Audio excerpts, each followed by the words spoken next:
Okay. If it doesn't work this time, I might just call it and just play it myself offline. Because I am out of ideas over how to improve it if the router restart doesn't solve it. But yeah, alright. 26 minutes later than I wanted to start. Hopefully I can finally get this going. Sorry for everybody who got notified a million times. Yeah, but like I was saying in the other one, hello, Freddy. Hoping we can try finishing this up tonight. Third time's the charm. Well, we sure hope so.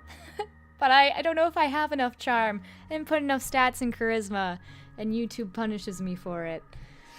Yeah, but thanks for dealing with all of the stuff. I really want to be able to get this streaming issue resolved, because I don't change the settings. So after it starts working, it's not like I edit anything in my OBS settings after the fact. So theoretically, the next time you do a stream, it should work just fine because you're operating off the same settings. But for whatever reason, it just sometimes doesn't. So I don't know if that's a me thing, if that's a YouTube thing, or whatever, but we're back.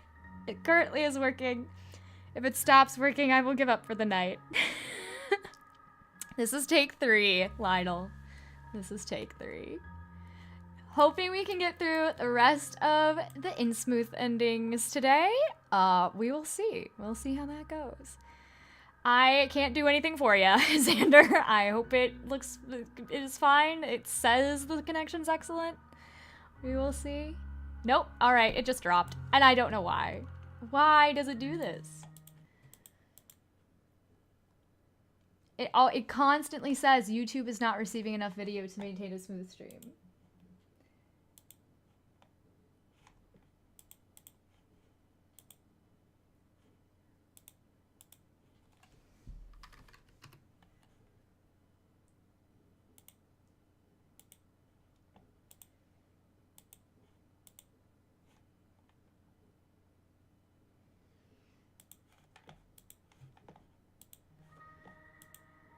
So, we're just gonna go and hope it eventually fixes itself. I did not mean to start from wherever I'm starting.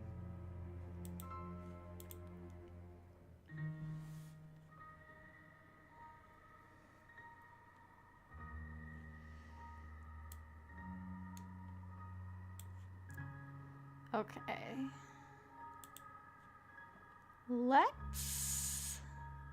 I think where I want us to start from is getting murdered by the townspeople after, I want to follow the girl, because I don't think we've gotten killed by them yet. We've escaped each time. We've run away. Okay, I'm glad the leg stopped after closing and opening it. I hope that remains consistent. Well, we'll see how back we are, Noonie Tunes. That is up for debate, how back this is.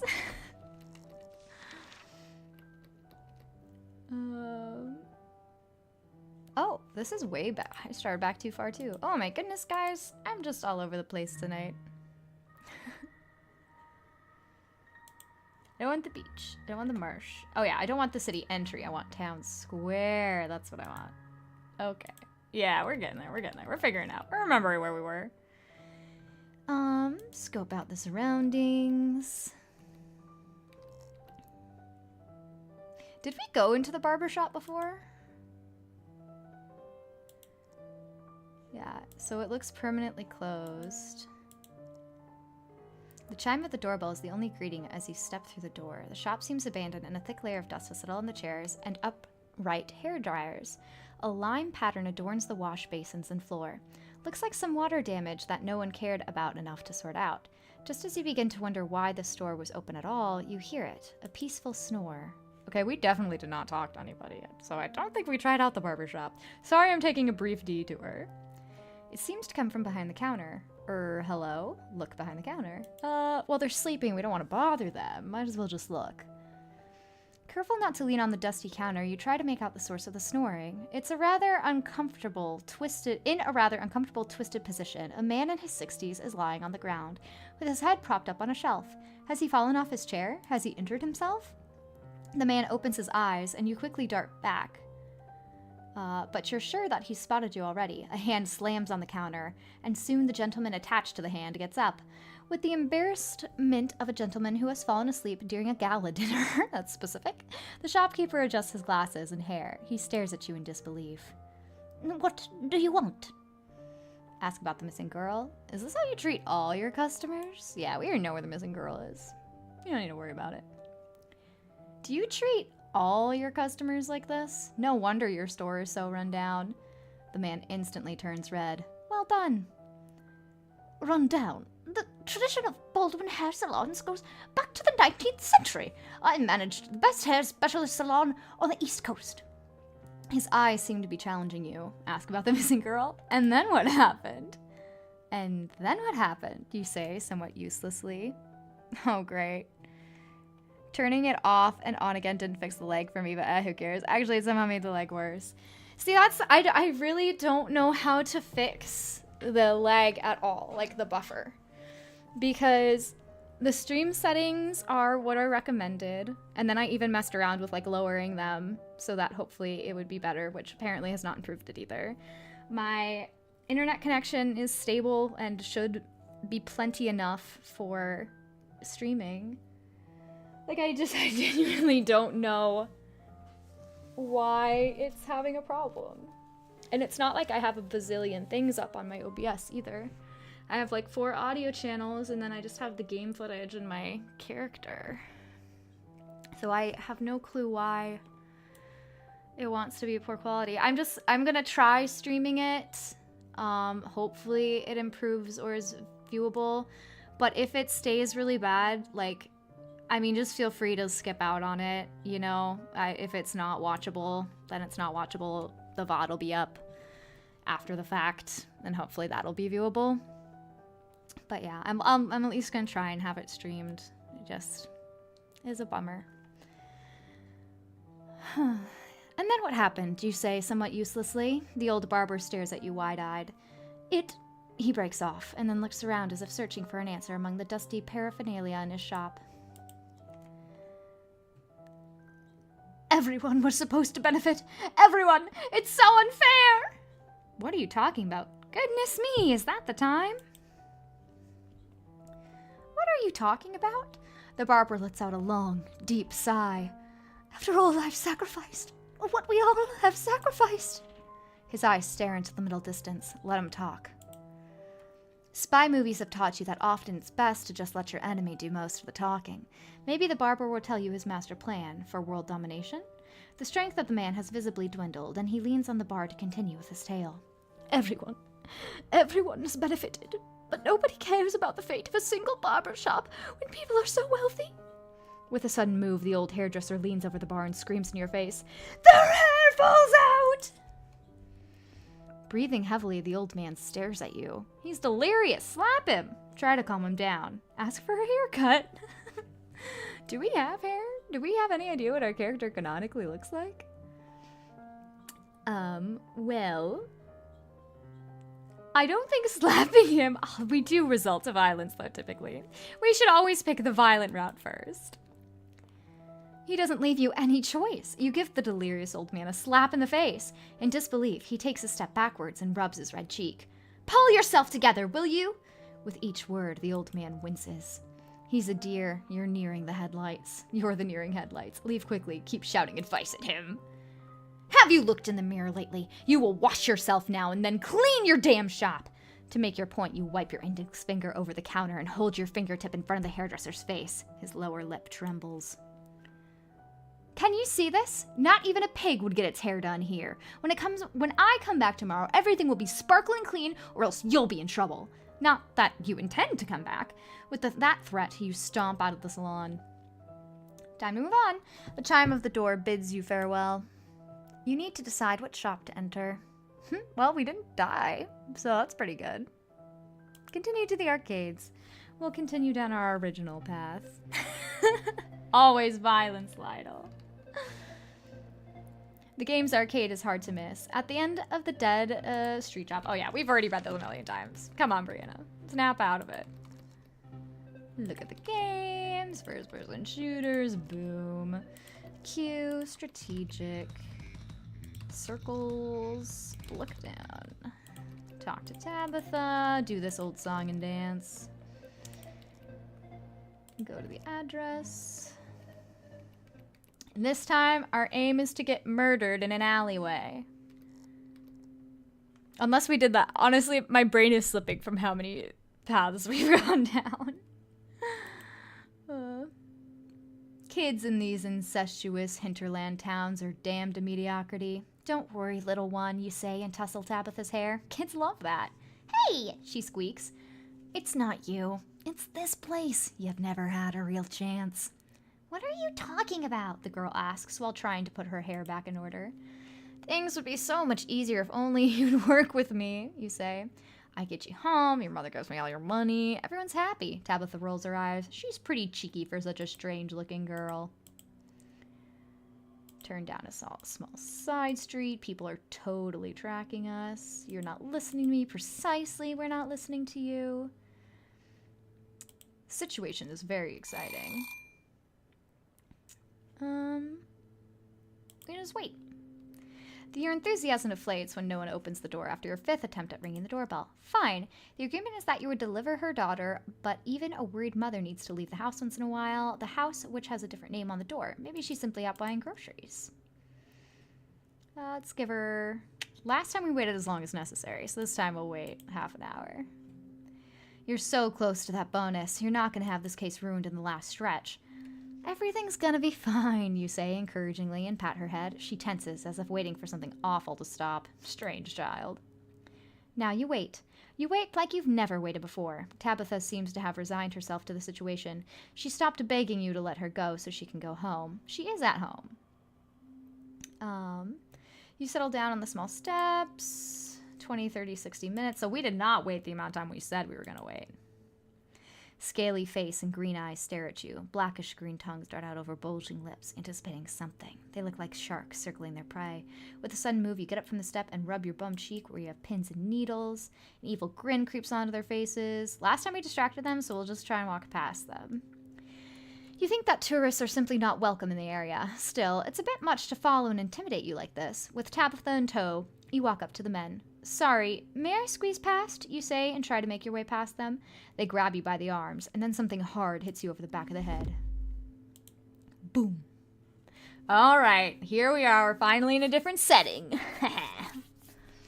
Your head is pounding, and you feel numb and lethargic. You fade in and out of consciousness. Memories visit you, pleasant ones that hail from better times. Then you return to reality. Reality is not at all attractive. When you open your eyes, a flickering source of light blinds you. You carefully stretch your arms and legs, still unsure of where on earth you are. Are you dead? No, your gaze wanders over the metal bars and a stone wall into which those who came before you have carved messages. You're lying in a cell, although the word cell doesn't quite capture it. These are more like cages, which are separated only by thin metal bars. No cot, no toilet. Damn it, they don't even give you a bucket. Yeah, we are not yet murdered by these dudes, Freddy. We did get mauled by a ferret, though, and an old lady shot at us several times. I do remember that. Someone must have given you a good beating from your scraped cheeks and hands. You deduce that you were dragged here afterwards. In the cell to your right is a woman with her back against the wall. To your left, an unconscious young man with disheveled hair laying face down.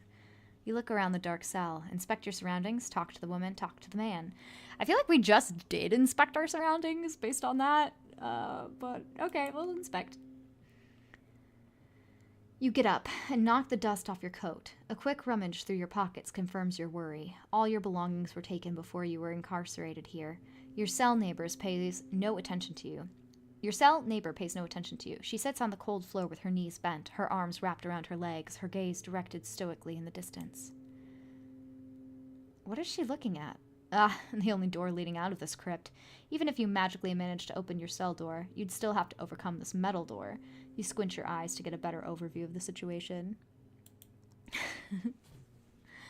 The door has a narrow slit at eye level through which light falls into your prison. You think you may be hearing distant voices, but maybe you're just imagining things. Also, I'll stop right here to just also preemptively apologize. I still want to reply to you and everything, chat, but with the buffer, we're just going to have a bigger delay than normal. So you might say something and then hear me respond to it like a minute or two after, even if that's me immediately reading it once I see it. So apologies on that too, with us having a bigger buffer between us. The door has a narrow slit at eye level through which light falls into your prison. You think you may be hearing distant voices, but maybe you're just imagining that. You look around the dark cell, talk to the woman, talk to the man. Ooh, new character art! Could we riz her? Hey, given the circumstances, no one can expect you to come up with something more creative. She turns towards you with a sigh. Slept well? You rub your cheek. Big mistake. Your head feels like one big bruise. Explain your situation? Who are you? This is completely insane. They got me, you begin, but she interrupts you. You are innocent. The police or a bunch of lunatics got you on some pretext. You've either been stupid enough to come here on holiday, or you're one of those detectives. One of the detectives? What? How do you know? She rolls her eyes. Have you still not figured it out? There is no missing girl. A desperate father or a worried mother shows up somewhere asking for help. That's how they lure people here. Like me, for example. A brief smile on her lips. So simple, so efficient. Who are you? You blurt out. That question could have been phrased a bit more elegantly, but this is perhaps not the time for formalities. Kate. My pleasure, the woman replies monotonously. I'm here for the exact same reason as you, I suppose. She listlessly starts imitating a falsetto voice. My little girl is missing. I'm so worried. An accurate portrayal of Dahlia. You have to give her that. And this, she nods towards the peaceful, slumbering surfer dude, is Lonnie, who is here on vacation. She laughs softly. And what's going to happen to us now? Is one of the many questions on your mind right now. At least it's the top 3 of all your questions. In addition to, how can a degenerate man from Innsmouth knock you out so easily? And would the telekinetically gifted evil mutant twin in this horror movie from the 80s have been much nicer had his parents not baptized him Belial, but Steve? The woman frowns at you. How the hell should I know? She looks away from you and, as before, stares at the metal door at the end of the room. Then there are scrambling, rattling sounds, the doors being opened. But I guess we're about to find out. Hey, it's that cop guy! So I wonder if we would end up in this same spot too if we had gotten captured at the police station. Hard to tell which is worse, the squeaking sound of the rusty hinges or the light flooding the basement room and blinding your eyes. A figure approaches. It takes your eyes a few seconds to adjust and take in who's standing in front of you. It's a cop, and he's not alone. The policeman looks down at you with a condescending grin, then he fumbles with the lock on your cell. From the corner of your eye, you can see that more visitors are entering the cell room. They seem less amused by the situation. Chewing on their bulging lower lips, they keep an eye on you and the other two. In their hands, they hold burlap bags. I hope I didn't keep you waiting for too long. I can't remember the voice I gave the cop. The cop says in a chatty tone. I wouldn't want visitors to get a bad impression of Innsmouth. He opens the cell and grins at you. And you're coming with us now. Play along. Attack! Always attack! It's 4 against 1. Your fellow inmates are still in their cells. You'd have to be pretty stupid to try anything, but you are pretty stupid. You wait until Kate's cell is unlocked. The main cop is now focused on her. Now your time has come.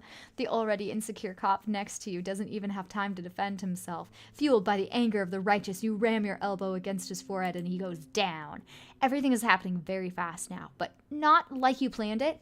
Against your expectations, Kate doesn't join in the fight. Instead, she looks at something behind you with a worried expression. Of course, there were 2 henchmen.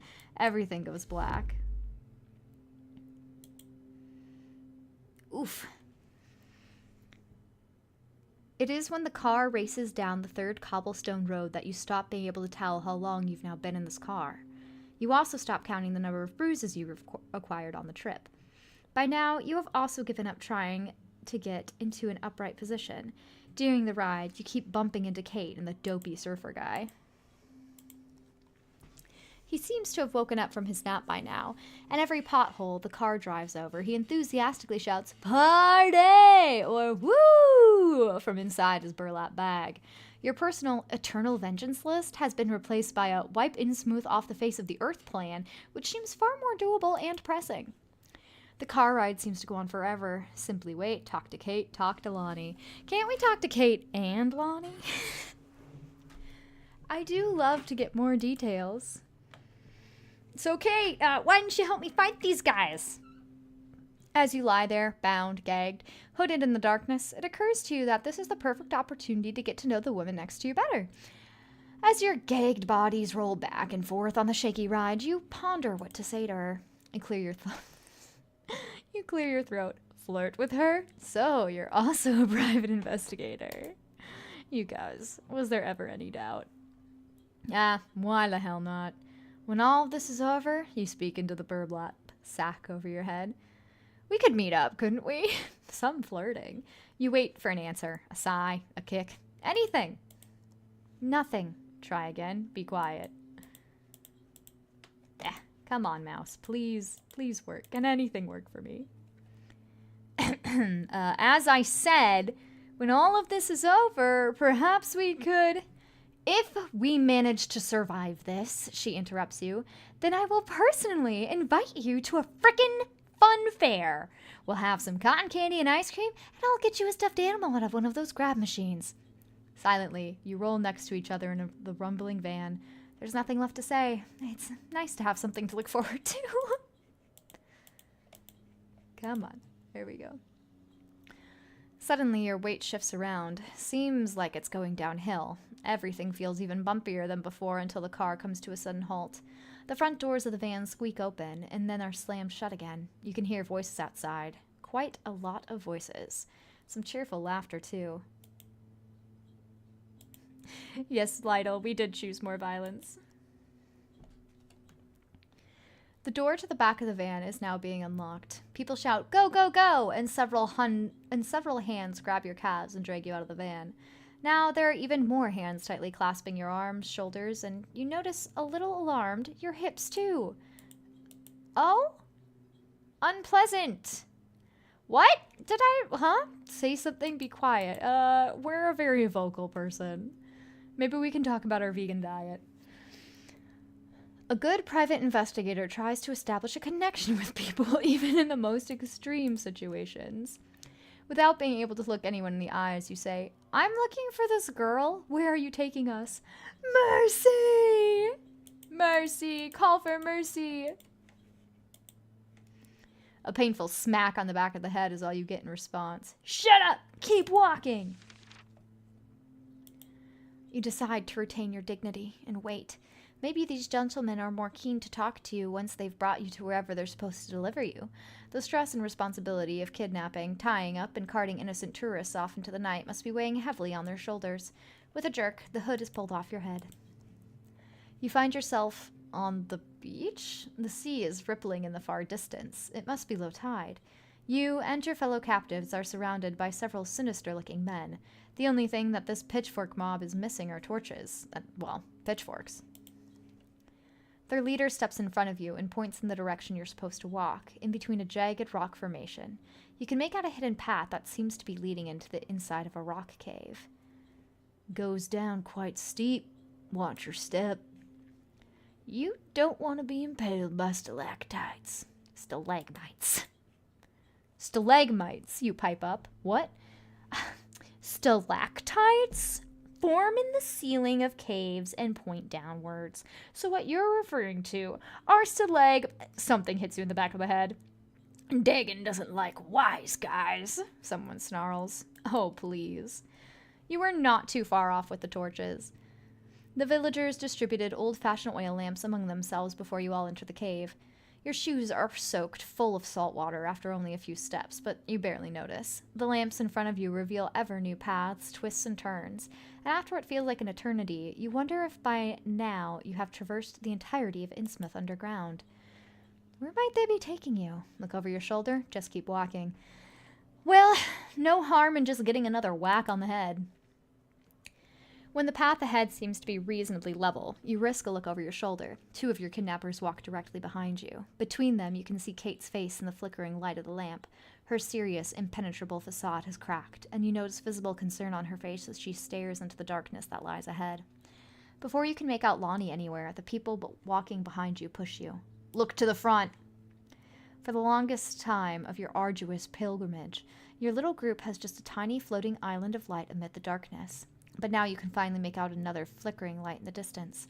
It's a simple light, yet it's enough to give you hope that you won't die in the subterranean darkness. As you approach the source of light, you recognize two men in the dark, strangely patterned robes. Both carry a torch in their hands and jagged staves that look a lot like pitchforks. "Everything's ready!" one of them shouts over to you. The man walking in front of you just waves back without actually replying. You would really like to know what exactly has happened or been prepared. But you get the sense that all will be revealed soon. You follow your two captors down a narrow passage that has been carved into the rocks of the cave. Columns decorated with ornaments support the ceiling of the cave. You are now in a winding corridor, and you can't make your mind up as to whether you think that the walls are man-made or not. The walls seem to be shifting and moving depending on how the light illuminates them. Then you have arrived. Bun. Bun. You have arrived at your destination. Your eyes need a moment to adjust to the new environment, which is illuminated by flickering fires. Your group enters a hall in which the ceiling is supported by 4 broad columns. The moment you step through the archway, a lump forms in your throat. There's something in the air that takes your breath away, the smell of death and decay. And bad breath.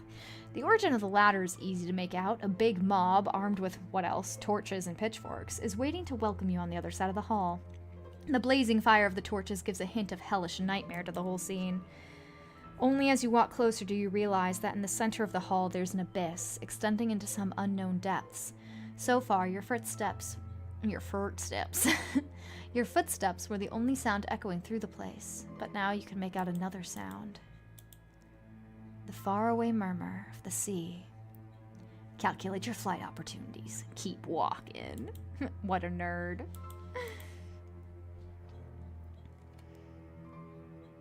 You're still surrounded by your captors. The room in which you find yourself offers only 3 escape options. First of all, of course, the corridor from which you've just come. Without a torch or any other source of light, however, you won't be able to cover the dark route without being impaled by some sharp rock. The Innsmouth mob must have come here via a different path.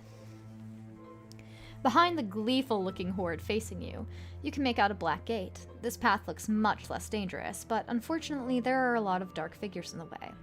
Option number 3 gives you a queasy feeling in your stomach. It's the dark abyss in the middle of the room, which seems to flow directly into the ocean. You keep on walking. Try to look out for the others. Wait. Waiting would not help us. A teeny tiny little bit. You search for familiar faces, but you can only make out the moronic grimaces of your kidnappers. Someone jostles you impatiently from the side, and you march on towards the mob.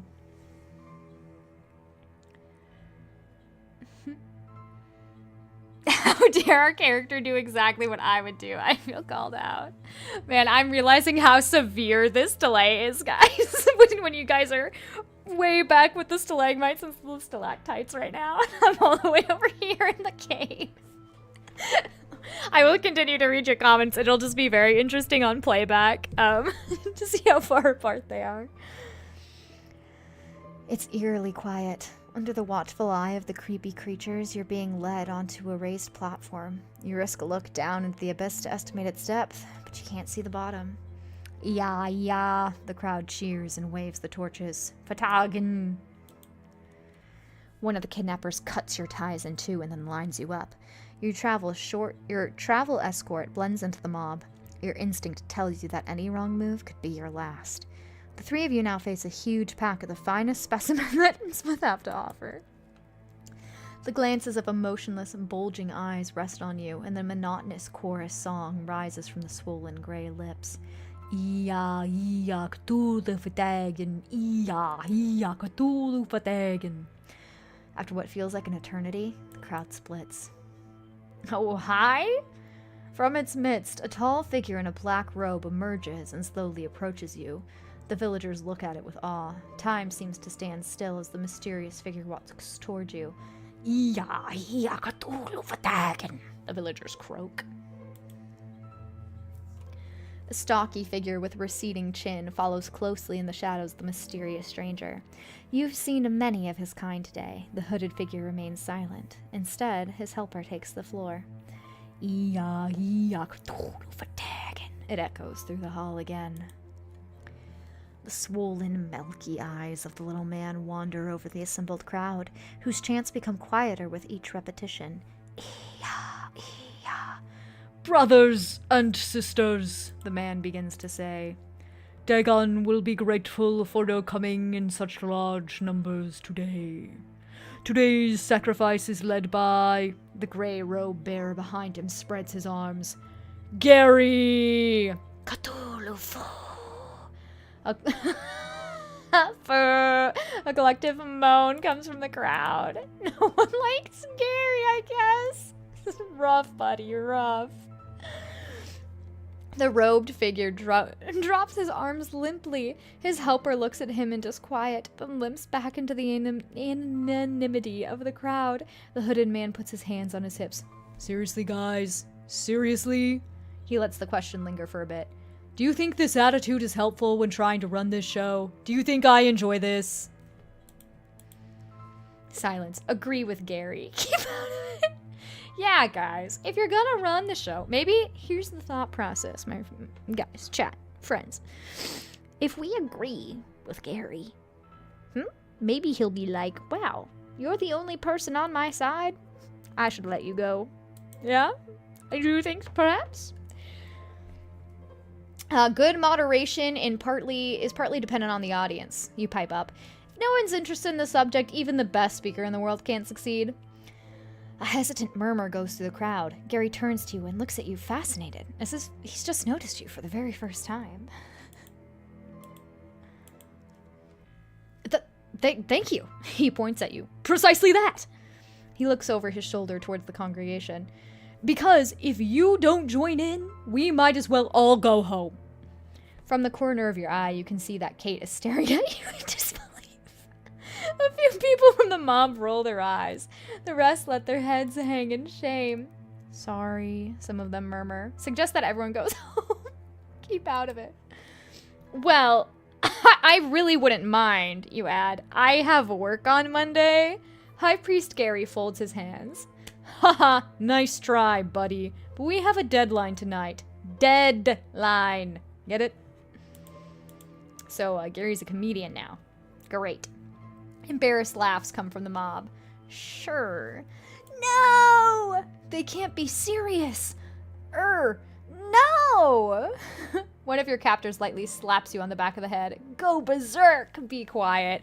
Is there any other option? Berserk is the only way. That's enough now, dang it! Gary takes a step back, raising an arm to protect himself from your outburst. Your words are violent, after all. Neither the villagers nor your captors are making any effort to stop your anger. From the moment I set foot in this gosh darn shithole in the ass end of the world, I have had nothing but patience for you disgusting, mutated scumbags. Then you kidnap me and drag me into the stupid grotto, and to top it all off, you're going to sacrifice me? You point to the abyss. And now, you want to chuck me down the dumpster of hell. Gary makes an appeasing gesture and approaches you. Whoa, whoa. Nobody's being chucked anywhere. This ain't Dunwich. Am I right here, folks? The villagers giggle at that. No, it's Dagon who decides what's going to happen to you. But why? The hearts definitely help out the lag. Cute. 5 minutes seems about right, I'd say, Lytle. That would be my guess. I was hoping it would only been like a minute off, but 5 minutes is a lot. At least, or especially with a game like this, I feel like. But why? Why are you doing all this? And what's wrong with this guy anyway? You add and point a figure to half man, half carp. The half priest the high priest folds his hands. I can assure you we have good reason, excellent reasons even, only it's impossible to go into detail right now, this very evening. You won't make it easy for them. What is it you get out of doing this daggone sacrifice routine anyway? The high priest laughs artificially, ha ha ha, and then turns around to the mob seeking confirmation. The mob is silent and looks skeptically up to the pedestal. Mouths open, frowns, mouths close again. Any insights? The high priest is silent. He's either getting angry or nervous. It's hard to say which one you should worry more about. Dagon provides us with unending wealth? Give them a sermon? I cannot see any proof of that. Either one feels like a lecture. Poor Gary. Greg is way cooler than Gary. I agree, Ryan. You look around over the people standing on the lower level. These disfigured creatures are mostly fishermen and farmers, or they earn their money with other menial jobs. Wealth? Is this supposed to be a joke? That one there, you point almost blindly at someone in the crowd, doesn't even wear clothes! It's just a fishing net combined with bits of fabric, and that doesn't even cover the critical spots. Ew. The people who are just standing around the man are now moving a few yards away from him as if they were magnetic poles that had suddenly been reversed. One could almost feel sorry for the man in the fishnet clothes. His sad and swollen frog eyes look down at the ground. Give them a sermon, get down to business. I really want to give the sermon. Oh, Freddy, the befriending Gary did not last super long. Which I'm sure at the point you hear me say that you will be aware of. My point is, just look at you. You're all run down. This whole town is run down. The high priest steps forward and waves his arms. We've had enough talking for tonight, haven't we? How about we get to the exciting part of the evening? You could swear you've sowed the seeds of doubts in some of the villagers. You know who's at fault? It's the high priest, the location of the town. If we say high priest, are we going to end up sacrificing Gary? I don't think the location of the town's going to do us any good, but maybe it would get everybody to move. I am not one to hastily point the finger, but this all looks like bad management to me. Hey! The high priest looks very angry, but he appears alone with his anger. The mob exchange uncertain glances. Some shrug their shoulders apologetically. They have no idea what you're talking about. That means he doesn't know what he's doing. The high priest puts his arms on his hips. Enough now. Old Obadiah's walking with a stick. Who else is supposed to lead the order if not me? He begins to count out his arguments on his hand. I have conducted the most masses. I have the appropriate ancestry, 5th generation of an Innsmouth founding family, and I also have a university degree. So please, pray tell, all of you, who is supposed to run this whole show if not me? Me! You blurt out. Your chest swells with pride. We might be overplaying our hand here. We might as well try. Your chest swells with pride. Your hands on your hips like a mighty gorilla. You present yourself in your impressive size to challenge other potential alpha males. The mob has fallen silent. The cultists that have gathered for the ritual can sense it. They can see it in your eyes, your skepticism, your refusal to recognize other worldly gods as your master. You're a private investigator, a man of fact and reason. They're gonna reject us. And this, dang it, oh! I should have just pointed to a random person. And this bunch of incestuous villagers will never accept you as one of their own, let alone as their leader. Gary seems to have come to the same conclusion. He points the decorated dagger at you. No more games. The priest makes a grand gesture and points to the edge of the abyss. While you position yourself to the assigned place, your stomach gets a little queasy. The dagger is now pointed directly at your face. The point of the weapon is now dangerously close. Please, not the face. Grab the dagger. Duh. Might as well try. It's all or nothing now. If you manage to snatch the dagger from the high priest, the odds may yet turn in your favor. Your hands shoot up to grab the dagger handle. Startled, the priest takes a step backwards. You use all your strength to try and wrestle the dagger from him. Gary seems genuinely surprised that you are attacking him, and this might account for the fact that you can take the weapon off him so easily. Hey! The priest says indignantly, one hand on his hip. Give it back immediately, pal! They shouldn't have untied our hands. He holds out his hand expectantly. Attack him with the dagger. Throw the dagger into the abyss. Ooh, okay. So we can either attack him, but then we risk it getting wrestled back into his hands, or we throw it into the abyss and hope nobody brought a backup dagger. We are known for the violence. Violent option first. Shame Twitch and YouTube are rivals. It would be nice if they could be shared between the two. I think that if I make partner on YouTube or something, or if my channel gets to a point where it can start making money, I might be able to upload my own emotes. So we could... Oh, shoot! No, that's not what I wanted to do! I wanted to go the violent route. Sorry, I accidentally clicked off the game. And then when I clicked back on, it clicked an answer. The emote question. I think I might be able to upload the emotes that I've made, at least, to here. I'm also thinking of one day trying to simulcast to YouTube and Twitch so people can pick their preferred platform to watch from. But with the present issues I have had with streaming, I've been wanting to have like some stable streams on YouTube first before I try doing anything like a simulcast, because that's gonna probably be more work or heavier on my machine. But we should be able to get more fun emotes in the YouTube chat as well at some point. I just am not sure if I have that capability at the moment since I'm not monetized. This mob can put their sacrifice where the sun doesn't shine. If you have to go, then you might as well go with a bang. Without much momentum, you throw the ornate dagger into the pit. Lonnie looks around over his shoulder and then turns to you with a worried look. Wow, man, that looked expensive. The high priest is now frozen to the spot, his right arm still raised in an unsuccessful attempt to stop you. What's going on? Someone in the crowd behind you asks. You idiot! An all too familiar voice in the crowd shouts.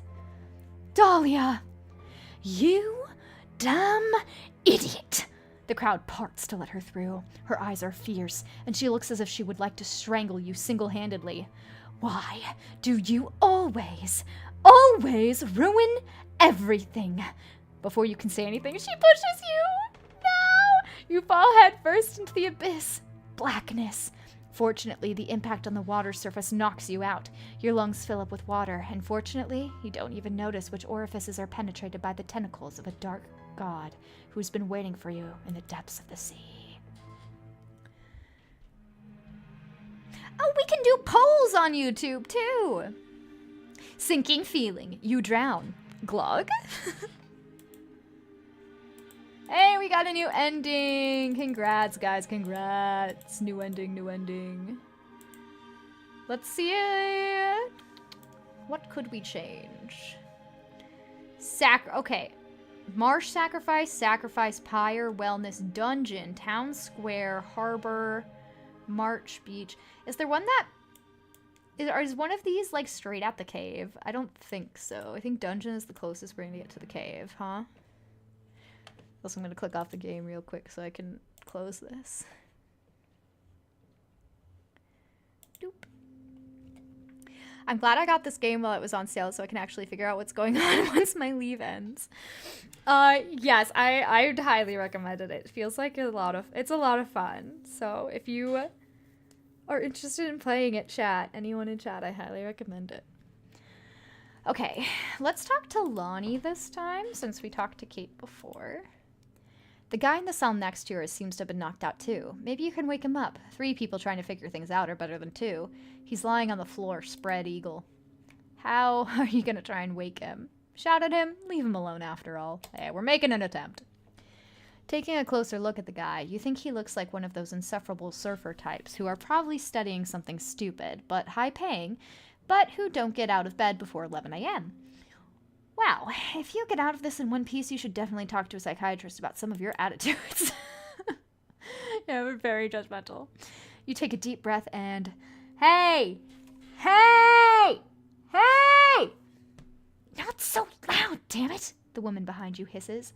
The reaction from the slumbering stranger is rather disappointing. He turns over on his back and only gives off a satisfied sigh. Scream at him again. Leave him alone after all. We've committed to the screaming. You wouldn't be you if you gave up quite that easily. One more time, filling your lungs with air and... Hey! Without even regaining consciousness, the stranger stretches his arms in the air and whispers, Party! You realize that you might have been wasting your time. Oh well, this guy doesn't seem like much help anyway. And given his tasteless Hawaiian shirt, he seems to have far bigger problems than being locked up in a dungeon in Innsmouth. You look around the dark cell. We're so judgmental. No, and we can't talk to her again. Sweet. Let's ask who she is. Who are you? You blurt out. That question could... Oh, I already asked this last time, didn't I? No, I didn't. Yeah, we got to this part later. Kate, my pleasure. The woman replies monotonously. I'm here for the exact same reason. How should I know? He comes in. Attacking didn't work last time, so we'll just do the other option of playing along. It's 3, no 4 against 1. Your fellow inmates are still in their cells. You'd have to be pretty stupid to try anything. You do as you're told and step out of your cell. The cop with the keys nods and starts to unlock the woman's cell. Kate, meanwhile, has gotten up. With an expressionless face, she stares at the cop, who avoids her gaze. He motions for her to come out of the cell. Something is being pulled over your head. Suddenly everything goes dark and smells of potatoes. Just great. This coward of a cop has put a burlap sack over your head. Your hands are pulled behind your back, and you can feel how a scratchy rope is being wound around your wrists and pulled tight. Someone has to carry our surfer boy. He's still completely out of it. Now, let's get a move on. Go, go. 2 hands grab you by the shoulders and push you down a long and winding corridor. Even more violent. Screw you, Gary. This time we're actually going to choose the proper violence, Lionel, I promise. I'll get back to it and I'll properly stab him in the face. At least that's what you assume you must have been. Someone mumbles the word staircase, but it comes too late and you fall flat on your face. The hard edge of the staircase rams itself into your forehead. Someone behind you laughs a nasty, rattling laugh. He goes on your nemesis list. This day seems to turn more and more unpleasant. After several corridors, stairs, boxes, and other stumbling blocks, the obstacle course comes to an end. Your shins bump against metal, and well-intentioned pressure against your shoulders move you to a slightly elevated surface. Next to you, Kate falls on her face too, cursing loudly. Well, at least you're not the only victim here. A problem shared. Someone pushes your legs forward, and a muffled sound can be heard. You're beginning to catch on to with what's going on. An engine sound confirms your suspicion. You're being transported in some sort of car. You're still pondering where you might be taken when you're being thrashed painfully against the metal walls. The car makes a sharp turn.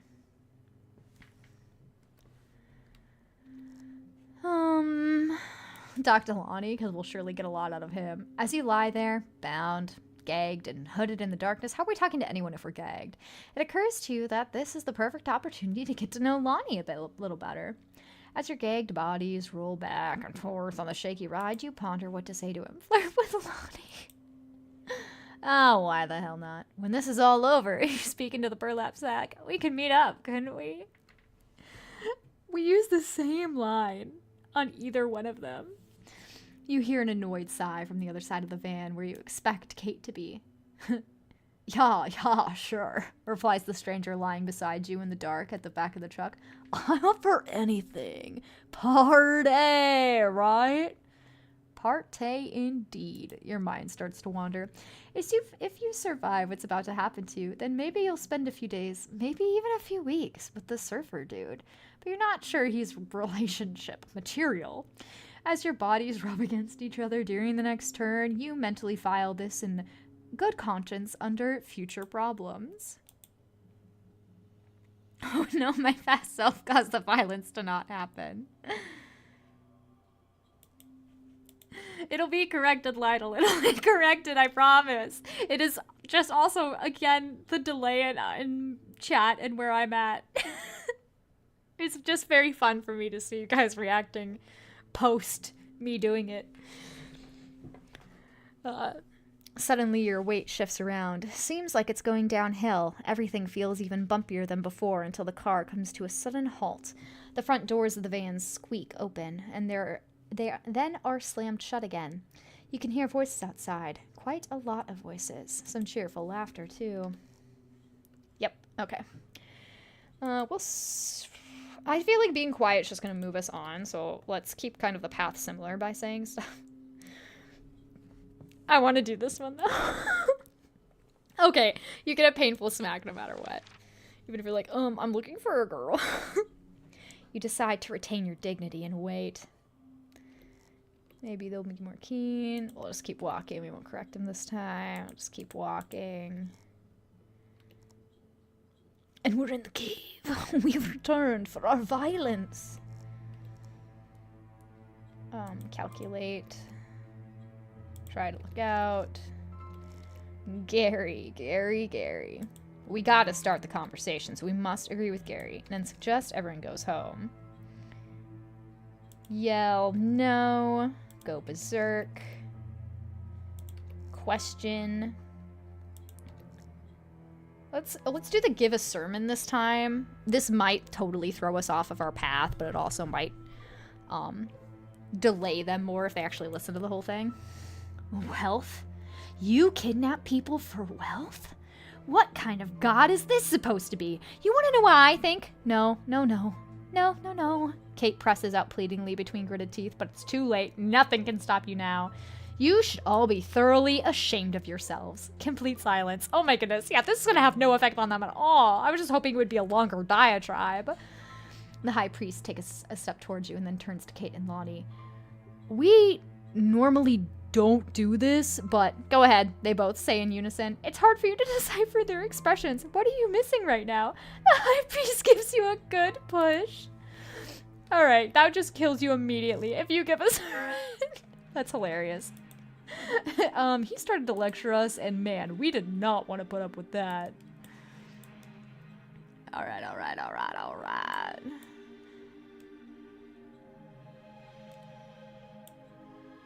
Yeah, because it wouldn't be the harbor. I really think dungeon is our closest, isn't it? Because sacrifice... Oh no! We can just jump straight to the sacrifice. Okay, sweet. I thought this was going to be like the sacrifice at the hotel. We still drowned and I am still looking at a sad Gary. Okay. Agree. Suggest. No. Go berserk. But why? I can't see proof of that. Get down to business. The high priest. Let's point to someone random in the crowd this time. You blindly point to someone in the crowd. Why not him? You ask, simply to provoke. It's a pimply teenager with dandruff. Almost in awe, the villagers take a step back to assess their potential new leader. Have you all gone completely bananas? Gary cries and throws his hands up in despair. You've got to be kidding me. What's that supposed to mean? A small woman with curlers in her hair says. You assume that it's the teenager's mother. Kevin could very well become a high priest if he wanted to. He just needs some time to find himself. But it's just a matter of... Enough! Gary cries. The woman falls silent.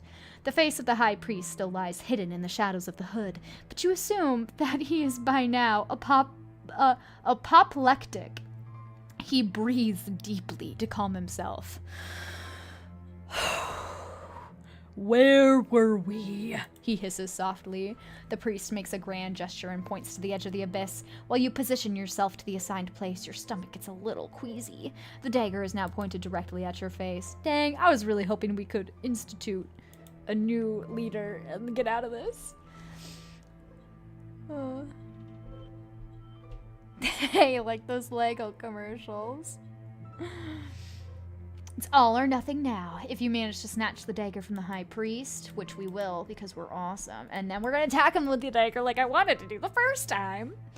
You quickly raise the dagger and try to inflict at least one wound on Gary's hand. But he doesn't make it easy for you. You repeatedly move the weapon on him. Interesting phrasing.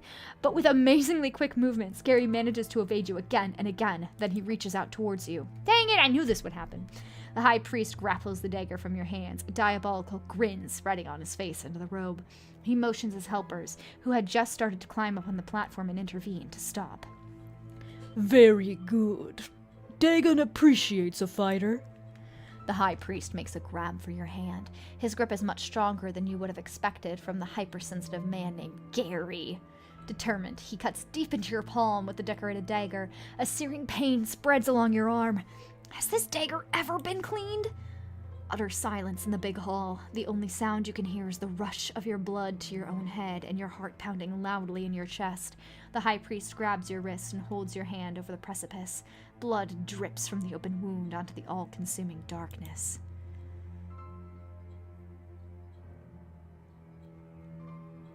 This sacrifice we offer you, O Father Dagon. Is there really someone or something down there? Your insides cramp. Maybe that's all it is. Perhaps all they want to do is drip some blood in the abyss. They can have that if they like. Several liters of it. As long as they let you go afterwards. The choir starts again. The verse gets louder with each repetition. The sound of the sea seems to be getting louder. Waves start whipping against the walls of the cliff. No, those aren't waves. Nervously, you try to swallow. Only now do you notice how dry your mouth has become. Rumbling, splashing. Whatever it is, it's getting louder, and it's coming closer. Increasingly worried, you risk a glimpse into the abyss. Why would you glance over? Why would you do that?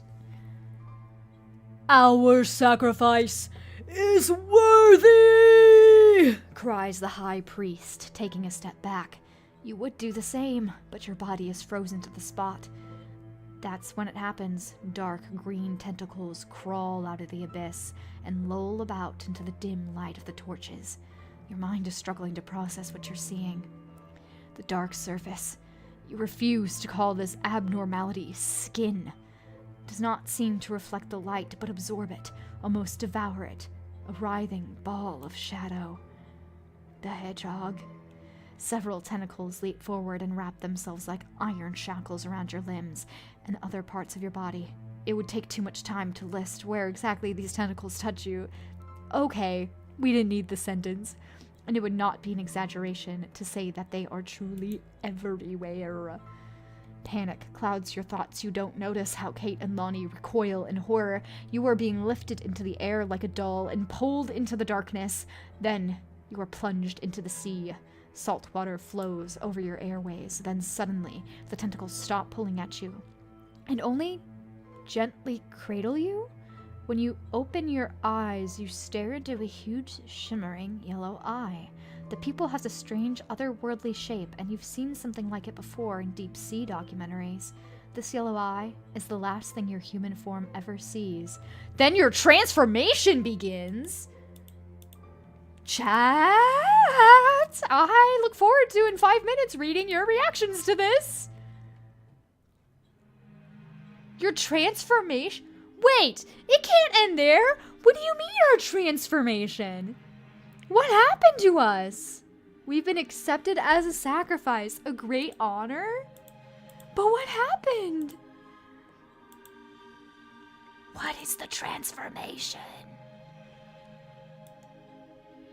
Okay, I'll do one where we're compliant the whole time, but I'm pretty sure that's just going to end in the exact same way. But we will go for it. Sacrifice. Just keep walking. Yeah, I feel like this is just going to be a really quick end. Oh, you can volunteer. You don't make a sound. The expectant looks of the villagers roam over you, then to Kate and Lonnie, and for some reason, optimistic expectations of your audience give way to disappointment. No one? Gary checks, just to be sure. Just keep quiet. Impersonate Lonnie. Impersonate Kate. I'll do it. You imitate Lonnie with an overly stupid voice. Here. Fatagan! The villagers cheer and wave the torchlights higher in the air. Lonnie laughs. Oh man, you sound like a complete idiot right now. Unfortunately, this diversion didn't go as planned. Absolutely no one fell for your cheap trick. Instead, you just attracted all the attention. The locals look on skeptically. I think this is our first voluntary sacrifice.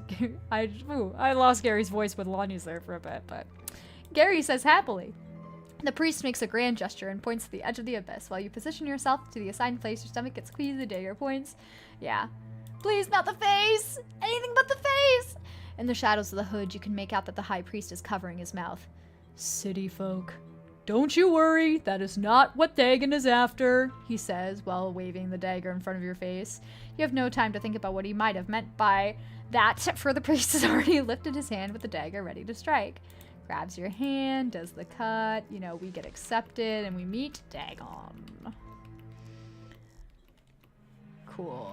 So I wonder if they'll pick Lonnie or Kate if we just say absolutely nothing.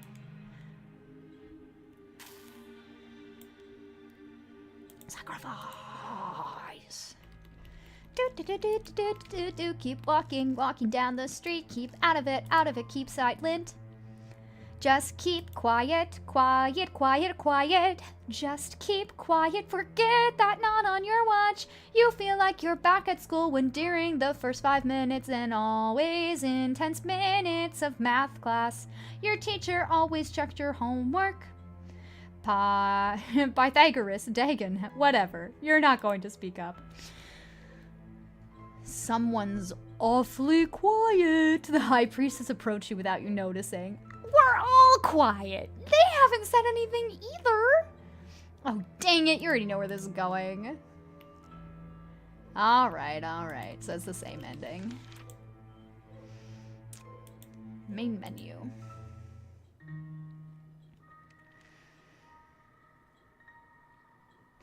I've started practicing with my sword collection while waiting for Brina to acknowledge our existence through the chat delay. I am acknowledging your existences. Thank you very much. It's just delayed. Okay. So I feel like we've met all of the endings for that kidnapping.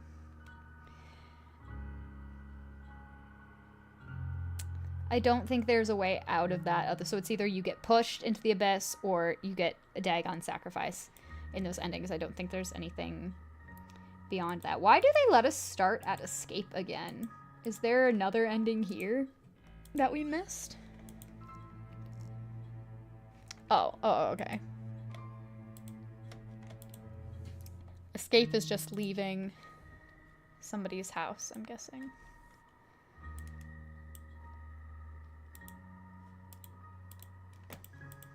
Yeah, it is. Okay. I just want to make sure I'd clicked the right one. Whoops. Okay, I'm totally chill, guys. I know what I'm doing, 100%. So, I kind of want to go to the beach again and do the church.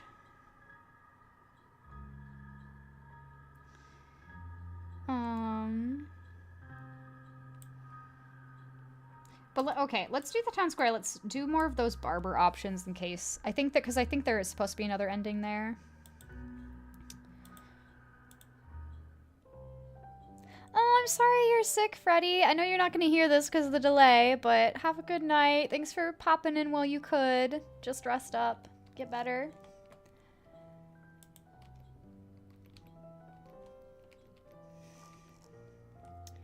Yeah, I think we should do the barber shop again. We'll enter. Let's just disturb him.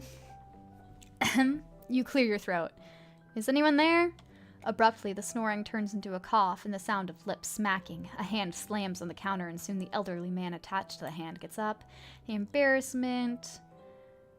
Ask about the missing girl. You're actually not that interested in what's happened here, so you go straight to the point. You get out the Polaroid. I'm looking for a missing girl, Tabitha Marsh.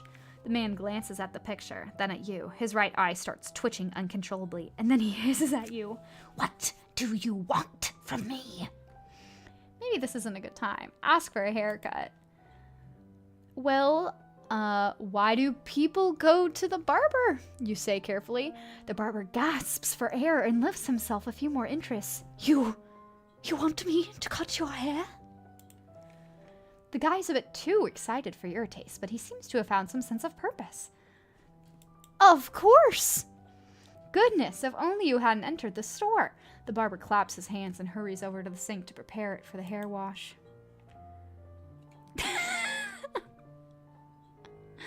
Brianna just casually imitating Matthew McConaughey in the future.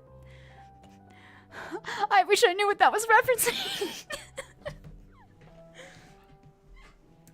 You take off your... Did I say all right or something? All right. You take off your hat and run your hands. Or are you trying to get me to imitate Matthew McConaughey by saying that? And then I did, and then you predicted the future. Because that would be very clever. I realize I can interact with you this way.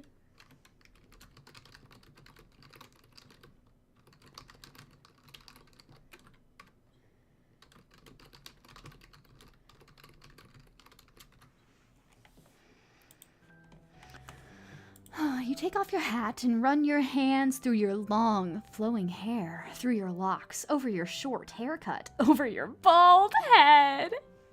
If it's a bald head, will it piss him off?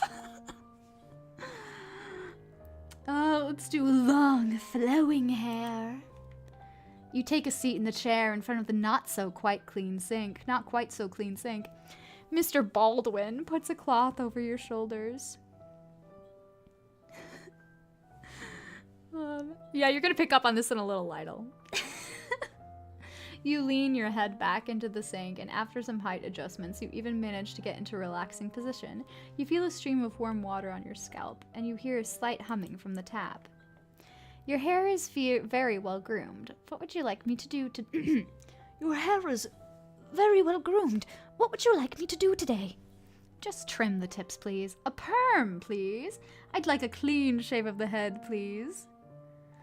Did you in the future type that, or did everything break in the future?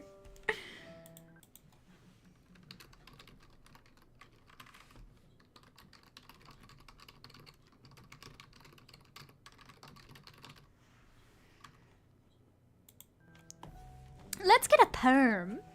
You grasp the opportunity by the forelock. You've always wanted to improve your appearance. A perm, please. Ooh, excellent choice.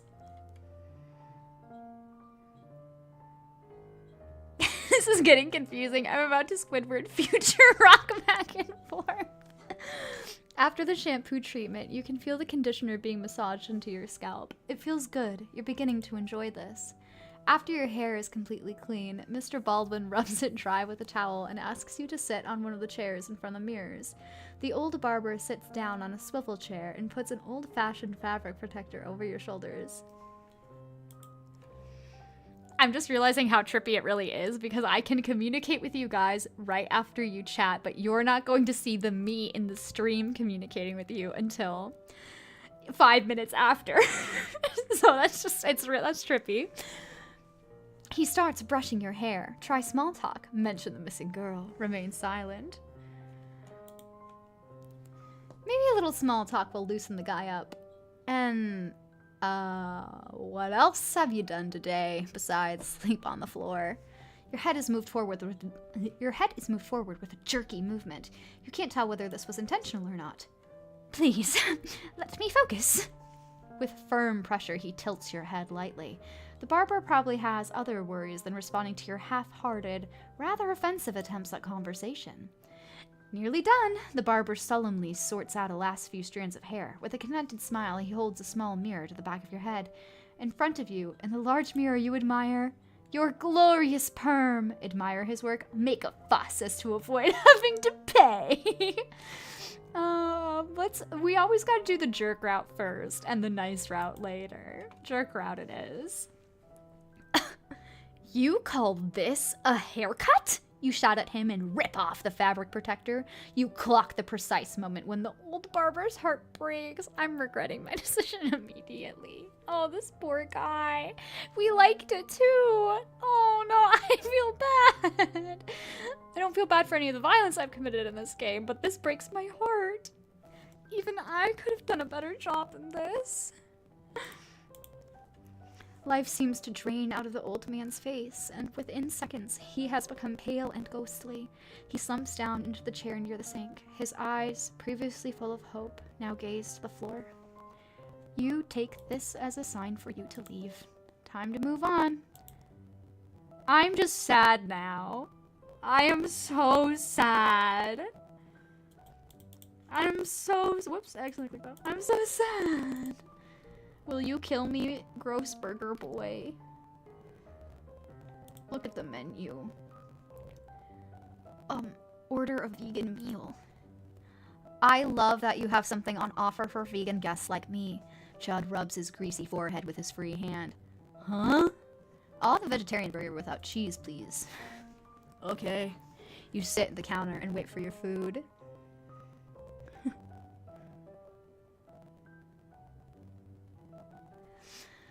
Oh, you sit on the counter to wait for your food at the barbecue. Chud listlessly flips over some indefinable lumps of meat. The smell isn't promising. The french fries have been dunked into a deep fryer, the fat of which probably also harkens back to the Bush presidency.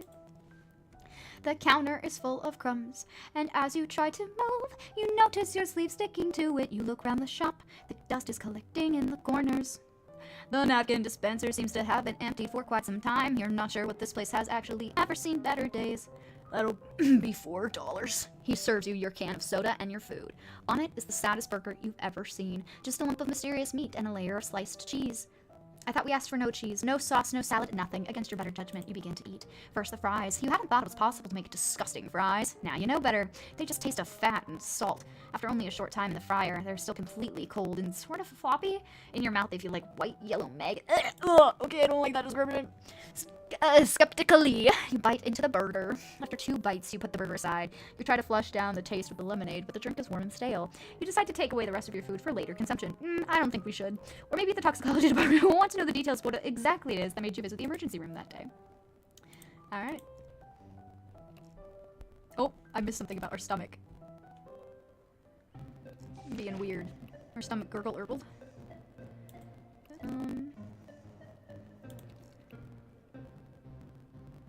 What if can we play the pinballs longer? No, we can't. Okay. What did we pick for these games? I don't think we picked the polypixel or keep playing. There must be a way to crack this. One more round. Okay, you just run out of quarters. So we kind of got lucky then picking the one that we picked. Let us... I'm gonna try one more time.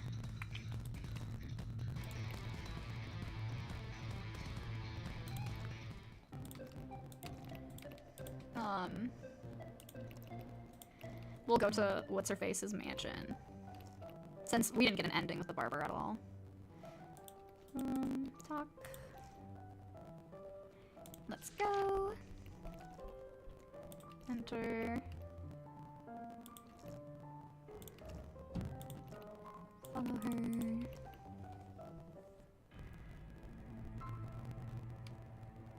Did we become a fish? I'm still looking at Gary stabbing us. I don't know what happened to us. Also, I'm sorry you're still looking at Gary stabbing at us. Maybe you transformed into something beyond comprehension and the story could no longer continue? I guess so, Bergerson. I guess so. Yeah, where is it at? It just buffers so bad. That's depressing how much it's buffering. Because I think the delay is just going to get further and further away.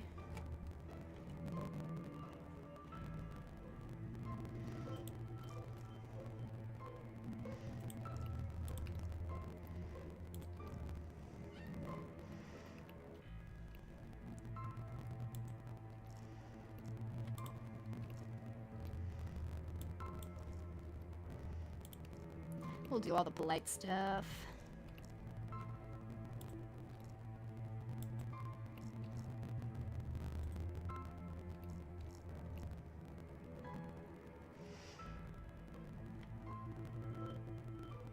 She pulls the trigger. Screw you, you say dryly. Dahlia is visibly displeased, but despite that, she still hasn't pulled the trigger. She looks up to the ceiling, and then someone presses a tissue soaked with chloroform against her mouth. I want to see if there is a different ending for this than just getting sacrificed. And unfortunately, I do think it requires the inappropriate stuff. I can't remember which is which. You mustn't ruin it for her.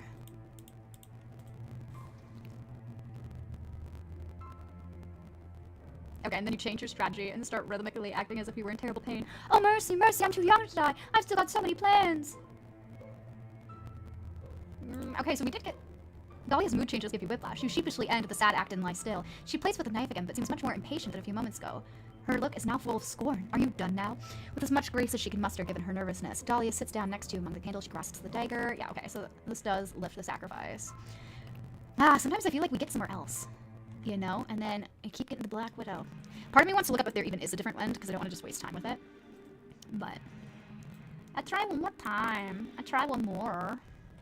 And we broke time. And we're back. Nice, hello. Back from a little shopping trip. Are you still having tech issues, or is it just me? The chat is about 5 minutes behind the actual stream. And we broke time. Ooh, dang, that's amazing. We are impressive. Your consciousness returns in surges, freezing cold. Oh, I hate having to pick this, but I really think this is, like... Encourage her, writhe. Explain yourself. I thought I'd spice up the game a little bit. Oh, no. I forgot that one is instant death. That one is bad. That one is very bad. Instantly dying. Okay, but I feel like there has to be another option since that's one of the starting points, right? Like, there's gotta be death number 2 or something.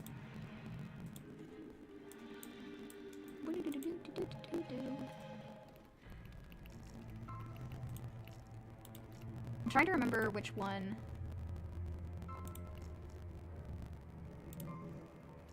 Yeah, because there's one that we got some time ago that made her, like, pause, and I thought it was through there. Like, I feel like we could have got her monologuing. But it didn't work before.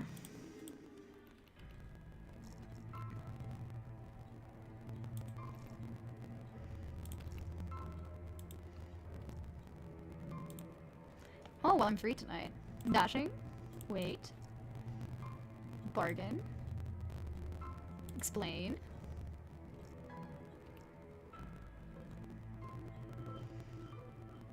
All this. Just clarify the downstairs bit. Getting back at the downstairs bit, you start strangely fascinated by the mutations of the intimate areas of the local population. Dahlia raises an eyebrow. She's probably not too thrilled to have to go into more detail. Oh, but she's going to. Okay. Well, for many years we have had intimate encounters with the beings from the deep.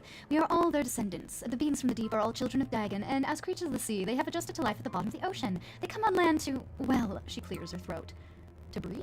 You say hopefully? Dahlia nods. Gross. You're starting to regret asking any questions. The people here have fish sacks, and their offspring become more and more like the fish monsters. You've heard enough. Dahlia looks down on you pitifully. Her grip on the dagger is now visibly tighter. She's preparing for what she's about to do. Appeal to her conscience. Did I mean nothing to you? I don't think she has a conscience. Yeah, and we did this one before. I'm pretty sure. I do. Yeah, so I'm wondering if maybe there's not another ending. Like I said, we broke time itself. People love Brianna Scuffed. Why, Looney Tunes? Why? Yeah, stream's gonna have like a bad buffer. If you guys make it to wherever I am, my recommendation would actually probably be backing upstream even past where it is currently. So hopefully the buffer, like it won't buffer while you're watching it, I would hope. That would be my guess. Alright, I'm gonna abandon this route now. Whoops. Let's go to the beach. Beach. Nicki Minaj. Or maybe I should have gone to the harbor and then chosen to go to the church. Because this is, oh yeah, this is just the beach. I don't get to, like, pick to leave the beach from here. Broken time, added to Wakey.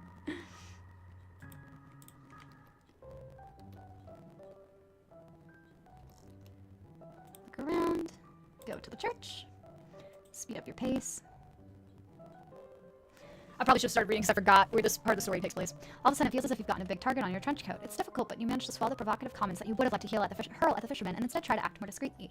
After a few yards, you turn around again. They're all gone. The crew must have disappeared below deck in their little boat. What a strange bunch. Suddenly, it's utterly plausible to you that the people in this town can disappear just like that. You're a little closer to the church building now that you're relieved to find that there are a few dozen people outside its gates, and they're not the usual creepy Innsmouth kind. The group are gesticulating and discussing something in a very animated manner. Normal people.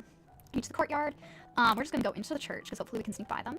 Whatever their issue might be, they clearly don't concern you. The two parties are so engrossed in their discussion, they don't even take note of you. You stroll right past them unnoticed. Why not? You're already here after all. Almost immediately, two grumpy-looking men, clothed in fishermen. They do block our way to the church.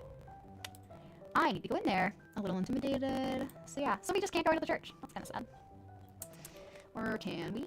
See, if we go to the lighthouse and then we leave the lighthouse, are we left to go to the beach? Danger. Yeah, I'm guessing the delay continues to increase.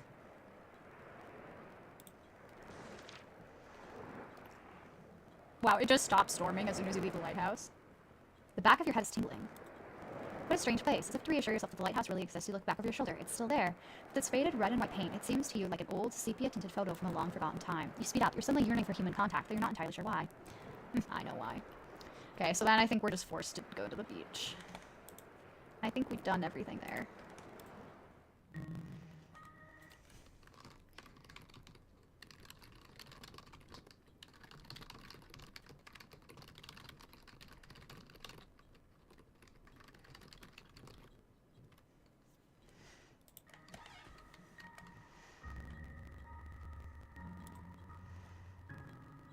I was hoping we could go into the church and that there would be something there. Delete progress.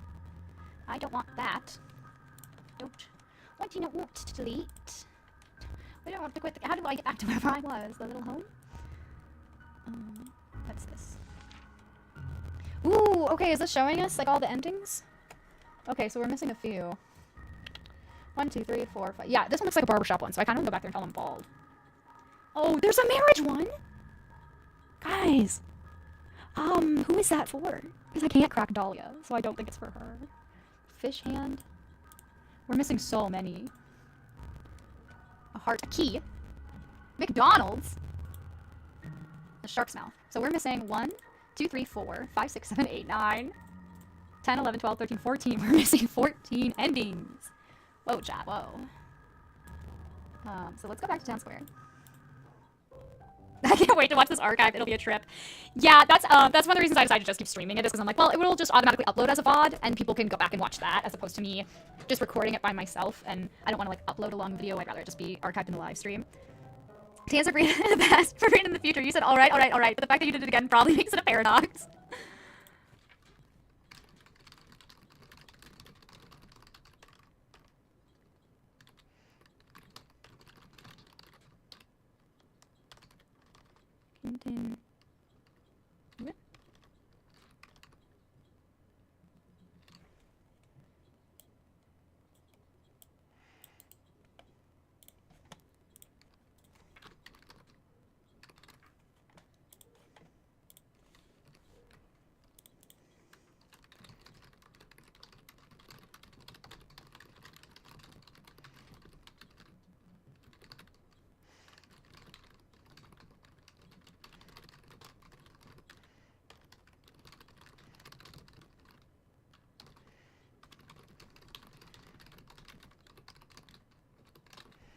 The first trip to the past. Oh, that was forever ago.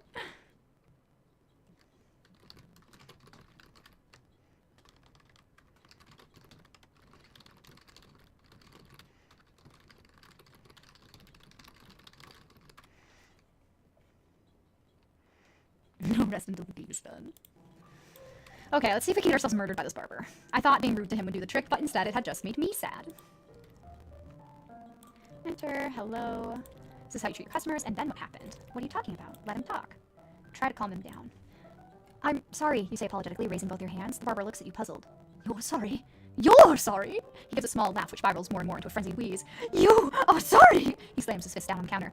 Oh yes, oh you will be sorry. You will be more than sorry, Og Sothoth. Yeah, what? The barber now seems completely deranged and falls over in a fit of laughter. He's now back to where you found him, but instead of snoring, he's laughing hysterically. Time to go. It was a mistake to come here. You rushed out of the barber shop and nearly slipped on a few ancient cans of hairspray. Slightly irritated by the strange man's behavior back on the street. You're lucky he didn't follow you out. Okay, I need him to murder me though. So that's not gonna do for me. Sorry.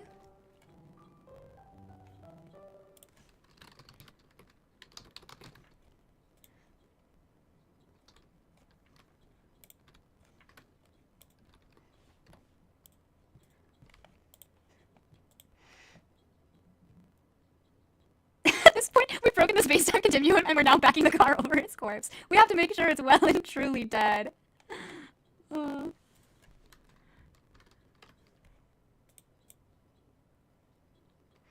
Thank you. Well, I'm glad you've been enjoying the content, Brunch Hunter. even the broken bits. Okay. I just need you to murder me. Please murder me. Ask for haircut. Of course. Through your bald head. After removing a thick layer of dust from the sink, the old man looks up. When he sees your bald head, his face falls. Is this some kind of joke? He takes a step back and tries to steady himself against a shelf of shampoo samples, some of which fall to the ground. His confused face distorts into a crazy grimace. The barber seems to regain his composure. Without taking his eyes off you, he's fishing something out of his jacket pocket and starts walking towards you with a strange smile. Beat it. Try to calm him down. Sir, calm down. This is a simple misunderstanding. With a surprisingly smooth movement, Mr. Baldwin suddenly holds a blade against your throat. You think you can just wander into my shop, cause a scene, and make fun of me? The blade firmly presses against your throat and get away with it. A cut, a burning sensation. Don't think so. Yay, we did it. We did it, chat. We unlocked a new death. How many times has your hair been brushed at this point? Endless. Demon barber of Fleet Street. Mr. Baldwin cuts off your head, just a little off the top. Sweet. Okay, I know this other one's not going to lead to a different ending, but I also want to do one where I actually compliment Mr. Baldwin's hairstyling, because I feel bad about making him so sad.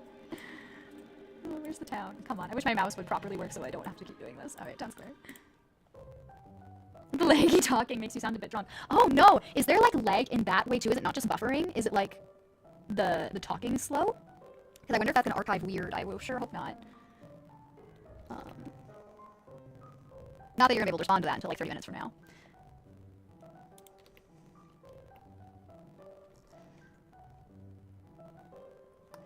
I just want to compliment him.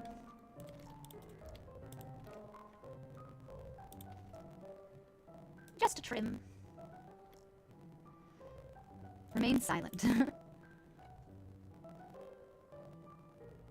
Okay, Mr. Baldwin combs your hair and gets back to work. Because of the hair wash, there's a lot of humidity in the room, and you're being lulled into a state of deep relaxation. You haven't felt this good in a long time. Walking into a barber's, waking up its mad owner, and then it being your turn without having to wait. You don't get this kind of thing in a big city. It's a good decision to just enjoy the treatment, that's for sure. Just like in the good old days, the hairdresser says. My parents often told me about the times when they started out. Sometimes business went well, sometimes it went badly. He halts and hesitates. Then suddenly, there was this gold rush, and then, when everyone got exactly what they had been after, people's hair started falling out. That's what they had agreed, after all. Mr. Baldwin stops in silence for a brief moment and continues his work. What was it that had been agreed? What was it that had been agreed? You immediately regret having interfered with the hairdresser's monologue. You wonder if he's going to stop talking now. After a few moments of silence, he answers. Prosperity for all. A better life for all. None of this makes sense to you. What are you talking about? Who made a deal? Our ancestors, the man says. And we have to live with it now, for better or worse. In the mirror, you can see how the hairdresser gestures all around the shop. And as you can see, my family has come away badly from this deal. After that, explain, why haven't you changed your, what you do? After the explanation, Mr. Baldwin keeps working on your hair. Also, people have dandruff. You could probably treat that. You don't press him on further details. Two things have already become very clear to you. There's something wrong with this damn town, and your hair looks fabulous. Nearly done, the barber solemnly sorts out a few last strands of hair. With a content smile, he holds a small mirror to the back of the head, and you admire the well-groomed hairstyle. Admire his work. You crane your head back and forth to admire yourself in the mirror. Wonderful, skillful, perfect.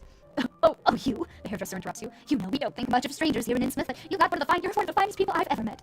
His hand lightly squeezes your shoulder, then he removes the fabric protector so you can stand up. You take another look at yourself, and then you put your hat back on. Mr. Baldwin is already standing behind his counter, typing into his register. The sounds of keys ring like music through the old dusty shop. You can briefly picture what life must have been like here when business was still flourishing. And that'll be $25. Mr. Baldwin hands you the receipt with a polite smile. Your eyes start to water slightly as you count the loose bills in your jacket pocket. The old man thanks you and puts your money into the undoubtedly empty till. His hand strokes the counter, then ponders the dust on his fingers. I really could clean up sometime. He wipes off the dust on the edge of the counter, and as goodbye, smiles at you apologetically. Time to move on. I wonder if he would let us, like, hide out in his place. Real quick. I'm gonna check if that's an option. I'm not sure if the game is that detailed, but we'll see. Boom, boom, strategic circles. Don't kick. Hi, Tabitha. Show photo, eh? Wrong? Follow. Walk in silence. You live here. Wait a second. Say goodbye. Tell her I'm sending an invoice. Leave. Leave town. Stay in the shadows. Knock on doors to ask for help. Try another door. Keep moving. Oh, no, you can't. I was wondering if there was a chance, but alas, no chance at all. Brianna, do I need to add breaking time to your own Bruce quest? I mean, hey, Lionel, if you can make it fit, go for it, dude. Question for the OGs. Who does the illustrations / animations for the Room 35? I love the style. Yeah, Brunch Hunter, if you make it to this part of the VOD. Some of the illustrations are done by me or Sarah for ourselves, and then Sarah did all our Splatoon ones. And then other illustrations are done by Sally, a lot of them, like the base ones. But I made my own HD me, I made my own We Over Here me, I made my Toadette, Sarah made her Waluigi, Sarah made the Splatoon ones. I'm trying to think of any others. I'd have to look at all of them. comes to mind. And then for the animations, anything that is animated on Sally's channel, Sketch Farm, was done by Sally. Anything that's animated on my channel was done by me. And anything that's animated in the videos I've edited was done by me. And anything animated in the videos Sarah edited is done by her. And anything animated in the videos Sally edited was done by her. Yeah. And then there's the one animation, the one time I hosted on our Room 35 Twitch. That's starting student screen, and that animation was made by me like a long time ago, like 2021, I think, 2021, 2022. Yeah. So it depends. We're all artists, so we all do a little bit. Okay, so the audio is also becoming more distorted. That sucks. I might have to just restart. Warped voice. Is she kicking kids again? I will have to try that.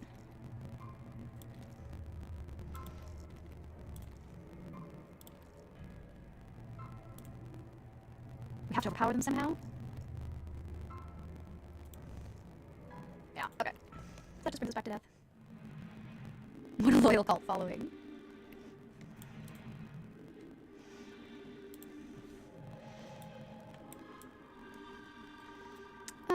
Let's see, where should we try and go from? I wish I could actually, we weren't so delayed from each other so I could get your proper input on this. Suppose we could try, the police. Police station, this time we'll get ourselves captured. Back to the guard. Yeah, that's why I'm here. How did you know that? Ask for help with the Tabitha case. So, please let me know all the details. The cop interrupts in a monotonous and bored voice, his hand trained on his notepad. Then we can start pursuing the case. So this is about Tabitha Marsh. Thinking about it, I wonder if a missing persons report has already been filed. Could you please let me know about any news on the case? The cop frowns. Tabitha? I've never heard that name before. What? Are you sure? Don't react to this. You lift your hands in a soothing gesture. There are definitely better ways of spending your time than trying to pick a fight in a police station. The whole thing is probably already dealt with. I'm sure there's an explanation for everything. The cop gets out of his chair. A voice in the back of your mind tells you that it's a good thing that you're separated from him by a glass window. He turns to go to the back of the office, but at that point you're already on your way out. Something tells you that you're wasting your time here. No, I want to get kidnapped. I can't get kidnapped this way. Restart. Mine is getting worse, which is still entertaining. No. Look around. Keep looking at the bulletin board. No, why would you assume that? Is this not the library? Why are there so many missing people? Go through the papers. I can explain this. I thought this was the way to the restroom? Need to find a missing girl? I'm just admiring your drawings. You say, hoping the uncertainty doesn't creep into your voice too much. The men in the background make a step towards you, but the guy in front, the same one you were talking to earlier, raises his hand authoritatively and stops them. He furrows his brow. Do you really like him? Your mouth is suddenly drier than rice crackers in the Sahara Desert. Oh, yes, you answer, and you try to recall the details of the childish drawings you glimpsed briefly earlier. But you've seen that glint in the eyes of the cop many times before. You've seen it with people stuck in a deadly dull jobs who dream that their potential will be recognized by someone. Anyone. You estimate that Innsmouth doesn't value its creative talent sufficiently. What do you like about them? The cop asks suspiciously. The subtle Art Nouveau references. All the gallows and exploding bombs. The subtle Art Nouveau references, you say, and inadvertently bring up a little sick in your mouth. Judging by the insecure looks on the cop's face, and those of his men, it's safe to say that these people have no clue about art. Bingo. The floral elements come especially to the fore on the furrows of this monster brain, which is attacking, New York? Tokyo, he corrects you. Connoisseur. Ah, I see, and if I understand it right, the decision to devote a whole page to a very shapely, steaming pile of manure touches on Far East influences. Not afraid of the blank page. Huh? Someone from the group makes a surprised sound. Hey, Hector, sounds like you can do more than just scribbling parking tickets. Hector crosses his arms, and from the way the corner of his mouth twitch, you can see that he's trying to suppress a smile. Well, I think we can cut you a break here, he says while looking down at the floor. He looks up at you and twists his mouth menacingly as if he's bitten into 11. Make yourself scarce! You don't need to be told twice. Even before the heavy door falls shut behind you, you can make out the strong protests from Hector's colleagues. We can't just let a foreigner go. That was perfect. Without noticing, you've been holding your breath ever since turning your back on the group of policemen. There's something off about these cops, and it didn't take an online detective course to figure that out. Okay. Hear me out, friends. I don't think this will change anything, but just to check, let's get kidnapped again and see if our interaction with the cop is different this time. Ooh, very slight improvement, whole sentences. For when you eventually read this, don't worry, for the end of the slideshow is incredible. I'm sorry, Ryan. That's so sad. Maybe Breathe tried to freeze up time itself, got rejected, and now we're all suffering the consequences. I have no charisma. That sounds like something that would happen to me.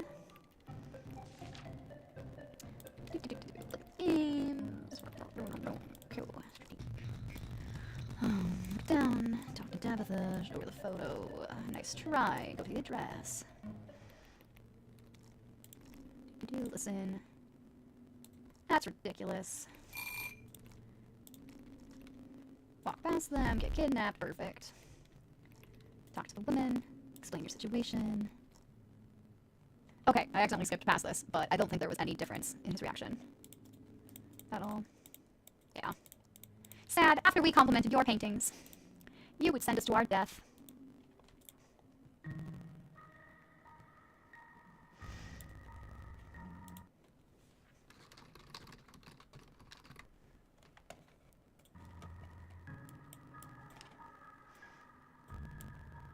Alright.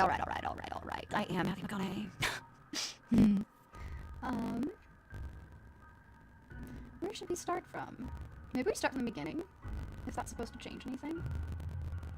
I feel like we kind of... But we have so many endings we still need to get. Is the thing. Vila Marsh. Let's just get money. Enter. Case solved. Ask for payment. Stay in hall. Thinker. You don't like this at all. The smile is cold and dark, but you can't figure out why you would think that. What game is she playing? At least now you can put some distance between the two of you, and that's all that matters. You're on your way, but you're still pondering this. Speaking of shadows, keep moving. Blur your face. Blah blah blah. I want to leave town. I'm just going for a walk. Say your real name. Cry for help. I hate all of you. Help. Cry for help. Inform the FBI. Talk to tourists. Scream at him. Yes. Okay, and then we're on the outskirts of town. I like Breeze TLDR more.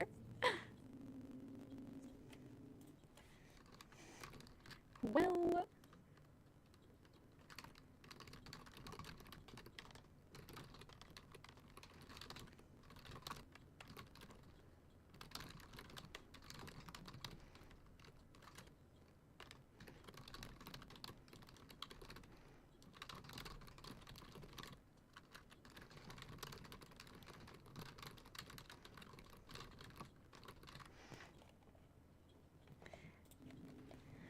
Darkness lies ahead of you. Sweet relaxation.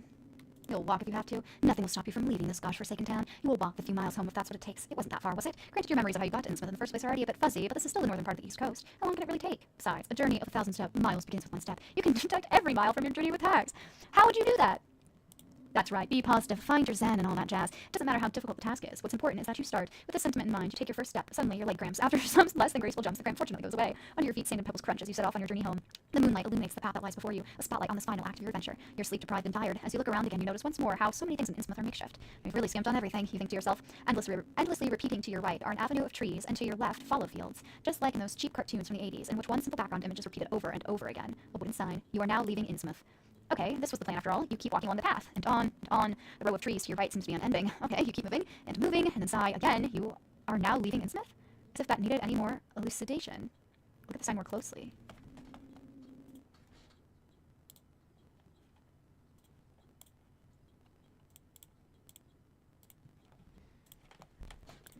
Wooden boards nailed together haphazardly and written on matte red paint. Not a masterpiece by any stretch of the imagination, always the same stupid text. You're now leaving Innsmouth. Suddenly, you realize something. All the signs are identical! Really cheaply produced! This city has even skimped on the paint! Instead of using a waterproof paint, someone must have made a cheap mix. The small bits and fibers that have dried up in the paint certainly don't look like there was a professional at work. Even the thing that has the shape and size of a human eye hasn't been removed from the wood. It's just painted over. One eye looking at the future, one eye facing the other way looking at the past, while the middle eye watches chat.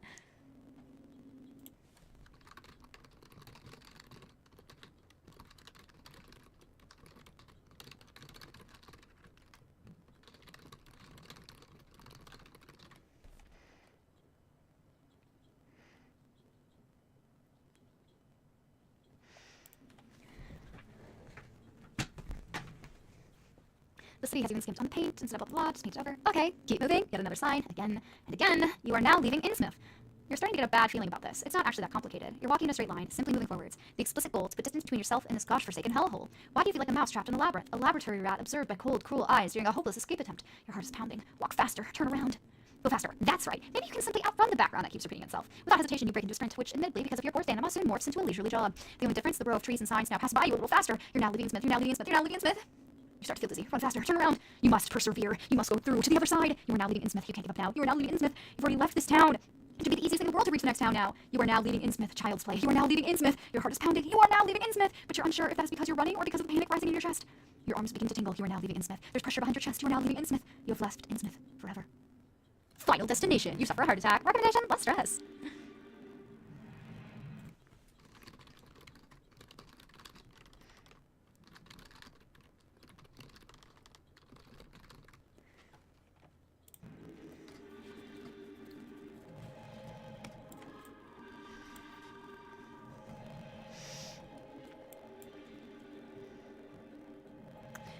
So we were able to get another ending. Woo, go us! We're so talented.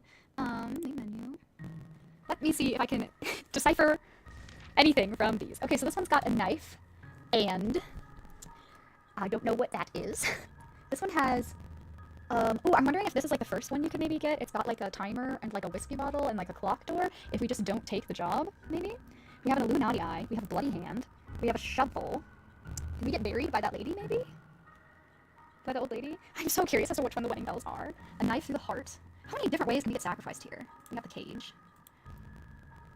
Cage, key, shark. Shark makes me think of being at the beach again. So should be listening to you typing out responses now that we read a while back. I exist in my mind.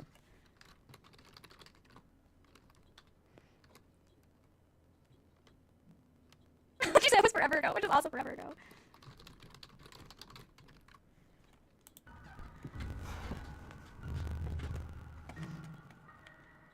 Okay. Maybe try the beach again. Otherwise, I think I might start from the beginning.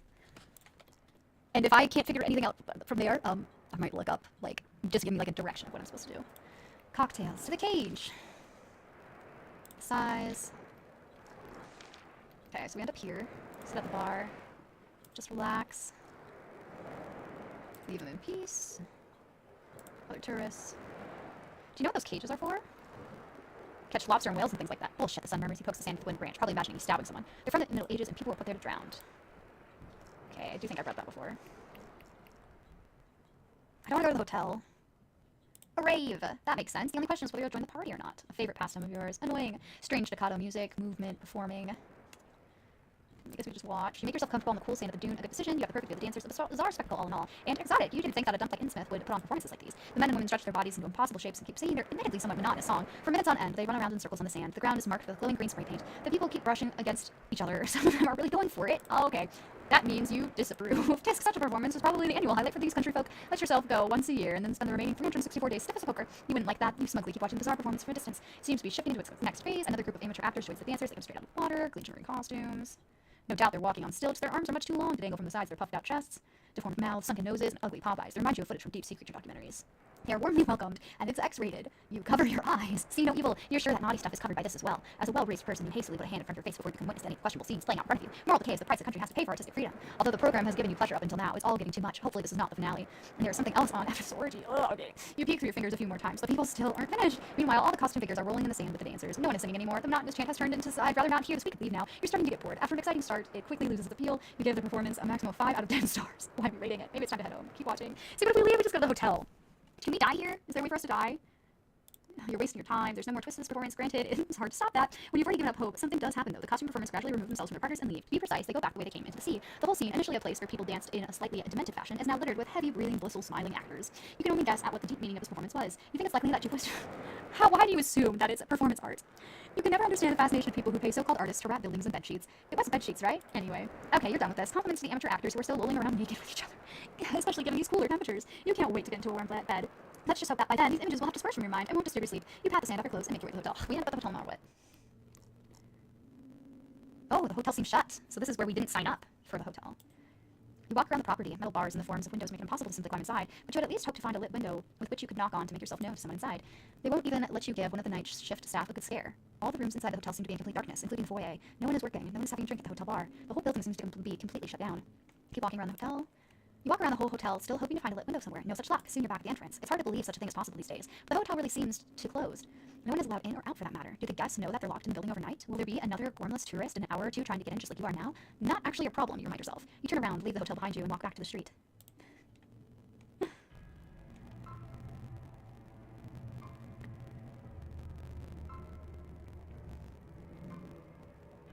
This really is a stream. Okay, I need to catch up with chat. These things were sent a little while ago. It's such a joy, though. The audio has degraded to tin can and string quality, and I'm getting maybe one frame every 1 to 3 minutes. This has been the best stream I've ever seen. Truly capturing the term military grade. I imagine it's like a live stream on dial-up, but your analogy is better. If only there was the dial-up sounds too, that would add an extra layer of nostalgia. This really is a stream. Hey, wait, changing playback speed to 0.5 helps. Maybe a few window blue screen noises. Yeah, when we do get audio, it's pretty fast. Responding to 30 minutes ago question about the drunk lady talking, maybe? It seems to go back and forth from being slow motion and fast. Well, that makes her sound normal again. To be honest, this is a really unique experience. It's a trip with it in the background. I feel like I got a split brain patient. Oh my goodness. You wander the streets. The lost. You have no idea how to get out of this town, and as if that weren't bad enough, you also underestimate the September weather on the coast. Simple wooden fisherman's huts. At least you're not on your own. Look at that. You don't have to slay others groups of people out patrolling. So, I feel like we passed midnight, though. So why are they still patrolling? Let's knock on doors to ask for help. Try another door. Provoke a reaction. There's Granny. I need a place to stay for the night. Confess. Agree. Walk. So the shovel makes me think that we can, like, die here by getting buried, doesn't it? Consider it done. Don't mention anything. Get down to business. Carefully roll it. We did actually feel like quite a few small animals were frantically running around in the bag. Old Ethel was obviously telling the truth. Life is a happy song, and you shovel heap soil back into the pit. You make an effort to distribute the briefly exposed bones in the soil with authentic regularity. You want to leave everything where you found it. With your work done, the moment you ran the shovel into the ground, lightning strikes over Innsmouth, followed by a crash of rolling thunder. Better go inside. No, we just get the peaceful ending. Show her the middle finger. You stop waving, your hand shows the middle finger. Ethel either doesn't hurt, or she simply can't see. Either way, she's old and frail and can no longer cause much damage. It's a Sunday morning, and she just leave. Okay.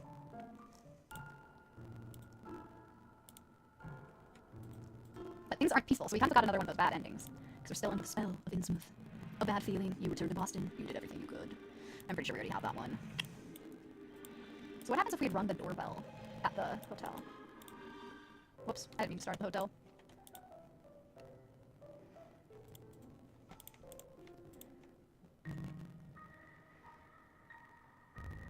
Truly a staggering speed. It's like narrating Brianna, audio responses Brianna, and chat Brianna are 3 different people.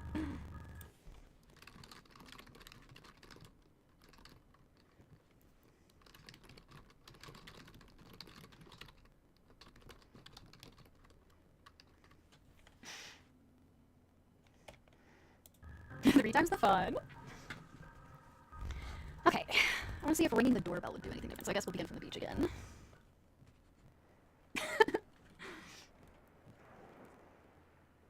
Just got there. We'll be adding time breaking to your subclass.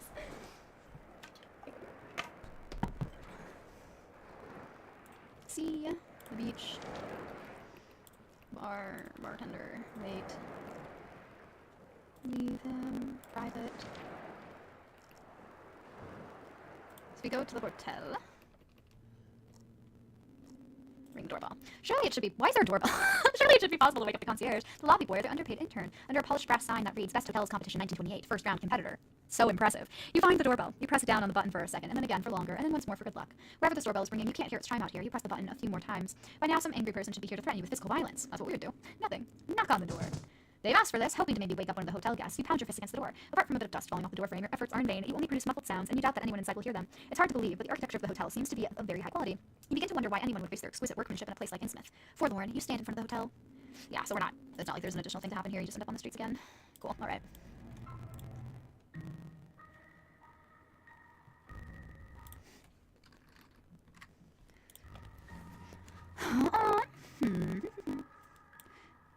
North City Stand Square. Dungeon, fire, sacrifice, wellness. Let's do wellness. See if there's another ending here. Greetings, wellness session. Greet your fellow travelers. Well, interview. Can you be more specific? Mean games. Decide to educate them. Give up. Look at the harbor. Look at the houses. Look at the harbor. Look at the harbor. Look at the houses. Look at the harbor. Look at the houses. Maybe these people are right after all, have completely lost their marbles. We'll go into the cabin. The dilapidated ransom, the one smelling of urine. Excellent choice, it even has a key. In the small hut, there isn't even room to stretch out your arms. A simple nail driven into the wall. You don't recall the old minister wild bears. The little group is now walking over the last stretch across the beach. The sight in front of you is hardly a postcard motif. Your skin looks gray and matte, but you still feel relaxed. A monotonous beat, changing weather, directly to the shore. Here you go with the cage.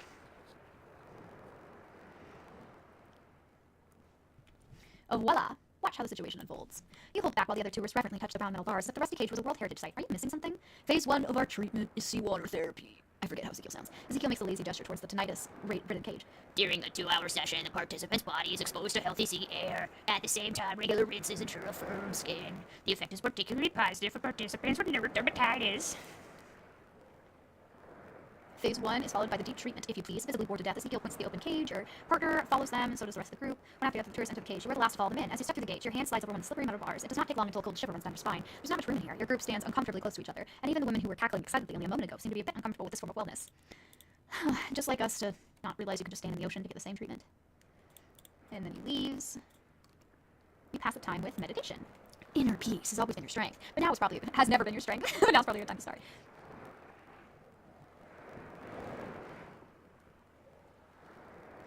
Time passes, at times agonizingly slow, at others as if in a flash. In the first half hour, the tourists still make small talk, but even the encouraging words and stories become less and less frequent. It's almost nightfall. The sun is about to disappear behind the roofs of the town. The light of the sun drains away, and with it, any residual heat. The only constant is the sound of waves and the steady rise of the sea level. By now the water reaches up to your knees. The young women are like, wow. Calm the group, get them in a panic, ignore them. Let's try and be a calming presence this time, because last time we just tried to rile up a panic. It can only be a matter of minutes until Mr. Ezekiel comes to take us back to the bus. The two women give you a grateful smile, and the others nod at you hopefully. Soon, we'll be under a hot shower. You have no idea if this is true, but the atmosphere inside the Iron Dome relaxes a bit. Not only do the couples nestle into each other, but the whole group moves closer together, so as not to give the icy wind so much room to attack. You join them, keep your distance. Let's stay together. There's no reason to be ashamed of wanting to survive. Even animal packs are clever enough to huddle up next to each other during wintertime, and you are certainly not dumber than an animal. You awkwardly take a couple steps towards the others. They let you into the group. With a gentle smile, the older lady rubs your arm. Another hour passes without actually saying it out loud. Your group has given up hope that Ezekiel might return. Their tired faces and shivering sunken figures let you know all you need to. The men make several more attempts to break the lock or the bars, but even though the metal bars look cold and rusty, without a tool there's no chance. In the end, their attempts only lead to more despair. You look at the sea, the beach. Yeah, let's get the beach. Nobody's stupid enough to use Innsmouth Beach for surfing or even swimming, neither the afternoon nor after sunset. I think this is what I chose last time. For a beach party, if only the bar were closer, the sound of waves surrounds. Out, any attempt to draw attention to you. Can't really hope that the drunken couple walk closer. What was that? It was there and it was gone. The old lady seems to be resolute. Maybe her mind was playing tricks on her. Whatever she saw, a shark. What if she saw a shark? Or, damn, he really should have paid more attention to this underwater documentary. Still searching the horizon. A younger couple screams in unison, panic. They press themselves against the bars, then against each other, and then against the rest of the group. Their eyes are searching the water. There was something slimy on my leg! A woman trembles. On my ankle! Her boyfriend adds. His voice is unusually high-pitched. Maybe it's a small fish. They swim in shallow water. You admire his efforts. Something slippery wraps around your ankles. Grab it. Kick it. Scream as loudly as you can. Kick it. With the foot that's closest to the slippery something, you trample quickly onto the sandy ground. You think you can still feel something on your toes, but then that too vanishes. Oh, there's the boy. Oh my gosh, look! Somebody knows something pressing against the cage from the outside. And indeed, as the woman said earlier, it's not human. It's a sea creature that could be straight out of a 1950s horror movie. Blah, blah, blah. The body is bent forward. He looks hungry. But that's the same look he gives you when he's like, hey, hey, you there. Oh, I wonder if I'll hit a 20+ minute delay. You probably will. Speed is key. Yeah, the delay is probably pretty long. How far? Where are you guys? You're still at the barber shop? Holy crap. That was forever ago. How long have I been recording? I've been recording for 2 hours and 19 minutes. I mean, I guess stream is going to say that's how long it's been playing as well. Just because it keeps going even when it says there's a buffer. Drive it away with loud noises. If only you had a crowbar or something with which you could hit the metal bars, you'll have to improvise instead. Ah! You shout and clap your hands. The tourist group forgets its struggle for survival for a few seconds, and they all look over at you. You think you see one of them rolling his eyes, but it's hard to tell in the dim moonlight. The fish creature turns its massive head in your direction. The creature blinks, two skin flaps shut vertically over the eyes. It's an unnatural sight. Okay, maybe fine, it's not that bad. Maybe you should ask for his name or anyone here. The ship has probably sailed. Wendy's gone. Wet bathrobe. Climb on the cage, you shout at her. This could be the only safe and dry place to come. Good idea, someone says appreciatively. Finally, someone recognizes that you're full of good ideas. Wendy trudges through the water back to the metal scaffolding, and after exchanging a few kisses with her lover, why'd you waste time? She eventually manages to climb up onto the cage. Exposed to the rough wind, she sits, shivering on the metal bars. I mean, I'm sure some of the others, that's probably happened too. Wendy curls into a ball and claws her hands into her wet bathrobe. You can't really see her face through the metal bars, but the young woman seems to be in shock. She just shut down, and she's safe.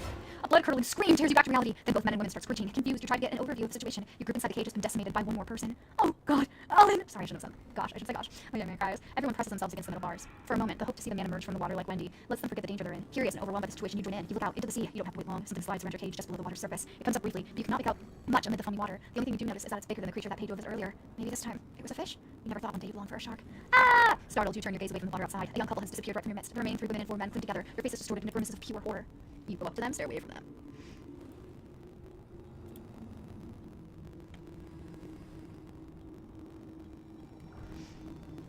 One thing you definitely do not want right now is to be alone, defenseless. Wordlessly, you move closer to the group in waist-high water. To your relief, nobody says anything as you snuggle up to the other freezing bodies in the far too thin bathrobes. A big jerk shakes the group as a woman is pulled down into the water, and her boyfriend, who was clinging to her, is dragged down along with her. The dozen people have now shrunk by about half. You realize you have to act now. Your heart's pounding. Cling to the metal bars. Don't move at all. The stupid cage must be good for something. When those things come through, you're going to make it hard for them as you possibly can. You put your fingers around the iron bars. The metal is cold, rusty, but also surprisingly grippy. The cage is not very high, 8 feet at most. You could try climbing up. Underneath you, the waves splash against the bars. Might as well attempt it. You attempt to lift yourself up and climb the metal bars.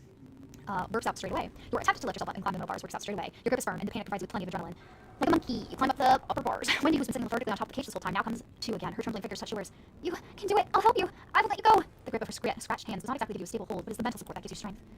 For goodness sake, that's disgusting! An elderly lady says from below, clearly while hanging from the ceiling. The loose bathrobe reveals more than it conceals. But you're beyond caring now. Thanks for the comment, lady. Ah! Another person cries. You look down. By now there are only 4 people left. A young couple and a retired couple. Help! One young man and the retired couple. Shit. The man hisses. You blink and he's on too. Oh, Roy! Why did we have to come here? The old lady sobs into her husband's shoulders. You know why you're here, to find the missing little girl. It's a mission you've criminally neglected so far, but right now you have other problems.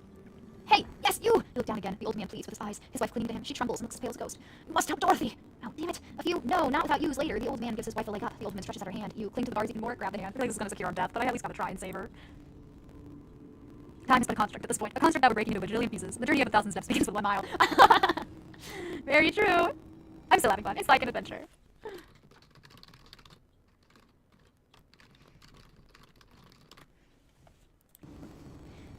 If you die tonight, at least it's as an honorable person. You manage to grab Dorothy and pull her up a little. With her free hand, she grabs one of the bars covering the top of the cage, but she simply dangles there like a ripe pear.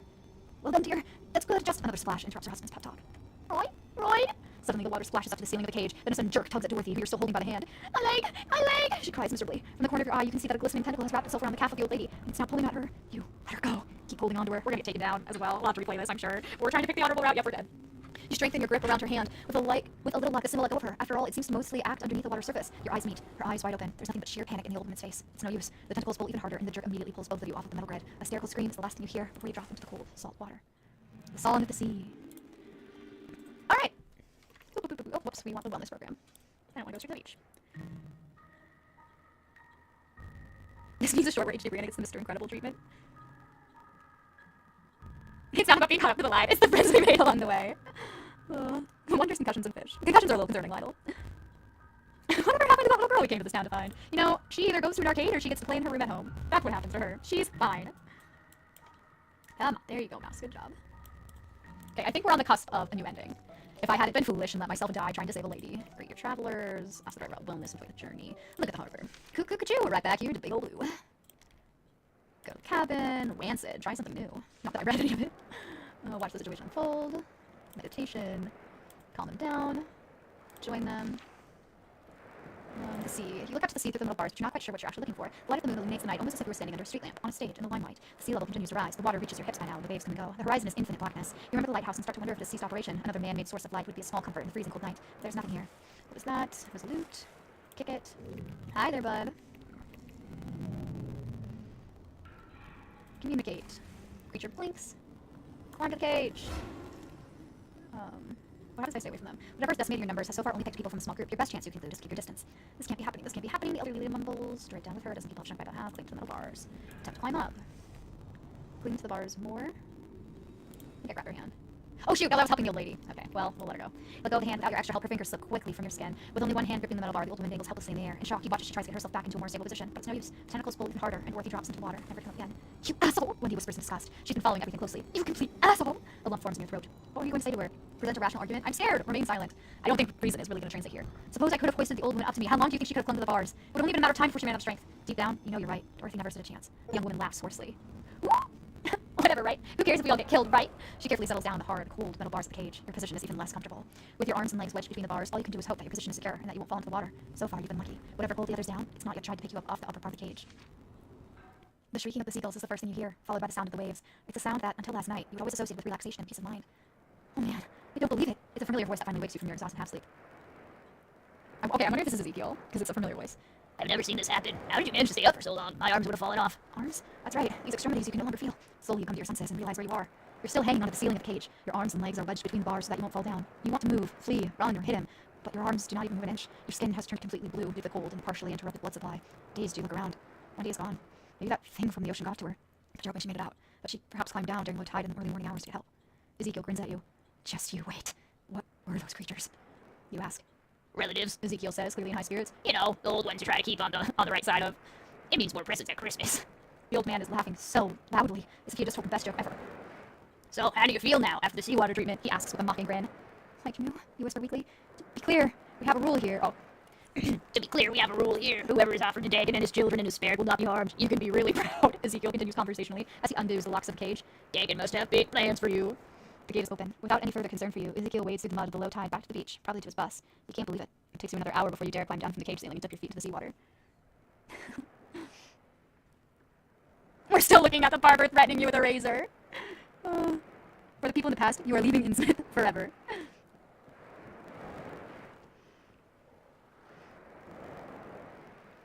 We are watching the movie we're in the middle of making. Your arms and legs burn like fire as the blood resumes its circulation. With the declared goal of leaving Innsmouth as soon as possible, you manage to crawl onto the beach. And you collapse. Memories torment you. Memories of cold, slimy things that do not belong in this world. Memories of simple but kind-hearted people who are torn screaming into the depths of the sea, swallowed by the face of the earth. You've survived, but at what cost? Yes! Wellness! Wellness, wellness, wellness, wellness! Alright, we've at least gotten 3 new endings. Cool. Okay. Maybe let's start from the beginning. Let's do a game. Boston, Massachusetts, the office. Skip. Let's go home. You breathe a deep sigh. It may not have been a successful day, but at least it's over. You're looking forward to a classic Friday night, watching old mystery series at home in sweatpants and getting drunk on cheap booze. Since the early afternoon, you have been staring at the foreboding bottle of liquor at the other end of the room. Up until now, a vague sense of professionalism has kept you from drinking yourself into oblivion. Nothing stands in the way. Don't make a sound. You freeze and hold your breath. No. Somebody will ruin your well-deserved evening. You're as quiet as a mouse. You listen intently. The woman just outside knocks again. Pesky clients. Pretend to be a statue. Give up and let her in. This is messing with your evening's well-deserved relaxation. You're still not moving, so with a little luck, the stranger will give up and leave you alone. You hear the doorknob twist. The door handle's moving. You probably should have locked it. Hide under your desk. Not on your watch. With cat-like reflexes and a speed you usually only reserve for eating chocolate cake, you dive under the desk. Your nose presses against the worn office carpet. You really should clean up at some point. You hear someone enter the office. If you're trying to hide from your clients, you should make sure that your big butt isn't sticking out of your hiding place, idiot. You hear her walk away. The door slams shut. She's gone. You did it. Not only can you finally go home, but you also found some small change and a half-empty tobacco pouch under the table. Today wasn't so bad after all. You look out of the window of the parking lot. A glamorous woman gets into the rental car and drives out of the parking lot at full throttle. You wonder what she wanted. Whatever it was. I'll probably have to wait until Monday. Finally, you're stretched out on your couch, a black and white mystery series flickering on TV. Your blood alcohol level has reached that pleasant point beyond no longer able to drive, but still well before everything that went in has come out again. Next episode? TV asks rhetorically. Sure, go ahead. Next episode, to serve men. You sigh. If only the supernatural would knock at your door. You sure as hell wouldn't miss that opportunity. Boo! Let's call it a day! I knew I could get that ending fast. You reject the mission. Adventure? Thanks, but no thanks. Okay, so if these are in order of when you can potentially get them, that could give us a little hint as to how to unlock it. So this must be like our next quickest death. Okay, so this is like order of deaths, is my guess. We gotta get stabbed somewhere really early. And then there's the pyre, there's sacrifice with gods. So I think that one's at the hotel. I think then the order gets a lot trickier. With all of this. I probably will look at that at some point. Also, I'm gonna take a quick bathroom break, not that you guys will be up to this for a while. Break for no one, not even time. We don't break for time, we broke it. Again, I'm having a great time. I'm on vacation with my phone, watching the stream in one hand and a margarita in another. Now thinking of the experience of Brina having a sub stream 10 out of 10. I mean, it's on brand for the channel, even a disappointment can be a great time. I should make that like a slogan.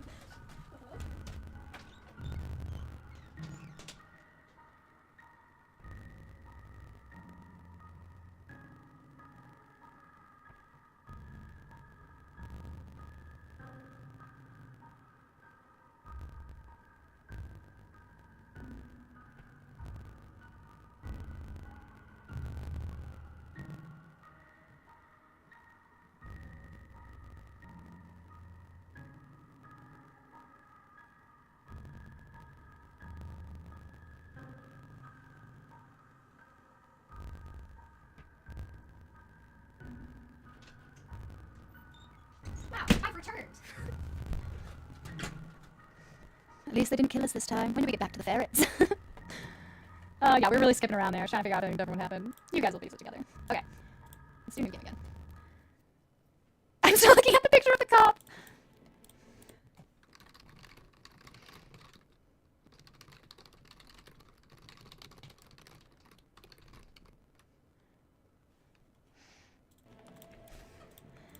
Alright, we'll take the mission.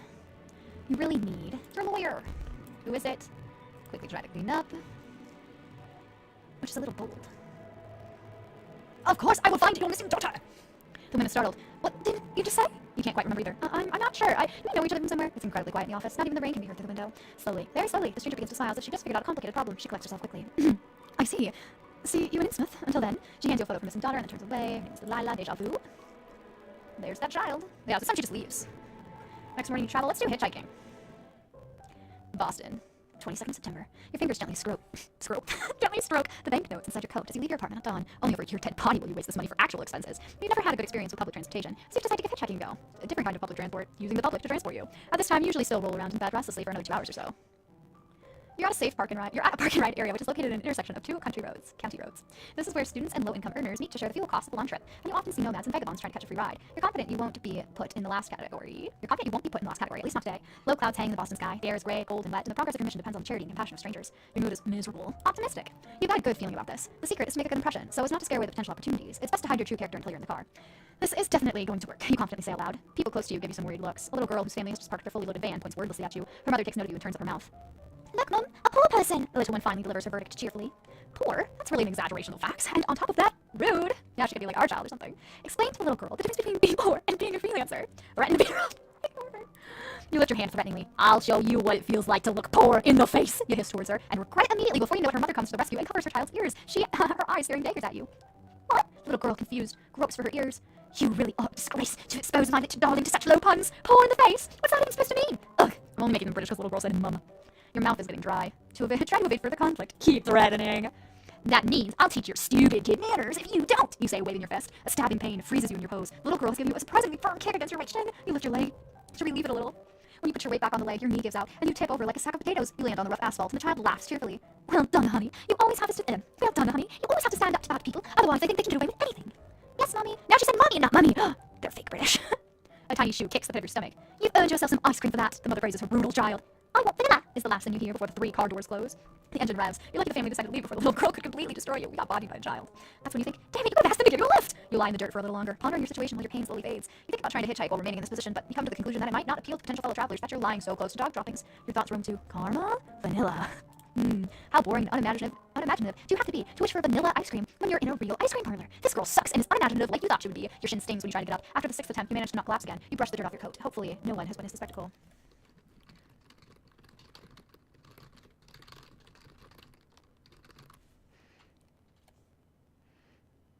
This feels like an odd form of brain training. We just started walking single file and we got haphazardly spread in every direction. Tetanus!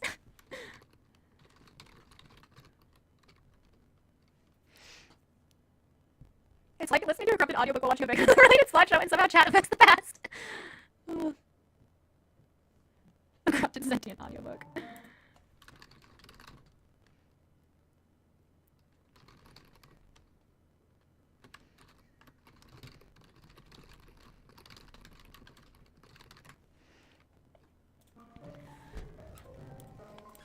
It's time to consider the options. 3 other hitchhikers have positioned themselves at the exit of a parking lot. A student couple and a punk with a towel around his shoulders. Every now and then a car stops and the driver winds down the windshield. Have a few words with them. You join them. Position yourself somewhere further apart from them. Oh, we can join them. These people seem to be experienced hitchhikers. Maybe you can learn from them. Hey, you call out to the couple, hesitantly waving your hand. Hey, says one. Hey, says another. There you go. Where are you headed? You ask the others. The young couple exchanges insecure looks. Springfield? The woman mumbles without looking you in the eye. The two are probably not prepared for conversations with other travelers. The punk ignores you. He's already flagged down a car and is talking to its driver. He disappears at the passenger door. You stand at the edge of the exit of the parking lot and stick out your thumb like a hitchhiker. Just act normal. Throw yourself into a provocative pose. I don't think that'll end well. You decide to just stand there harmlessly with your briefcase by your side and point your thumb towards the exit. Classic hitchhiker style. When you're already starting to ask yourself whether you look like someone who works for a taxman or like some sort of hitman, a car comes up to stop next to you. You get goosebumps. All of a sudden your mouth is completely dry. It's a wood-paneled station wagon. The window is rolled down and a hand appears. You can see the driver in the dark of the car. A hand beckons you over. Say hello. Escape.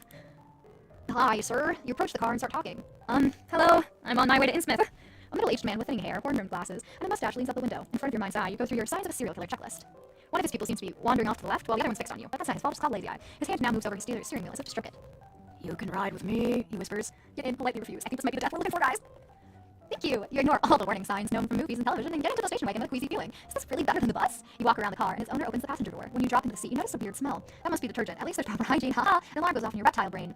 Hank, the driver mumbles and steps on the gas pedal. With a jerk, the car starts moving. The back of your head is abruptly pressed into the headrest. You think about what to say. In a bit of a hurry, are you? What brings you to Innsmouth? Simply sit the ride in silence. We're all from different times. If we get the time delay down, we can resend the messages from that time to feel like our response is live. Oh. In a hurry, are we? You try to lighten the strange mood in the car. The road, trees, and field pass you by while you wait for an answer. Silence. Damn it. Did you hear what he said? Just when you're considering whether to repeat the question, Hank whispers, I always stick to the speed limit. I don't want trouble with the police. Silence. It wouldn't be good. It's not my car. You're waiting for Hank to explain further his statement. In vain! Without meaning to, your gaze shifts, and you can keep the creepy man in your view at all times. Almost relieved, you notice that all his attention is entirely focused on the road, almost as if he's pointedly ignoring you. There's his left pupil, however, that keeps wandering back to you, and then bouncing back into the same way it did before, like a nervous predator. You're not quite sure what to think. This guy seems more like a chameleon or a lizard dude than a fish, so maybe we're going to a completely different story now. It's pretty clear by now that he is not a friend of small talk. What brings you to Innsmouth? He's not a fan of small talk, and we're going to keep doing it. You say to lighten up the strange mood in the car. The man licks his lips before answering. Special business. He turns to you now and seems to ignore the road in front of him. Innsmouth is interesting because not too many questions are asked there. It's a bit like a black hole, you know, and some people, well, the town just swallows them up. The alarm goes off in the back of your mind. Laugh politely and nod. A black hole? Simply sit out the ride in silence. Ha ha ha ha ha ha! You say mechanically. What's so funny about that? Hank asks, so quietly that his voice almost blends in with the noise of the car. I honestly don't know. You're trying to stay very calm when you speak, trying to convince yourself that you're not actually sharing a car with a disturbed serial killer. Don't worry, we've left the barbershop and are now at the police station. I can't even remember how long ago that was. We're all in different times and different playback speeds. Audio-wise, we are at the cage. So chat, what are you in for? Oh jeez. I'm in it for the long haul. Nice to have you on for the ride. Hank's thumb tenderly caresses the steering wheel, then the car slows down. The countryside that was just passing you now comes to a standstill. The car stops a few meters off the road, next to a bare field. I think you should get out, he whispers. Protest. Okay! We want to get murdered, so we're gonna protest. You feel like you've been hit in the head. What? What are you talking about? Hank clears his throat quietly. Don't hold it against me, but I think you're a little scary. You're not exactly what I imagined when I picked you up. But what am I supposed to do now? We're in the middle of nowhere. I think it's all just a huge misunderstanding. You're clinging to the passenger door with its window half down. Please, I can change! You beg. Without looking directly at you, Hank leans over and winds at the passenger window. At the last moment, you pull your fingers back just before they get trapped by the glass. The car slowly returns to the road and steadily gains speed. Bye! You call after him, as if that what just went down had happened by mutual agreement. Oh, okay, I should read it differently. Bye! A rougher wind whips around your face. It's strong and feels almost as if an invisible hand was pushing you back in the direction you came from. All by yourself, you stand there by the side of this country road. Wait for a car. Continue on foot. I guess you can wait for another car to come around and murder us. Instead of wasting your energy on walking a few miles, you decide to wait for the next car. You sit down on the dry earth right by the side of the road. Random tufts of grass are the only bit of nature that seem to thrive here. You will be noticed. A flock of birds form gigantic, ever-changing constellations on the horizon. They seem to you like waves soaring over the landscape, only to rise again at the last moment. These repeating patterns remind you of those kaleidoscopes you liked to look at as a child. I mean, why are you in jail? I've never left. I was born with this stuff, molded by it. I didn't know smooth video until I was bought in MQN. Probably for trying to tune into the stream. Oh, the screen changes. Oh, I'm really curious how far back this is. And that also makes me nervous if the audio is off from the images, if that's the way the VOD would be too. I don't like that concept. I would hope that they would align with each other. A flock of birds form gigantic, ever-changing constellations on the horizon. They seem to you like waves soaring over the landscape, only to rise again at the last moment. These repeating patterns remind you of those kaleidoscopes you liked to look at as a child. An hour passes until a repeated honking of the horn rips you from your thoughts. You turn around and notice a car actually slowing down and stopping next to you. The red station wagon is like a mirage in the gray wasteland that has surrounded you for far too long. An older couple takes the trouble to get out of the car. Worried faces look at you. The driver keeps a little distance. His wife approaches you. What are you doing out here all alone, sweetheart? The woman asks. Her hand touches your arm in a caring manner. A little human warmth you hadn't realized just how much you needed out here. I'm going to Innsmouth, you answer a bit awkwardly. It still feels surreal. Apparently you've actually come across normal people. That's where we're going! Looking for confirmation, the woman looks at her husband. George rolls his eyes. You feel like an only partially welcome, flea-infested mud that someone's picking up from the side of the road. Yep. George finally comes out. His wife gives him a punishing look. He throws his hands over his head and shuffles back to the car. His wife puts her hand on your shoulder. Get in the car with us. I'm Ellen. The Grouch is my husband, George. Inside. He's a good guy. Trust me. You squeeze yourself into the remaining seat in the back of the station wagon between ice boxes and sports equipment and fumble for your safety belt. The engine revs and the car starts moving. Delighted, you notice that the interior of the car is warm and cozy. The ideal ride. There are cookies, and Ellen offers tea from the thermos. The journey is quick and without any further hitches. Let me know if you need anything. Mention your mission. Just enjoy the ride. I'm investigating a private matter. I'm supposed to find a little girl who ran away from home. You fish the little Polaroid photo out of your coat pocket and hand it to Ellen. Good heavens! She puts her hand to her mouth. Such a cute little thing. When we see her, we'll let you know right away, won't we, George? Yeah. You doubt that George's heart is really in it, or at least Ellen seems to honestly want to help you. You scribble your phone number onto the piece of paper. Oh, this one got a heart attack leaving town. Parking lot, what a beautiful sight. Oh. At some point, the vehicle leaves the country road and turns near one side. It says Innsmouth, written in big red letters, which are slowly peeling off the side. Your journey continues along a narrow and bumpy country lane with lots of potholes. In the distance, you can already make out a few houses. Seagulls are circling the roofs of the far side of the coastal town. You approach another wind sign with the words "Car on Diversion" scrawled on it messily. An arrow underneath points to the right. The sign points away from the route that leads directly to Innsmouth, presumably a diversion. You are sure that the other board directly underneath with the words "Other routes" actually points to the direction leading directly to town. Odd. George is already indicating and wants to turn into the diversion lane. Don't get involved. Ask him to follow the other route sign. Diversion. Curious. I'm curious. You'd rather not follow the diversion. Can't we just continue straight ahead? We're nearly there anyway. Ellen makes a dismissive sound. What did I do for her? Oh no, I don't think so. That's not right. No breaking the rules. I know how it goes. We'll end up getting a ticket and George will be grumpy all weekend. Yeah. George grumbles and turns to follow the diversion. The vehicle turns off to follow the diversion route, and even the bumpier path leads you not to the city center, but to what, with only a great deal of goodwill, could be called a parking lot. The road stops right at the entrance to the parking lot. Above the entranceway, another makeshift wooden sign reads, Innsmouth Park and Rest Area in red paint. Free! We wish you a pleasant stay! You can't help but feel disturbed. Something strikes you as odd. It's the fresh red paint on the sign, the fact that the parking is free, the number of exclamation marks. You look skeptically at the welcome sign. Someone clever once said that 5 exclamation marks are a sure sign of an insane mind, a theory which is regularly confirmed by 90% of online text posts. If the author of the sign really works for the city, you don't get the sense that they care too much about professionalism. Perhaps you should make your PI offices to this place. Move your PI offices to this place. Props to you for being committed to getting these endings. I'm a completionist. I'm a filthy completionist.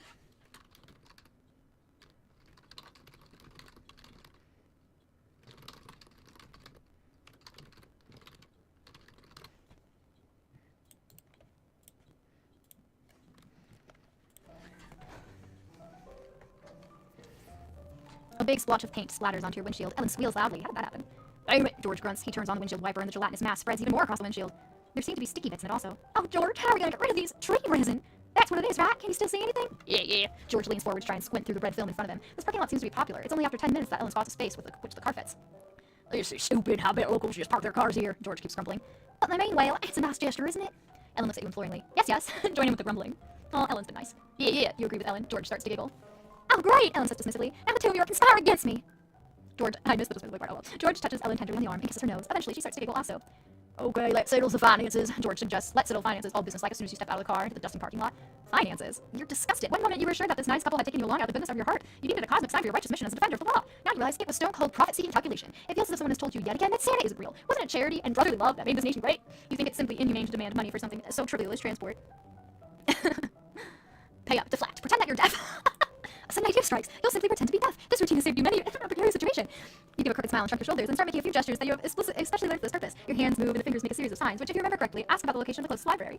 Why is that what we default to? George and Ellen look at you puzzled. What are you doing? Ellen asks tentatively. You point at your ears and raise your shoulders again with an apologetic smile. Are you deaf? But we were just talking to you? Keep gesticulating. Throws hand in George's face.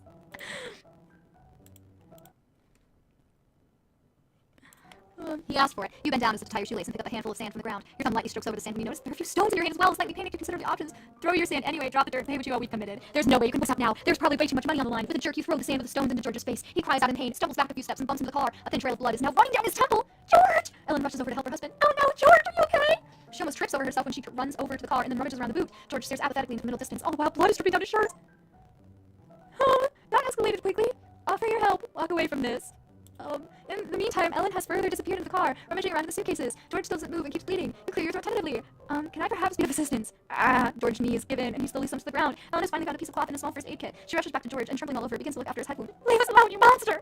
George is making some indistinct noises. You assume they're insults. He doesn't seem to be in any mortal danger, and since you're no longer wanted here, you do as you're told. With a quick step, you make your way into the town center in the direction of the coastline. Not long ago, the sun was bright in the sky, but already the first wafts of mist are creeping into the streets. The air feels heavier, and the sun can no longer penetrate the fog. Time to think about where you want to go. You slow down, leaning your briefcase against the wall. You start pacing along the quiet alleyway. You've got an important choice to make right now. The city center is the north. Even from afar, you can see the outlines of the old and ornately decorated buildings in the main town square. Here, you should find the police station, the main shopping street, and of course the town hall. As a coastal town, Innsmouth, of course, also has a harbor. During your research, you found out that this is a busy area, which includes a dreamy beach. You expect there to be mostly tourists. The old town, according to your research, has the only hotel in town, the Gimlet Hotel. You could decide to check in and freshen up, and just when you want to see if your heart leaps, just when you want to stop, your heart leaps into your throat. Where a moment ago was your briefcase leaning against the wall is now nothing. Disturbed, you walked up and down the street near the alleyways and over the fence, but there is nowhere in sight. Did you actually bring your briefcase and put it down here, or are you going mad? At least you can take comfort in the idea that the thief will be surprised when what he finds when he opens the briefcase. Quite a lot of pieces of paper with phone numbers, names, sweets, scrunched up underwear. You think you can cope with the loss of your briefcase. Lucky that you didn't take anything actually useful or valuable on your trip. You check the alley one last time. Apart from a pair of moving curtains on one of the windows, you don't notice any clues that could lead you to the culprit. It doesn't matter now. It's important that you keep moving. There are only a few hours left until the sun goes down. The first thing you visit is the city center in the north, the hotel in the south, the harbor in the east. That's the city center. Yeah, we don't even encounter that lady this time. We'll see if getting arrested by the police directly leads us into the death thing. We're reducing that. Are there people? Look through papers. I can explain. I thought this was the way to the restroom, you say, with your arms still raised. The cop exchanges nervous glances and start murmuring to one another. Bull crap, he's trying to pull her leg. Seems as if the men here are on the defensive now. We don't have a restroom here, and no running water, the curmudgeon cop says. And the cop behind him look at each other. Ooh, shouldn't you help him though? Time to fuel the fire. You ask innocently. Yeah, Greg, shouldn't we? Someone asks from the back. Another voice, presumably Greg, hisses back. We told you last month that we're stretched for funds this year, and everyone agreed. Did we though? I'm not going to have this discussion again. All the cops are now huddling to discuss the agenda items of last month's meeting. Your eyes are seeking out the door of the exit. Sneak out, wait until the discussion is finished. Patiently wait for the discussion to conclude. It takes a few minutes until the cops manage to get their finance guy, Greg, to concede and promise them a toilet. Definitely not this year, and probably not next year, but possibly if not 100% the year after that. Here. Was that so difficult? Visibly relieved, the cops turn back towards you. The guy in the front gives you an apologetic smile when he approaches. His colleagues swarm out like a pack of hyenas. Really nice of you to not cause any trouble. Before you can say, don't mention it, buddy, someone hits you over the back of the head.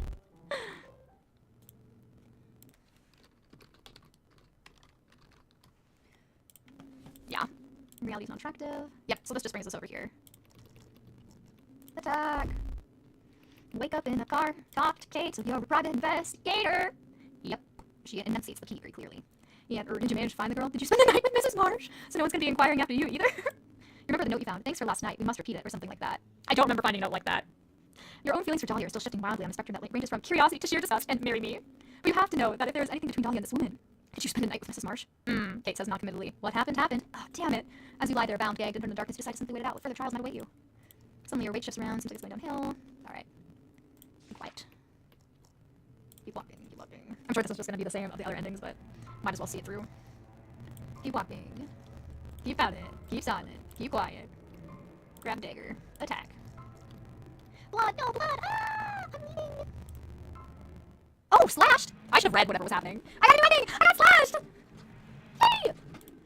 I kind of want to read what happened, because I did change stuff. Hold on. Let's go back to the sacrifice. Keep walking. Out of it. Keep silent. Keep quiet. Grab dagger. Attack. Raise the dagger. He appreciates a fighter. Utter silence in the hall. The only sound you can hear is the rush of your blood in your own head, and your heart pounding loudly in your chest. The high priest grabs your wrist and holds your hand above the precipice. Blood trips in all-consuming darkness. This looks the same.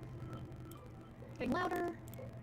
Oh, he knows. They can knows. He knows of your misdeeds. Not only of those today, your whole life is being judged by him. You can sense it. They can know that you are a cold, emotionless scumbag who doesn't care about other people. You have proven that impressively over and over again in the past 24 hours. Unworthy, the high priest cries triumphantly. You envy him for his enthusiasm in this dark hour. Fine, you're unworthy. Maybe that's not too bad. Maybe that means you can go now. 1 out of 3. Maybe the others will be luckier. You look over to Kate and Lonnie. They stand there as if rooted to the spot. Kate averts her gaze. You're about to start talking to her when you feel sharp pain in your chest. With a single fluid movement, the high priest Gary's approached you with his dagger without you even noticing. The precious-looking handle of the sacrificial dagger glittering off, and the light of the torches protrudes from your chest. You try to speak, but there's an awful pressure. You sink to your knees and are amazed. So much blood from such a small wound. So that's slash. So we can be deemed unworthy based on our decisions. That is cool. Okay. So that must have been going off of me hitting that man in the face with the dirt. Oh, cool, cool. Okay, main menu. Let's see, we filled out a couple more endings. Okay, we still need 2 more from the first page, 4 more from the second page, 2 more from the third page. Okay, we only need 9 more endings. That feels like a lot, though. We've already been going for like 3 hours. Bye for giving your ideas when you eventually make merch. And we officially passed 30 minutes of delay.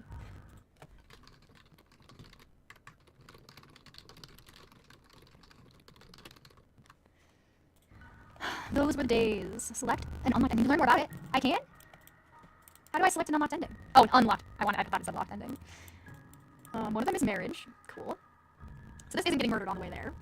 Good to know. There's an Illuminati symbol. Okay. How do we go about these?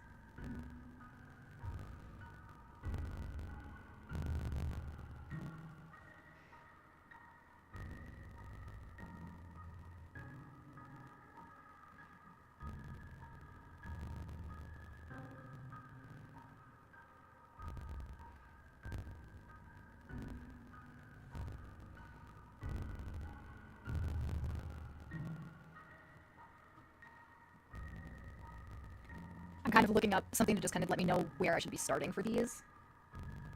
Let's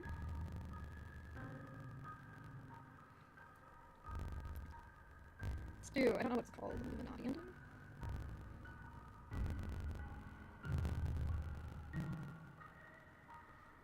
Okay, so I have, let's call it a day, slashed, demon barber, shot at the stake, a sacrifice, strangled, rabid ferrets, song of the sea, wellness, yith we can, bad feeling, nightmare, black widow, final destination, a sinking feeling, Dagon's embrace, and innocence. Okay, so I need something called One Night Stand, which looks like we start at the beginning of the game. New game. What an excellent conversation to have with a child. Hey, we just threatened the other child. Excellent. Alright, stay at my desk. We need a lawyer. Who is it? Invite her in. Which makes you blush. Kiss her hand, you come to the right place, lady. Kiss her hand, keep flirting. Nothing is quite as attractive as an heroic private investigator, you think to yourself, while at the same time secretly trying to remove a piece of spinach lodged between your teeth. What's a smart lady like you doing in this disgusting office like this? This is your office. Dolly replies, amused. You smile. This is your office. You smile and nod slowly. Damn, you should change the subject quickly. Take her out for dinner. Can I get you anything? You stand up and get the whiskey from the sideboard. You made a grab for the glasses to go with it, but they're stuck to the surface, and you have to give them a good tug. I remember this from earlier. Smiley most leading smile. Silently both agree to pretend this conversation never happened and move on to business. Okay. I'm pretty sure you're supposed to be able to take her out there. Don't mind me. Okay, you're not supposed to ask her out to dinner. Got it. We'll restart the scene. I just want to make sure I didn't mess up earlier than that.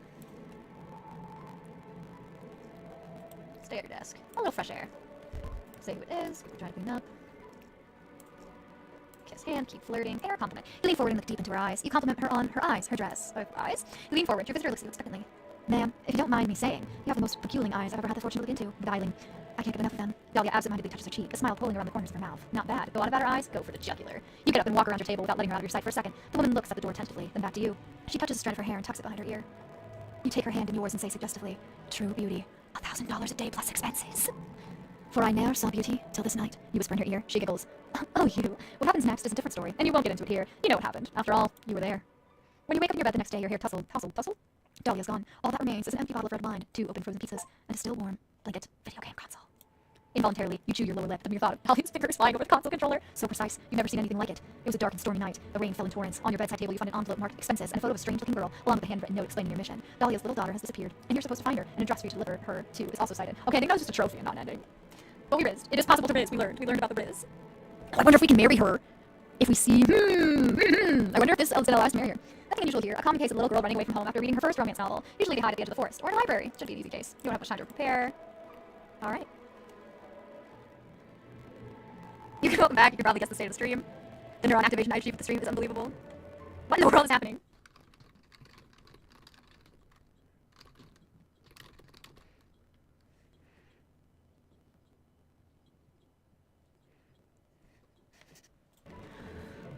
Let's do class again. Boston. Oh, I should check to make sure I can actually get on the right path. Okay, yeah, so some of these are trophies. Slashed Demon Barber. Ending 5, it's the new economy, stupid. I think we're missing that one. We're missing ending 5.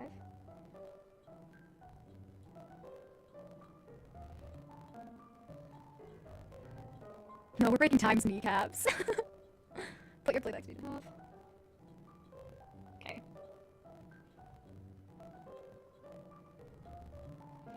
Town Square, look around, arcades. I think we don't have this in Neocon, be stupid. Cleaner, leave a donation. Talk to the driver, show your ticket. People wait quietly and patiently, keep walking. To the rear bench. You've always been the cool outsider, at least that's what you like to tell yourself, so you take the back row, which you have all for yourself. The ride won't take that long, will it? You wish you would pay a little more attention to the map. The smell of sulfur rises into your nose again. You try to sit down carefully without tearing your clothes on the wire spring of the seat cushion. Suddenly, a jolt. You can't balance and you're pressed into the seat by the most mysterious of invisible forces. Gravity! The bus starts at 5 in the morning. Because of the abrupt start, a bunch of yellowed paper has rolled across the dirty floor right in front of your feet. You pick it up. Look at the newspaper. Innsmouth Illustrated. From April last year. How useful. Read the newspaper, spread the newspaper on the seat, and sit down on it. According to the faded sticker on the subscriber of the newspaper was a certain C.G. Chung. The Innsmouth Illustrated actually offers a lot of entertaining articles. All these features and listicles give the impression that at the end of this trip, you find yourself in an adorable, up-and-coming tourist metropolis. A real insider tip. Well, read more. You decide to read every damn article in this paper. Preparation is everything, as you know, and apart from that, you're bored to death. You find out that the Innsmouth has a boardwalk, and that even a beach bar was opened last year. Finally, you discover the crossword puzzle, which turns out to be quite difficult. Quite a lot of fish-related terms. See you later what? Yep, you got that one, but you get stuck on making pastries, but with H, or toll road. That's too difficult for you at the moment, and you throw the newspaper in the corner. Finally, your eyes close, and you rest the rest of the ride and sleep peacefully. The bus leaves the country road and turns off at a wooden sign that says Innsmouth in red sticky letters. The journey continues rather bumpily along a narrow dirt road littered with numerous potholes. In the distance, some houses are already visible, seagulls circling the roofs at the outermost edge of the city. Slowly, all passengers take their bags from under the seats and get ready. Curious, you look through the front window of the side window. That's odd. The bus passes by a huge, what's this, a scrapyard? Parking lot? Why would something like this be here right outside the city? You pass another wooden sign whose half-peeled writing advertises the Innsmouth Park and Ride area. A lot of cars look like they've been sitting here for years. Sandpepers into the bonnets and windscreens. It's getting relatively smooth for me at live with 0.5x playback, the audio at least. Well, that's good. Make of it what you will. The front door of the bus opens with a squeak, and you join the monotonous line of locals stepping out of the bus as if in a daze. Almost walking in step, you all get close to the exit. As you walk down the steps, you have to protect your eyes from the sunlight. Turns out the windows of the bus are tinted. The other passengers shuffle off. Okay. Ignore. You follow the group of people from the bus without acknowledging their friendly welcome. Hey, yes, you! What are the instant? Someone shouts after you. You turn around and notice a small elderly lady with a strange hat waving at you energetically. Very energetically. Keep walking. Dang it, you just want to see the town. You ignore the woman and keep walking. She doesn't give up though. Don't forget your travel guide! She shouts after you, and then bam! Something hits you in the head. Danger! Run! Find out what just happened. Your fingers touch a tender spot at the back of your head. You turn around. What was it that hit you? A rock? And you spot it right there at your feet. It's a travel guide booklet with the title See Innsmouth and Die. You pick it up and dust off some of the dirt in the distance. The wacky lady gives you 2 thumbs up. Enjoy! Crazy. You head further into town along the cobbled road in the direction of the coast. Not long ago, the sun was bright in the sky, but already the first wafts of mist are creeping into the streets. The air feels thicker, and the sun can no longer penetrate the fog. Time to think about where you want to go. You slow down. You lean your briefcase against a wall and start pacing up and down a quiet alleyway. Well, Brie, how are you doing this fine stream? Is this a stream? I think this is the worst I've ever seen technical difficulties go. This must be an experiment done on purpose. Anyone thinking about all the time hijinks?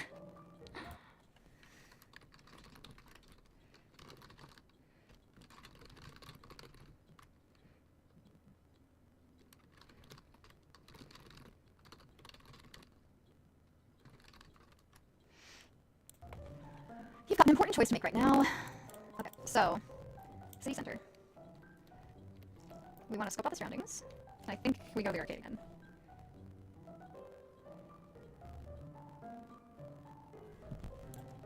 Arcade.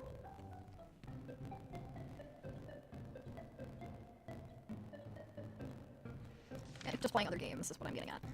Look at the games. Shooters, Nation of the Unaliving. Scientists in a secret lab under a well house have experimented with a dangerous zombie virus. And it's let loose. I think we've done this one before, haven't we?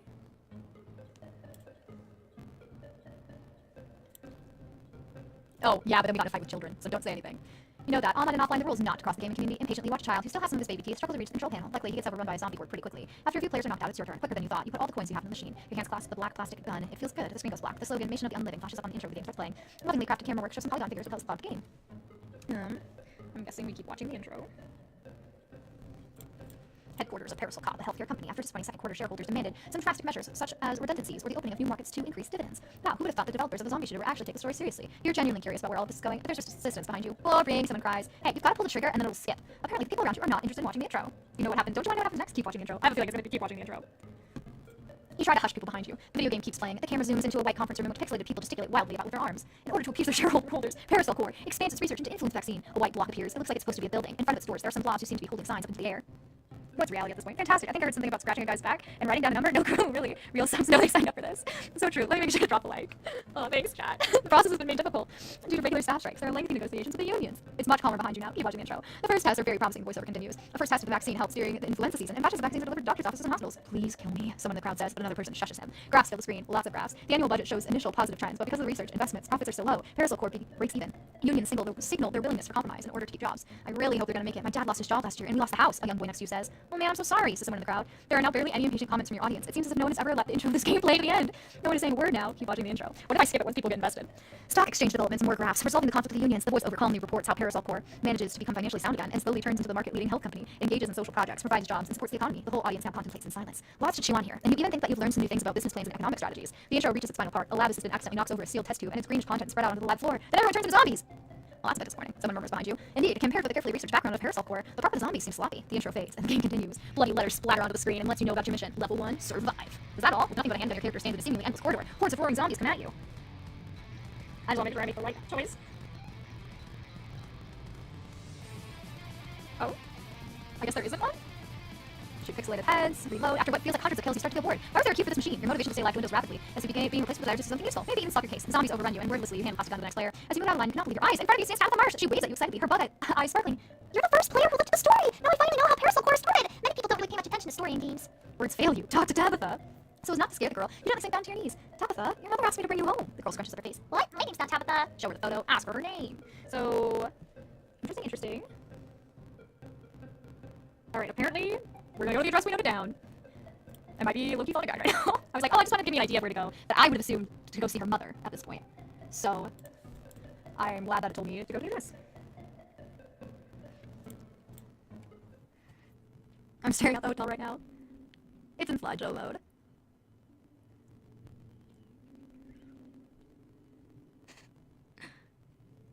The Eldritch Horror. The audio is totally deep fried. That's wild. I'm scared to watch this played back. Unsurprisingly, the old town has fewer tourist attractions than the town center. Fish guts, compost, and other random discarded goods line the streets. A pathetic trash parade leads right to the residential neighborhoods. The lack of scary fountains is made up for by the presence of some rather creepy-looking fish folk. Okay. I want to make sure I make the right decision.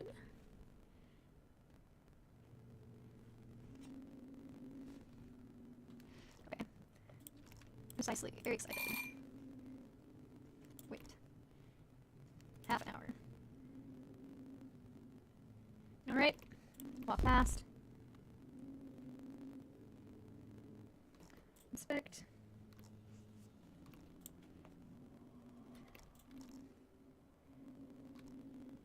Okay, they say play long.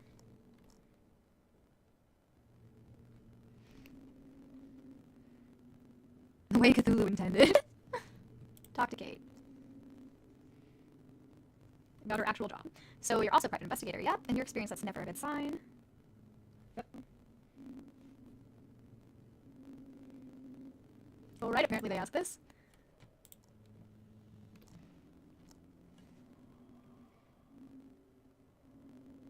Say something. Where are you taking us? Painful smack, that's what I was expecting regardless of what you say. Looks like it's a lot of keep walkings.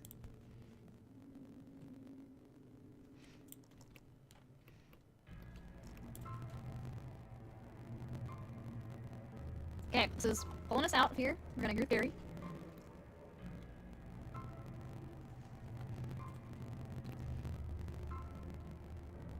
I'm gonna go with no. You can't be serious. Okay, so we're putting up another fuss. This feels like an ending I already have. But why? I can't see proof of that. Yeah, I'm guessing it's gonna get down to business because I know where a sermon leads. Blame the high priest. Explain the basics of modern management. Because we learned it from the game! Oh my gosh, that makes sense! Okay, I did not expect that to unlock a piece of information. But we learned from the game the modern management theory. You sigh. You didn't want to have to do this, but there's no way around it. We need a display area for this. Your wish is the mob's command. A small blackboard is pushed from a storage room into the main hall and lifted onto the elevated sacrificial platform in a collective effort. A few fishermen climb onto the sacrificial platform to take pictures. Oh, I accidentally skipped something. No! To take pictures of the table with their disposable cameras. They promise others to send them copies of the picture. The mob scatters, and the first fishermen go home, no doubt to whip their little fishing business into shape. A pregnant woman climbs up the hill to thank you personally. My husband had already given up, I think. He was only alive to be at one with the sea one day. Thanks to you, the fire in his eyes is finally burning again. The fire we had when we first met. So thank you very much. You notice the high priest is missing. When you inquire about him, you were told that, faced with the futility of his life, he had thrown himself into the abyss to become one with Dagon. Or maybe he's went home. After a short consultation with Kate and Lonnie, he decided not to mention this whole abyss sacrificial business anymore, and instead joined the remaining good-humored people from Innsmouth, who now return to town through the underground pathway. And what will become of Dagon now? An old man asks a young woman who climbs up the steps next to him. She shrugs her shoulders. Dagon Schnagon. It's the new economy, you stupid. You lead Innsmouth into the future. I don't think I ever would have found that one on my own. Kate is worse than you. No! And we died in a successful manner, too. Cool. Alright.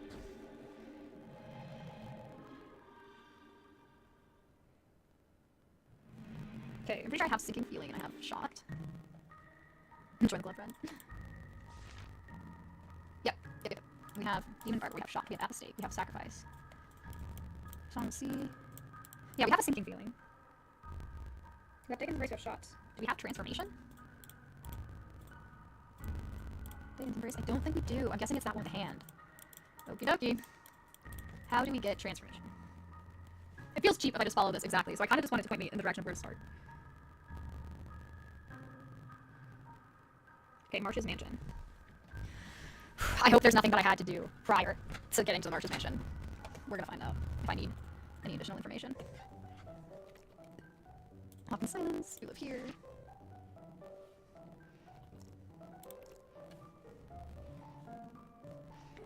Hello, beautiful. Dinner sounds splendid. Follow her. Start looking around. Look around the dining room. Okay, this one just jumps straight to... Okay, it's flirty. You look stunning. Oh, you. Dahlia purrs and turns away shyly. It seems she's finally opening herself up to you. You readjust your clothes, use this opportunity to flee. So I think because we flirted with her successfully in the beginning, this might change. While Dahlia looks away sheepishly, you take stock of your appearance and try to fix the worst of it. Shirt, hair, teeth, fly, all sorted, ready to go. Dahlia's finger slowly caresses her own cheek. You somehow manage to stay in her good books. Your romantic radar, which is reliable about 60% of all cases, tells you that she's into you, seemingly without realizing. She leans in, wanting to be close to you. What is it that you want from me? Good question. I want to take you here now. Maybe we could start by going to the cinema? Oh, I don't trust my Riz game. Oh no. Guys, no, it's this one. Of course it is. Excitement travels through your whole body, and you feel a tingle from your nose all the way down to the tips of your toes. And you can see Dahlia feels the same. She takes both hands into the table as if to hold on in order to withstand an irresistible pull. That irresistible pull is you. Okay, and with one sweeping movement of your arm, you clear the table of the carefully set out plates and cutlery. With rate and clatter on the floor, you both crawl onto the table, and within seconds, Dahlia's let her hands start to explore your body. How'd she get out of your shirt so quickly? We just played video games before. Let's do that again. You must ask her for a few tips later. In the corner of your eye, you can see that the door's opening. It immediately closes again. Dinner may have to be rescheduled, but you've already arrived at the main course. You both get rid of your clothes, and soon you do things that are too strange and too dirty to describe. Things finish as quickly as they started. You lie next to each other on the table and gaze up at the majestic chandelier. A fork, which you must have overlooked earlier, digs into a very unpleasant spot. But you're too exhausted to do anything about it. The wood creaks, and you can feel the weight shifting on the table. Dahlia now bends over you and caresses your cheek with the back of her hand. The wild desire in her eyes is giving way to a tenderness you hadn't thought her capable of. I want you to marry me, she says. I'm more of like a lone wolf kind of person in marriage, but I just... Yes, damn it. I just really married. I have a child now. You say, overwhelmed by so much affection. You'd already been thinking about wanting to marry her during your earlier intimate moments, although you probably would have liked to have Innsmouth a couple of times before that. What can you do? You're old-fashioned like that. Dahlia beams at you, and it's a smile completely different from the amused glances you received before. You finally feel like you can see behind the curtain, and there's a real human being hiding behind it. She takes your hand. Let's go. Moments later, you and Dahlia find yourself in the backseat of a car that must have been disgustingly expensive just a few decades ago. The chauffeur, a hunchback local with a peaked cap, had welcomed you right outside the Marsh Mansion. It all happened very quickly. Dahlia had insisted that you get rid of all your clothes and wear a plain black robe with green wave patterns for the ceremony. I think we're getting murdered. Simple lethal sandals and a golden necklace with a squid dangling from it to complement the outfit. You've had stranger Saturday nights. The whole situation makes you a bit horny. It makes you a bit suspicious. I'm guessing we have to answer the appropriate one. The strange clothes, the pagan jewelry, the rhyme to the unknown, and Dahlia sitting silently next to you in the car. What a turn on. Any attempts to give your soon-to-be wedded wife a smile, however, fail miserably. With a serious, intense face, Dahlia follows the course of the road. The noir is rude. We failed at the very first run so long ago. And we failed again. The car makes its way towards the harbor. Occasionally, a small group of inhabitants limps out of the way as soon as they see the headlights. The car moves through the narrow alleys over uneven cobblestones. Bloated, expressionless faces stare at you through the window with open mouths. Don't worry, Dahlia says relaxed. She's not taken her eyes off the road. As long as you stay close to me, you are safe, she adds. Try small talk, keep silent during the ride. There's nothing left to say. You nervously pull at your ropes. After a while, the narrow labyrinth of small huts and dilapidated estates gives way to larger buildings. These must be the warehouses and shipyards of the harbor. The car turns to the new drives along the promenade. As you look to the harbor basin, you realize for the first time how important fishing must be to Innsmouth. There are so many boats here that not all of them can reach the jetty and are simply connected by ropes. Presumably, the fishermen have coordinated themselves so that they do not block each other's access. The car leaves the promenade and heads towards the church on the hill above the harbor. The chauffeur steers the car up a very narrow dirt road and parks in front of a low wall that surrounds the church. We get to go to the church! The driver switches off the engine and applies a handbrake. Then he gets out of the car and opens the door for you. Dahlia gets out on her side by herself. It seems the only your door cannot be opened from the inside. You all walk along the pebble path towards the church, which is flanked by weeds and withered bushes. The church gates are already opened.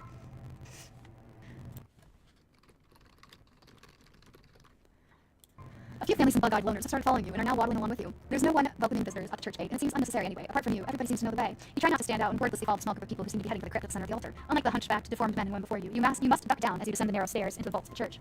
You walk through a small room full of candles and elaborately decorated leather books. You can also make out golden treasures that look as if they are from fairy tales of knights and dragons. In the center of the small treasure chamber, a huge crack runs through the wall and gives access to a vaulted corridor leading deeper into the ground. You wonder how the crack could have ended up in the walls of an old church. It looks like an open wound. One by one, you slip through the crack and continue walking down a distance made of natural stone slabs. Your latent tendency to claustrophobia rears its ugly head. Oh, we're back here. Your group enters a hall in which the ceiling is supported by 4 broad columns. The moment you step through the archway, a lump forms in your throat. There's something in the air that makes you think of death, decay, and bad breath. The origin of the latter is easy to make out. A big mob armed with torches and pitchforks has assembled here. You now face a huge pack of the finest specimen that Innsmouth has to offer. The blazing fire of the torches gives a tint of hellish nightmare to the whole scene. Only as you walk closer do you realize that in the center of the hall, there's an abyss extending into some unknown depths. The whole seems to have formed naturally. Jagged rock edges lead into the darkness. Up to this point, your footsteps were the only sound echoing through the place. But now you can only make out another sound, the faraway murmur of the sea. It's eerily quiet. The villagers restlessly shift their own weight from one leg to the other or lean on their pitchforks. Under the watchful eyes of the creepy creatures, you're being led through the crowd up closer to the abyss. Dahlia takes your hand in hers, but still doesn't look at you. She looks down into the abyss with a serious expression. You risk to look down to estimate its depth, but you can't see at the bottom. The crowds cheer and wave their torches. Verteidigen! Cthulhu, verteidigen! Cthulhu, verteidigen! After what feels like an eternity, the crowd divides. From its midst, a tall figure in a black robe emerges. The villagers look at him in awe.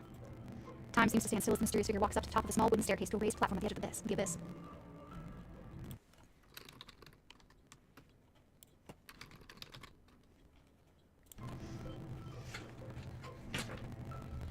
Time seems to stand still. A stocky figure with a receding chin falls closely in the shadows of the mysterious stranger. You've seen many of his kind today. The hooded figure remains silent. Instead, his helper takes the floor. Brothers and sisters, Dagon would be grateful for your coming in such large numbers today. Yari is doing the sacrifice. It's interesting because it's like the same thing, but now we're in the perspective of the audience as opposed to like the sacrifices.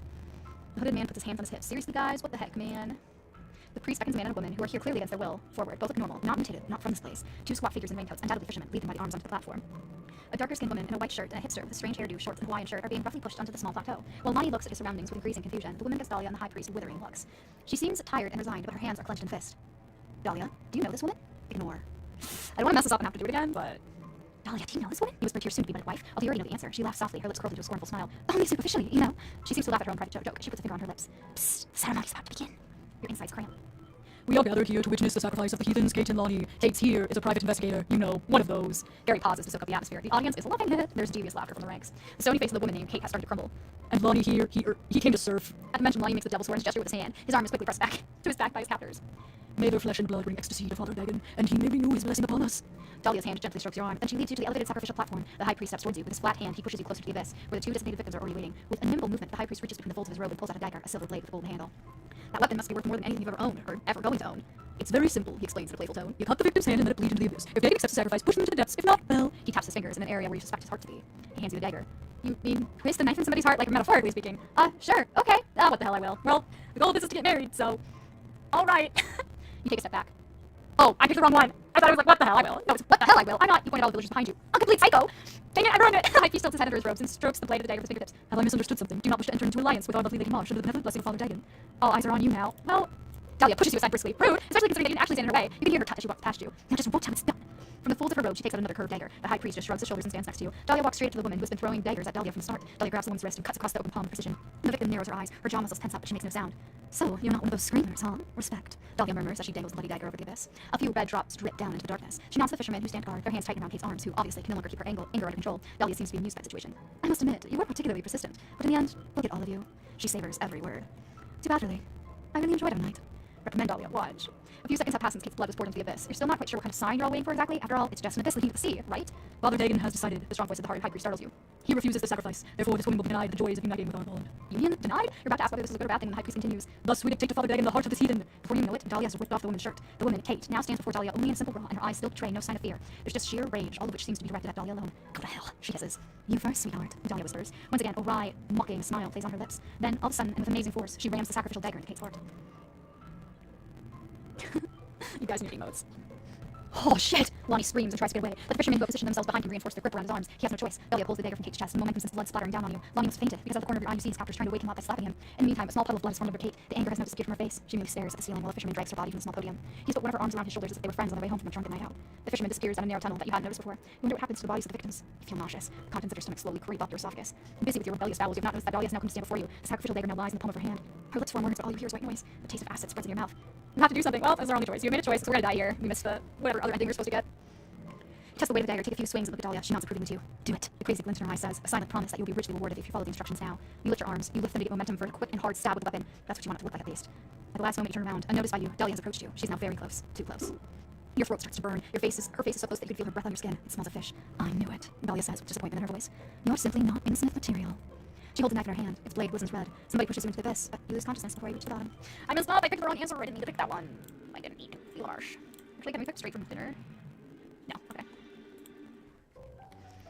Some other games. Check her out. You live here? Not no way. Enter. Hello, beautiful. Her smile is tense. Then it sounds splendid. Follow her. Go. Look around. Look around. Let the wine breathe. You look stunning. Oh, you. And then get up to some hanky-panky. Yeah, let's get married. I guess small talk probably isn't gonna ruin anything. What do we talk about? Evelyn, the ritual, the weather. Keep silent during the ride. Should Evelyn be with us? Although it's close to midnight, it seems wrong to you that Dahlia's daughter is not taking part in your non-wedding. She purses her lips. The ceremony is not something I want to impose on her. I'd like to keep her away from all of this as long as possible. As so often when you receive an answer from Dahlia, you have 3 more questions. You're just opening your mouth, but Dahlia cuts you off. We're nearly there, and you'll see what I mean. There's nothing left to say. You nervously pull at your robes. After a while, the narrow labyrinth of small huts and dilapidated estates gives way to larger buildings. These must be the warehouses and shipyards of the harbor. The car turns and now drives along the promenade. Yeah, I already read this like 2 minutes ago. Back into city, into undercity. Dahlia, know this woman? Dahlia, know this woman? Sure, okay. You respond and take the dagger. The high priest pushes you closer to the abyss until you stand directly in front of Lonnie. You cast a glance over your shoulder. The whole situation is surreal, a nightmare. Only this time you're not standing in front of your whole school assembly in your underwear, but a figure in a strange robe in front of a bunch of degenerates. Dahlia looks at you expectantly. In her eyes, an untamed passion, which says she would love to tear off your clothes with her teeth. The blood weighs heavy in your hand. Women! After careful consideration, you decide to sacrifice Lonnie, attempt Dahlia, throw the dagger into the abyss. We know how these end. That's not the ending we're looking for. You've made a choice. You pass the way of the dagger, take a few swings, and look at Dahlia. She nods approvingly at you. Do it. The crazy glint in her eyes says, silent promise that you'll become a part of all of this. Fortunately, the henchmen make everything very easy for you. A pustular fisherman has taken Lonnie into a firm grip. Another has grabbed Lonnie's hand and holds it out towards you. He put the dagger down nervously in order to do a simple cut across the palm of his hand. Lonnie seems to be catching on slowly. Hey, what's going on here? A fast, hard cut, short, and, well, not really sweet. Whoa, ow, man! Lonnie gasps. His attempt to withdraw his hand is immediately stopped by the fisherman. He struck the blade once more over the now bleeding cut on his hand, drops the Lonnie's blood, now clinging to the dagger. This should suffice. While Lonnie quietly curses you, you hold the weapon over the precipice. 2 or 3 more drops roll down the blade until they drip off the tip. They disappear into the darkness. The sound of the sea remains steady and relaxing. You're not quite sure what kind of sign you're all waiting for exactly. You look nervously at Dahlia. She nods at you, barely, but quite benevolently. You've made her very happy so far, that much is clear. Your gaze wanders over to the rest of those present. You look at the waiting faces of the villagers and the faces of the stranger with the wounded hand, who still does not seem to understand why you cut him. Then you can hear it, the splashing sound. Waves start whipping against the walls of the cliff. Your heart pounds as you try to make sense of these sounds that are coming from the abyss. You already suspect that whatever it is might be more than even there. Tentacles. Tentacles wind themselves up along the irregular rock formations and make their way towards you. Stunned, you stare into the depths. There he is. Dagon. Dagon accepts the sacrifice. Dagon accepts the sacrifice. Dahlia murmurs, contentedly behind your back. Wonderful, you hear the high priest say. He claps his hands. At least you assume he does. You just can't take your eyes off the tentacles. Come on, down with him. Push Lonnie into the abyss. It's too late. Your impulse to do as you're told. It's so much simpler, and you just want it to end. Lonnie's surprised face is the last you'll see of him, and his expression of surprise and fear burns into your retina. His face disappears from your field of vision when you push him down into the depths. He screams, but just for a second. You can only assume that the tentacles have wrapped themselves around him and are pressing the air out of his lungs. You can't bring yourself to look into the abyss. You get the impact that the sacrifice makes when he hits the water's surface. At least it's over now. He's gone now. Maybe he's lucky, and it'll be over quickly. You try to tell yourself. And you hear something shoot out of the water, gargling, and another scream. A scream that sounds fine, chillingly inhuman. It's a cry from a being who does not expect help, rescue, or help, who does not suffer from pain. How can you tell it from scream? But who is simply incapable of anything else than screaming. Okay, well, so we found out what happened to us. Not pleasant, I assure you. I don't know if this fate is really much better. At least you now have a wife and child out of it, I guess. Maybe that's the bonus. Can we move out of this town, though? Maybe? Relieved, you hear how another dive ends Lonnie's pain. No one is talking to you, but you know that Dahlia must be watching you and evaluating your every move. You've done it. A sacrifice for Father Dagon. It feels profoundly wrong, profoundly liberating. Well, I'm pretty sure we need to be a little more gung-ho about this to get the ending we need. A god from the depths, a god to whom you have just made a sacrifice that was accepted. Would the other popular religions be more popular if now and then a human sacrifice were offered in exchange for security and wealth? No! No! No! What kind of thought is that? A strange calm pervades you. The insecurity and panic that you felt a moment ago has completely disappeared. A short sentence that sounded like garbled nonsense only moments ago now begins to make sense. To feel them on your tongue, you quietly murmur the words that have started to take hold in your mind. Oh! This isn't the one I was thinking it was going to be. I thought I was looking at a different one. But, it's a new ending. It's pretty so messing with the laws of reality.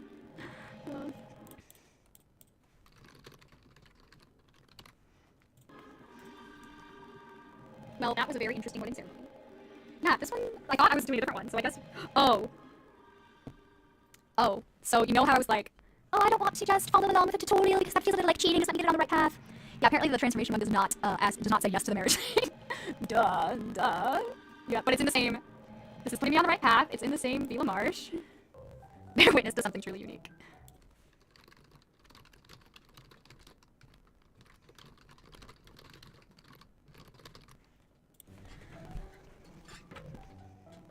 Alright. Hello, child. Enter. Beautiful. Dinner. Follow. You certainly did that. Oh.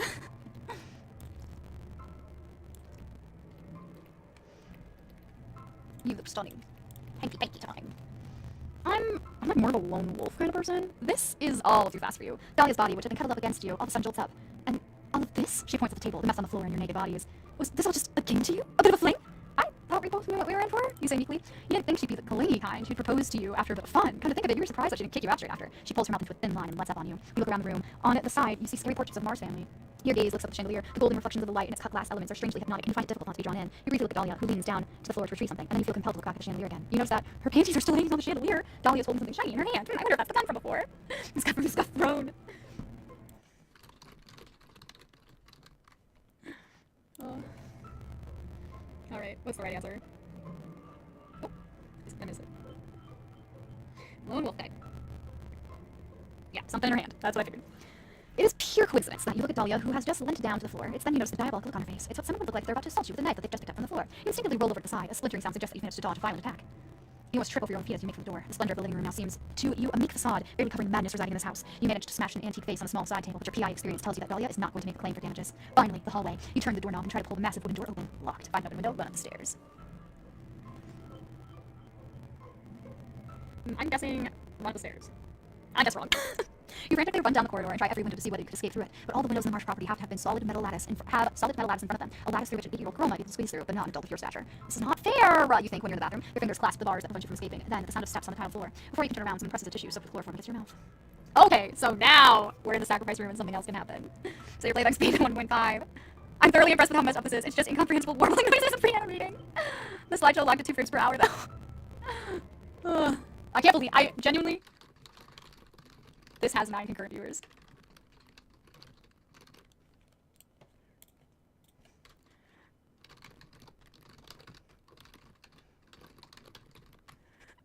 Back for the best parts, Aurelian.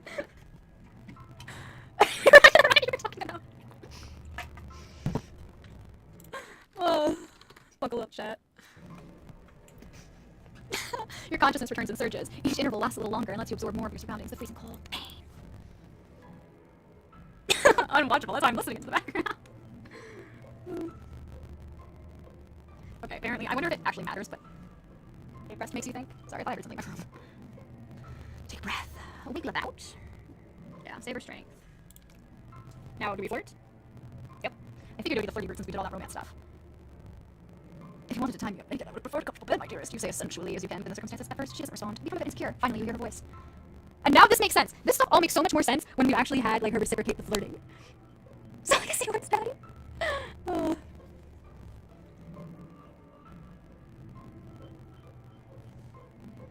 Okay. Flirt. Yep, got that.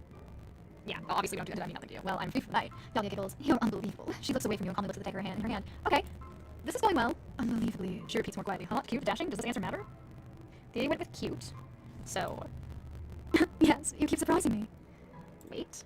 You decide not to be intimidated, and upon the bus poker face one can muster when naked and tied up on the floor. Let's hope that your naked body will not betray your anxiety in one way or another. Dahlia has gotten a little closer to you and is looking at you as if you were a potential new rug.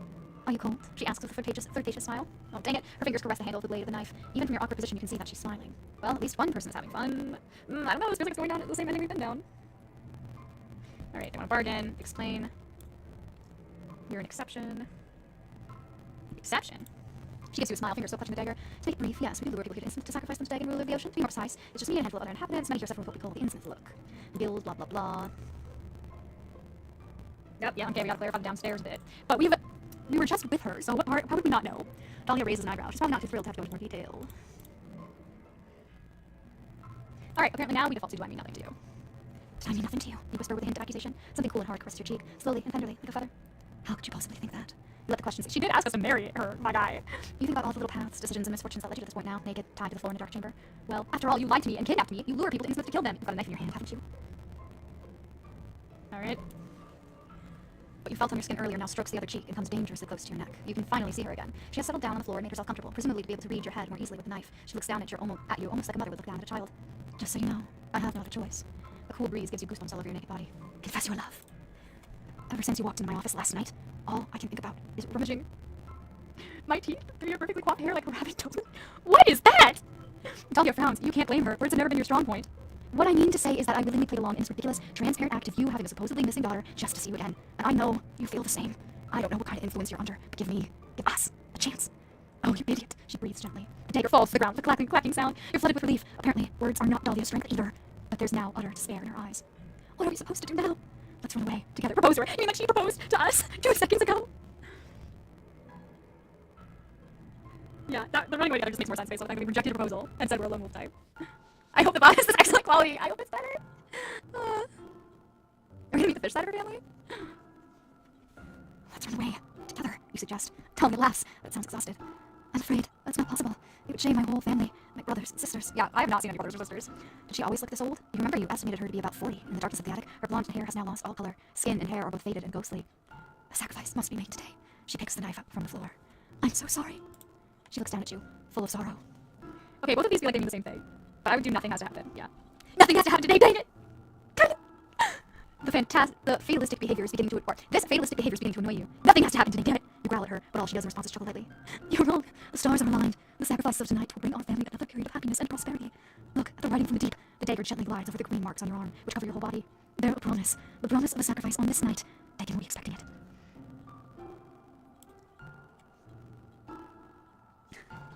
Sir High Priest, I don't even remember saying that. Dahlia comes closer to you, looks at the ground, and sits down to you right within the painted pentagram. She moves the dagger towards one of your tied-up arms. The blade of the weapon is so sharp that it cuts through the rope like butter. Before you can do anything about it, she places the dagger on the side of her neck and moves it across in a deep, fast cut.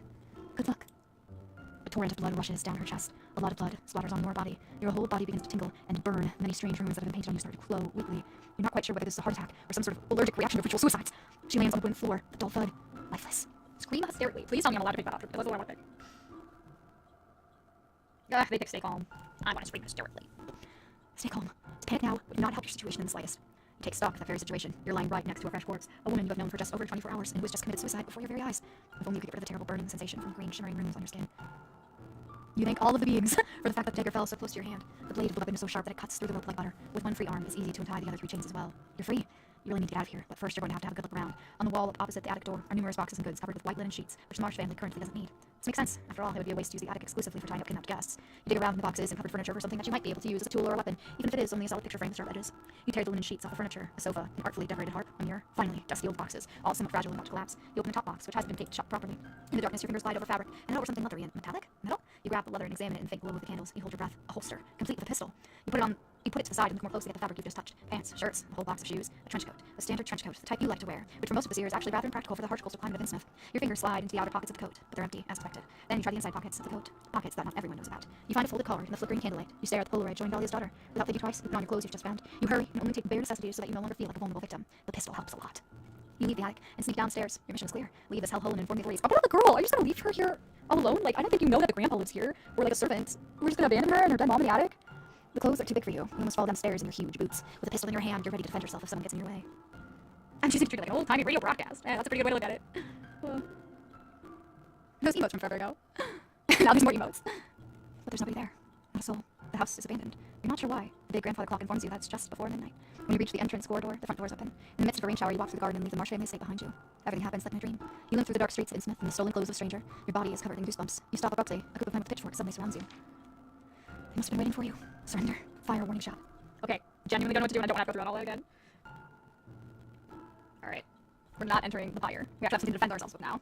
Without hesitation, you cock the gun and fire into the sky. Scared, the people jump back a few steps. With their deformed hands, they point at you and shout in an unknown language. They sound scared. The villagers drop pitchforks and run away. When you check your revolver, you notice that the green marks on your skin have started to glow. The rest of the way is blissfully uneventful. You think people are hiding from you. The rain is slowly dying down. You feel a sense of triumph. Never let the emotes die. 13th November, Boston. Panting, you wake from a dream. A nightmare, to be exact. A nightmare that haunts you whenever you manage to fall asleep. You try to run away. The more you run, the closer the tentacles come. They always get you in the end. They grab you and drag you into the sea. You scream and scream until your lungs fill with salt water. The blanket lies on the floor. You must have kicked it out of the bed at some point in the middle of your nightmare. The taste of salt water is in your mouth. As if in a trance, you sit upright, reach blindly for your bedside table for a bottle of whiskey. It's better than the taste of salt in your mouth. You're used to these nights by now. You're used to waking up in the middle of the night. It's been several weeks since you returned from Innsmouth. The rooms that Dahlia so generously decorated your body with are still there. Whatever you try, you can't seem to get rid of them. Soap, the most basic of all options. Turpentine, emery broad. In your panic, you try to cut off a piece of skin with a pocket knife just to get rid of the wound. That went much deeper, through the flesh, through the muscle. At least they now only glow occasionally. You already feel numb, but it'll be a while before you can sleep again. It's 3 a.m. You reckon you'll wake up at least twice more because of those damn tentacles. You go to the bathroom. If you're lucky, there'll be a few sleeping tablets left in the mirror cabinet. You look at the mirror, and a stranger looks back at you. Empty, swollen eyes, pale skin. These muscle spasms, your inability to walk straight, caused by strange bulges in your feet, your increasingly stiff hands. You tried to blame it on a particularly bad case of arthritis, but there are these flaps of skin between your fingers that grow with each passing day. Under the light of the bathroom lamp, your head looks like a bony skull. You now stare into the empty eyes of this complete stranger. As your lips move, you hardly recognize your own voice. Transformation. You starts the transformation. Scales in all the wrong places. Definitely not my preferred ending. Witnessing somebody kill themselves in front of you and then turn into a disgusting fish person. Interesting, interesting. Alright. Let's keep going. I want to wrap these up. Okay, I think we don't have Final Destination either. We have Strangled, we have Black Widow. We don't have Sleeping with the Fishes. I don't think we have I Regret Nothing. We don't have Buried Alive. So let's do... I'm gonna check, but I'm pretty sure we don't have Final Destination.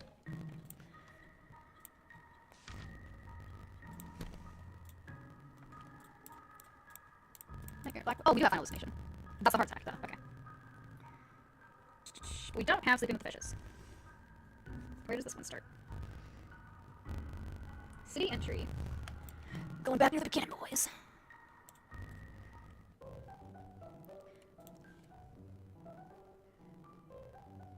Turn around, every now and then we like to talk to a lady that has a pamphlet. Turn around, Elder. Who the hell are you? I got introduced myself, I'm so sorry. The front of you now has a small plump person and a tasteless outfit. We're supposed to actually focus on our job. Yeah, the small plump woman starts giggling. Innsmouth welcomes you warmly. So we are looking for someone that's not uncommon for two lonely hearts to find one another in this romantic place. Muriel winks at you. Okay, I think we're supposed to mention the missing girl. Oh no, we're supposed to flirt. Hi, Muriel. Why are we always flirting with old ladies?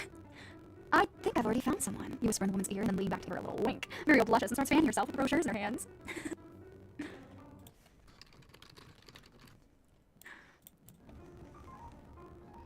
I'm guessing we keep flirting. Yeah, we do. You start shifting your weight around and try out some of the postures that you practice in front of the mirror precisely for this occasion, needing to flirt with an older woman. By now, Muriel is red in the face and keeps fanning herself while giggling like a schoolgirl from the 1950s. You cheeky devil! I think I look sad. You might not be able to enjoy yourself. Never get terrible things to time, Sarah.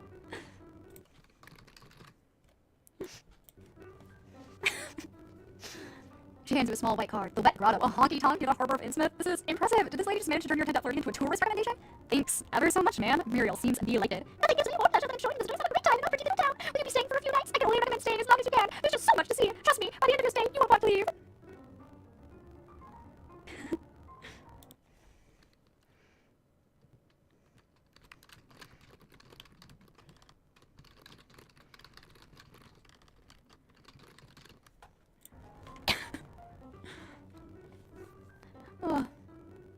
What are you staying for a few nights? I can only recommend staying as long as you can. There's so much to see. Trust me, by the end of your stay, you won't want to leave. I don't know if I have to answer this specifically. I have a feeling it doesn't matter, but let's follow the guide. How wonderful! Here, take this cool up with the Hotel. Here you'll find a luxurious 19th century flair and expect a sophisticated service. Among its guests, the hotel is touted head of state for faraway countries, Hollywood celebrities, world famous pop stars, as well as two former presidents. Just tell the second that Muriel sent you. Muriel winks at you and hands you another colorful flyer. We're just collecting coupons. You've had enough now. You point at your wrist while packing away. Still, so much to see, you know? Thanks again, there's so much for everything. Muriel's eyes move past you and settle on the tourist family right behind you, seemingly at a flick of the switch. She's back to her gleeful demeanor, bouncing over to the family and waving her brochures. You head further into town along the cobbled road in the direction of the coast. Not long ago, the sun was bright in the sky, but already the first wafts of mist are creeping into the streets. The air feels thicker, and the sun can no longer penetrate the fog. Re-energized for the future. The visuals are like playing the Kerbal Space Program with a ship that requires a NASA supercomputer on a Chromebook. Time to think about where you want to go. You slow down, you lean your briefcase against the wall, and start pacing up and down the quiet alleyway. You've got an important choice to make right now. The city center is in the north. Even from afar, you can see the outlines of the old and ornately decorated buildings in the main town square. Here, you should find the police station, the main shopping center street, and of course, the town hall. As a coastal town, Innsmouth also has a harbor. For your research, I don't need to be reading all this. I already read this stuff. I started zoning out. Alright, we're on to the harbor. Oh, yeah, so there's a new place we got to go because we got that coupon. The Wet Grotto. The Wet Grotto is supposed to be here in the harbor district. The little girl could be anywhere, so you might as well continue your investigation here. Your instincts lead you towards the smaller warehouse and container buildings away from the wharfs. The neighborhood isn't exactly lively. Many places that look like shops stand empty or serve as dioramas for neglected mansions, scantily clad and twisted into bizarre poses. They are a testament to long-forgotten eras. From time to time, bad-tempered dock workers walk along the streets. Your trained eye doesn't notice a brothel. You must be in the wrong place, but you won't give up that easily. Maybe you can ask directions somewhere. Maybe you should ask at the establishment with the inviting red lanterns. You ask the one right in front of you, under the flickering neon sign.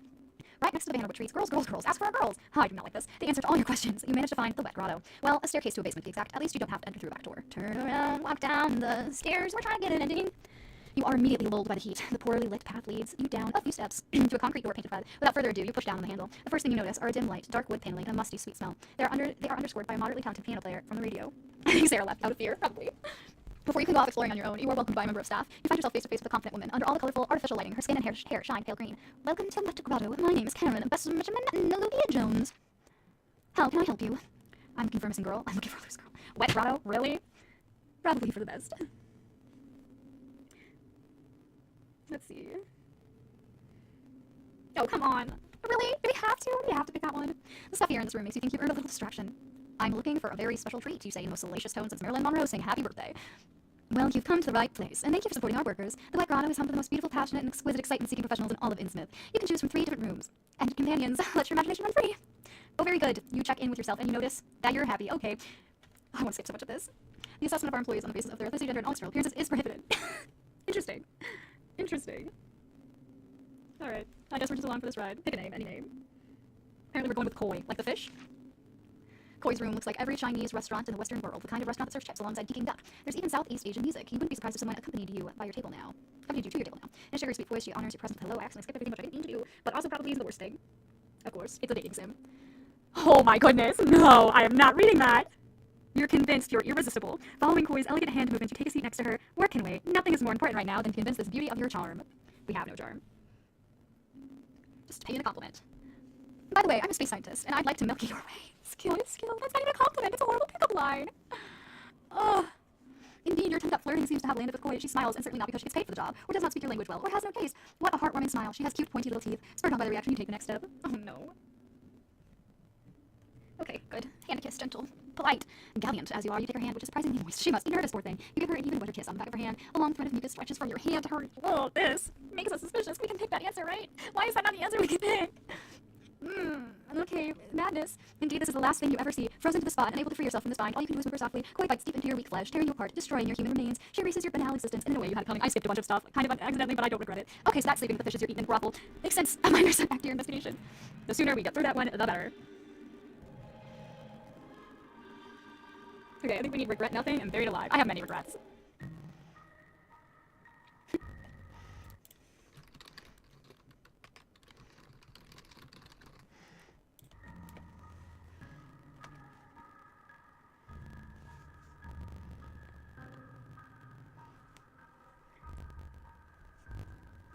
Oh great, we still have to be in the wet grotto.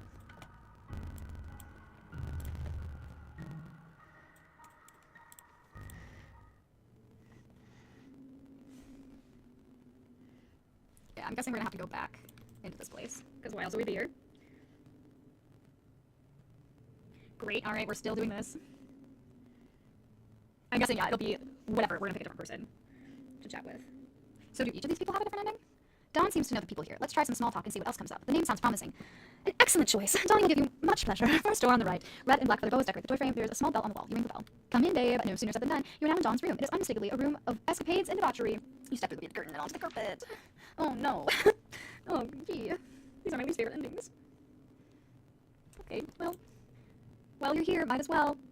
Cool. Skipping. Yep, just seeing where it goes. There's steel. We're getting tied up. Just lotion. Cool. Okay, your private life? Where do I start? Okay. Keep going. In the meantime, Don has pulled out his next prop. He carefully holds the book. A pure sight of which gives you a headache. Dazed, you look away. What was that? A sudden migraine attack? Don opens the book, and you can hear the pages rustling under his fingers. Then he seems to have found what he was looking for. Oh, I totally skipped everything. I keep pressing escape now because that's my default for whenever we're here. But I definitely missed some story bits from that. Okay, read out the text. Well, it helps to move things along. Your gaze wanders across the page. One sentence is marked in green. It is gibberish in another language that you have not seen or heard before. You read the sentence slowly as to not mispronounce a syllable. I'm not even going to attempt it. Happy? Very happy. Dawn coos and snaps the book shut. We finally reached the climax. What? That's it? Before Billy got going, you're about to ask another question when Dawn starts screaming loudly. He raises his arms and what is it he's holding there? In one flowing movement, Dawn rams the knife into your chest. He sings the sentence from the book over and over as the life bleeds out of your body. This feels like it would be a different ending, right? Like it feels like just a standard sacrifice. No, I guess it's just the fact that it happens at a brothel. That is the part that makes it different. Alright, to being buried alive. Cheers, friends. No! You'll never guess where we get to go again. I want it to be over! Yeah, I'm guessing there's a different ending for each of these people.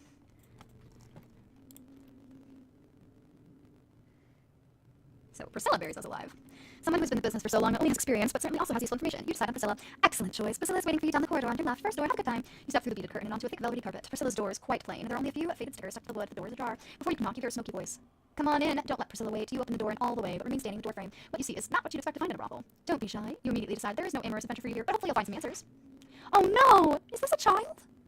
No! You walk into a room that without a doubt belongs to a compulsive hoarder. You've seen things, I'm just guessing from the stickers, and they said this is not what you expect to find. Please tell me it's at least an adult.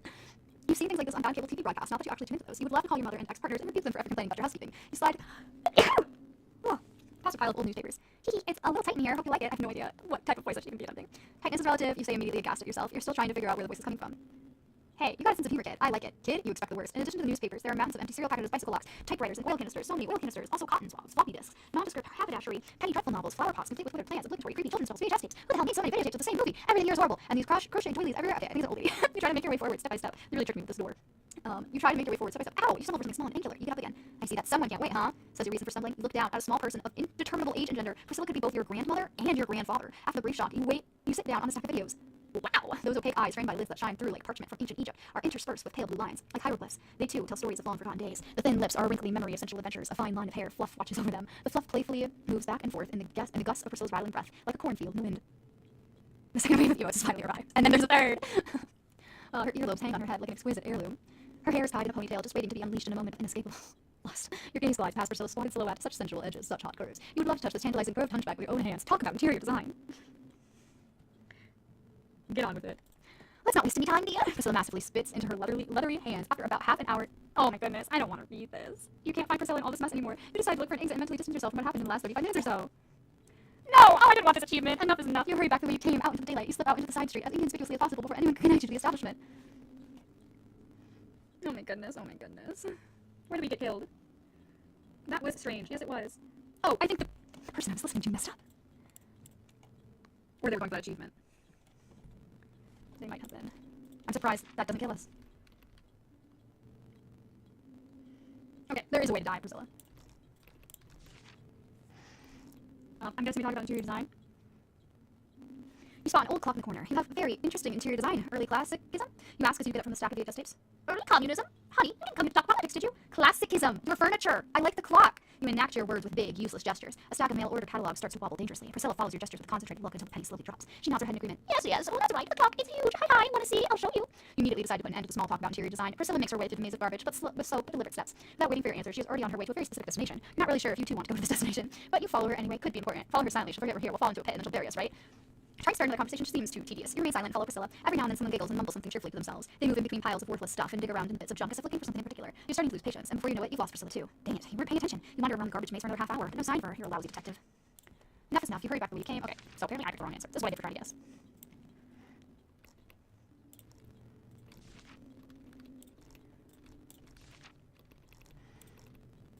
While you follow Priscilla, you attempt a new conversation. Priscilla, how long have you been in business? I've never been skanking this, no, have you? I once had a customer who was running good though. He liked a good beating. One more try. I am a private investigator looking for a missing girl. Oh, silly you. I don't know about alligators, but I do like squirrels. The way they hold their little nuts when they eat, so cute. With increasing desperation, you try the words Tabitha Marsh, missing person, squirrel nuts. Maybe squirrel nuts would actually get it across. Tabitha Marsh, you know? Priscilla keeps her back to you. Steady on there. If you can't wait any longer, I'll show you what you're looking for. Finally, a new clue. Thank you, Priscilla. You don't know how to type. Oh no. Oh no. What is presented here? No, thank you. Still worth it all. Priscilla's hands lightly lift her left. Okay, that's interesting. Who knows when Priscilla will notice your absence? You got out of there. Enough is enough. You hurry back where you came into the daylight. Did they get it wrong again? I thought this is not supposed to be a very live ending. Okay, so from here they go to the beach. Beach. Oh no. Come on. Oh, okay. Now it's gonna have something to do with the grandma, isn't it? So this is just locking it in. It's saving that. And then we go to the main menu.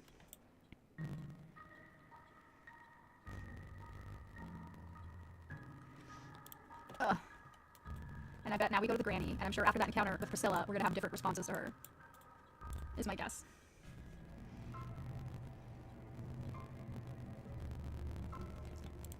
Yeah. It's gonna be someone's granny, guys.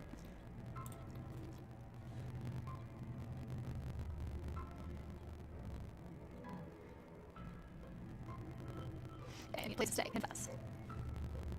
I guess we go to agree. Walking to the gardens. Okay, we ask what's in the bag. What's in the bag? You ask even though you know the answer. Athletes gets amused. Rabid ferrets. Did I change my mind? Yep. I've changed my mind. You drop the shovel and cross your arms resolutely. I can't support something like this. I mean, I myself have a goldfish. Ethel rubs her chin. I guess there's nothing I can do. Does she really understand your scruples? The greater the distance between you and this lunatic, the better. I'll be off, you say sheepishly, and sneak back into the house through the garden door. Dang, it's dark. Was it this dark before? Something hard hits you in the back of the head. Your knees give way. The world flips 90 degrees onto the floor, quickly unites with your cheek. Dazed, you sense that someone drags you across the lawn. Your consciousness returns and surges. You feel your body being kicked into a wet ditch before dirt covers your eyes. Then it lands in your mouth and in your nose, and then you can't breathe anymore. Okay, visiting the brothel felt very unnecessary for this. I can't remember if the option was there before though or not.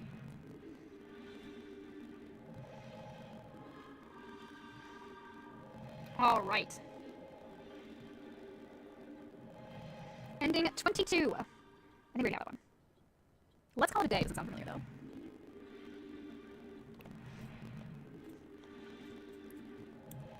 Whoops. Main menu. We're just here for Breezy at this point, pretty much.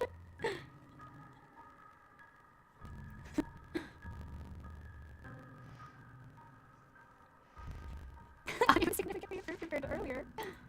Oh, we can play this page now. Okay. Oh, we only have 3 endings! We'll be free! We'll be free! Okay. I definitely think one of the endings we need is let's call it a day.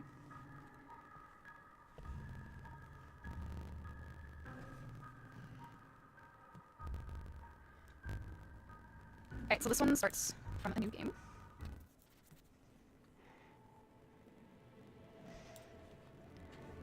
Alright, I'm really quickly just gonna memorize the options. Desk, cigarettes. Who is it? Invite her in. Desk. Cigarette. Who is it? Invite her in. Interesting. We decline. We'll decline. Come back on Monday. Fine, but I'm done for the week. You'll have to wait till Monday. The stranger chuckled suggestively. Oh, you don't mean that. Anyway, do you sit back in your chair? Of course you mean it. The big problem with being self-employed is that the whole world expects to be available 24/7. For the millionth time, you promise yourself that you will look for a cushy office job. The woman maneuvers herself into a position that better emphasizes her chest. My name is Dahlia Marsh. I need your help to find my daughter. We live in a small fishing village north of Arkham. She's only 8, and she's the light of my life. Last week she disappeared without a trace. Dahlia's still talking and is now stretching her legs. The sexy damsel routine you know from many a noir film. But you only really notice her when she blocks the view of the whiskey bottle. The bottle on the faraway sideboard seems like a mirage of a cooling water spring after a week-long desert expedition. The absence of cheap booze in your bloodstream gives you a headache, while your liver holds the same kind of nervous tension that is otherwise known only to soldiers in anticipation of enemy fire. You've got to get her out of here somehow. Alright, tell me more. You'll have to come back on Monday. I'm done for the week. Dahlia is visibly shocked. No, you don't understand. I don't have that kind of time. The stocks will be aligned tomorrow. I mean, my little star. I miss her so much. Please. Waiting one evening won't make a difference. Come back on Monday and we'll talk again. There's no point doing this now. You try to maneuver Dahlia out the door once more. In a last attempt, she throws herself at your chest. Somehow she's managed to undo the top buttons for a skin-tight costume. Please, I'll do anything you want. Anything. This is weird. This feels like a flip from how things normally went. Well, in that case, I need you to leave. After this final effort, Dahlia is finally secured from your office, and then you lean your back against the glass of the office door and wipe the sweat off of your forehead. That sounded like a lot of work. You're sure you dodged a bullet. We get 2 pictures an hour.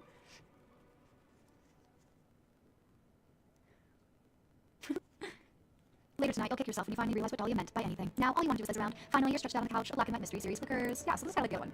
Next episode. Yeah, so it's just a different way to reject the mission. That's interesting. I wouldn't expect there to be different endings for 2 different mission rejections. Okay, blood on your hands and broken chains, and then we are done.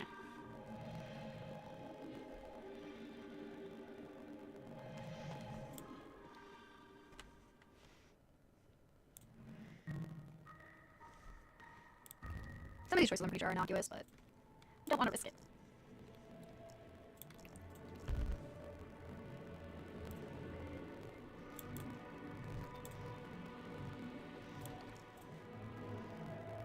Of course, I will find your doctor.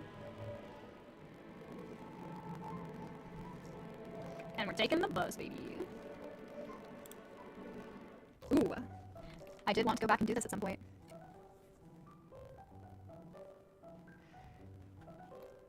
To the cleaner. Just take the ticket. Yoink! In all likelihood, the ticket was already on the counter, and you simply hadn't noticed it before. Someone must have paid, and then just left it there. This is what you tell yourself while you're looking for the departure gate with your ticket in hand.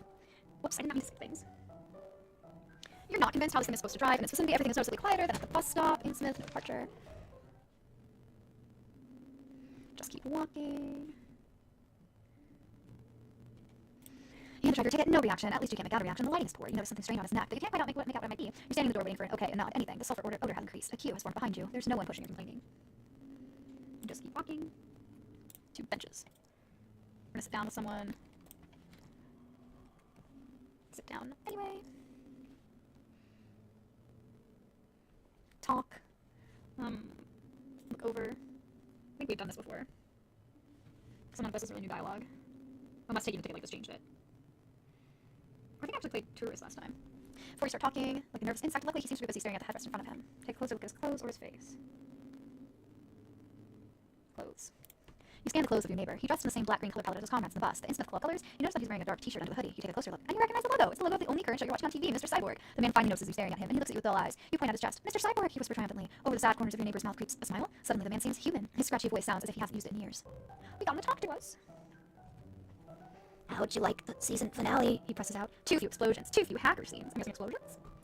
Oh, no. Hacker scenes it is. Good question, you think to yourself. Great, I like the implied, why did you like that? But there were clearly not enough hacker scenes. Your seat neighbor laughs and coughs simultaneously, or maybe the cough is his laugh. Some of the other passengers turn with curious eyes towards you. The one of them that is having a cheerful conversation with a stranger probably doesn't happen too often. You introduce yourself to one another. The gentleman next to you is Jonah, city official in Innsmouth. He was at a comic book and TV convention in Boston. The story sounds a bit weird, so it must be true. What else are you watching? He asks. Good question. I think we watch mystery series. You're the distortion at HQ.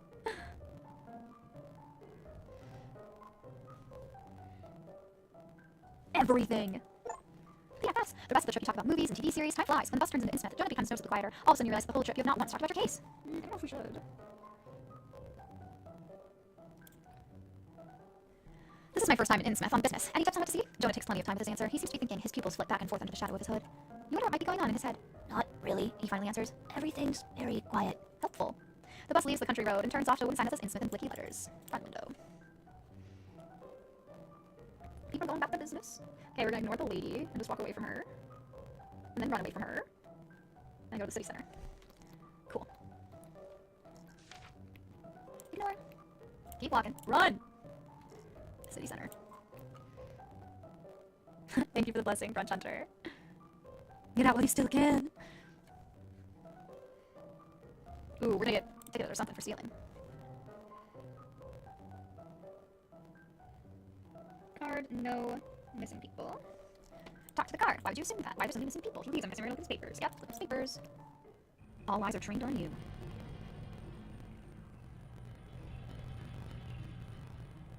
Okay, explain. Restroom? Sorry. You say in defense. Not the best course of action as you find out soon because the cops start circling you. The why never mattered. All they wanted was a reason to pounce. Before you can start walking away, something hits you in the back of the head. So something about not paying for our ticket is going to change our ending. And this particular path, specifically. Your head is pounding, and you feel numb and lethargic. You fade in and out of consciousness. Memories visit you, pleasant ones that hail from better times. Then you return to reality. Reality is not at all attractive. When you open your eyes, a flickering source of light blinds you. You carefully stretch your arms and legs, still unsure of where on earth you are. Are you dead? No. Your gaze wanders over the metal bars and a stone wall into which those who came before you have carved messages. Yes, we already read this. I got distracted reading something in chat, and then I started mindlessly reading. Alright. Wait.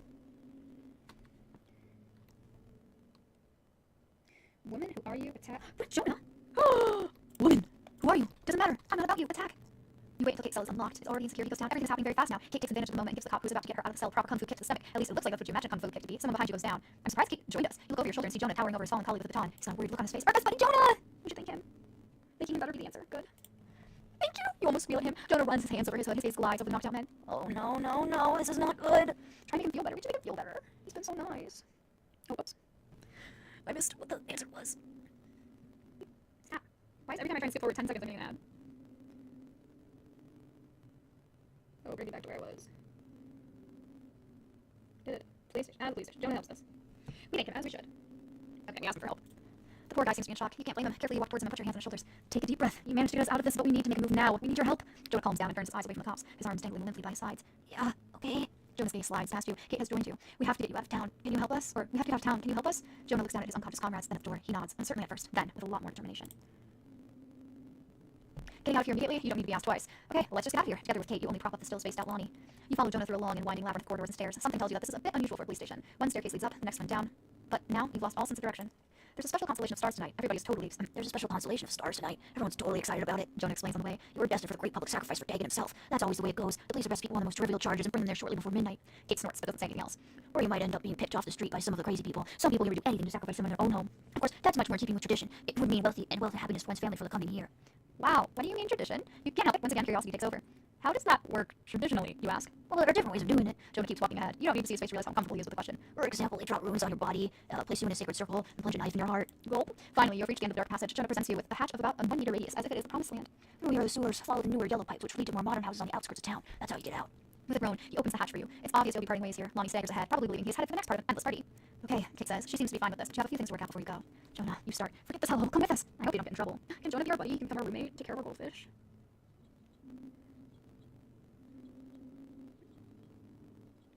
Yes, come with us, please. Forget this hello. Come with us. Jonah's deformed face suddenly looks very sad. It's a bit late for me. I can already hear the sea calling. His pale hand pats you on the shoulder. Perhaps in another life. Hopefully there's going to be TV. You can feel your lower lip starting to wobble. Everything had been going wrong all these years. Too much television does pay off. After saying goodbye to Jonah one last time, you follow Kate to the hatch into a pipe that, judging by the smell, must lead to the sewers. The first steps already make you think you have been dipped headfirst into a toilet. A light can be seen at the end of the smelly tunnel, a light that is partially obscured by Kate until she suddenly disappears from your field of vision. When you reach the end of the tube, your eyeballs rotate 180 degrees. Kate is already up to her hips in water. You just pretend it's water. What are you waiting for? She asks, more amused than annoyed by her hesitation. Well, she's got nerves. Has Kate about a good mood or jump down? I think the good mood is probably about not being sacrificed. Let's go. You let yourself drop down from the pipe into the sewers. Your body is immersed in a viscous goo, and the stench hits you like a punch in the face. You continue your journey through the sewers unhindered, except for the confrontation. Except for the confrontation with the giant albino alligator. How the albino alligator got into the sewers of Innsmouth and why it grew to such an extreme size, however, is another story that shall not confess. The only important thing to note is that it takes exactly 3 shots to the eye to paralyze it. The stench of the giant dead albino alligator is a welcome change from the feces you've been walking around. Innsmouth, you realize once more, just sucks. Well, alright then. I think we got one more to do. What do you mean videos? The wallpaper? Oh no, we have 2 more endings. Whoops. Okay. Blood on hands is definitely one. Why did I think we only had 3 more? What was blood on your hands? No. Okay. I'm bonkers. Oh, we have to start new game again. Alright. New game.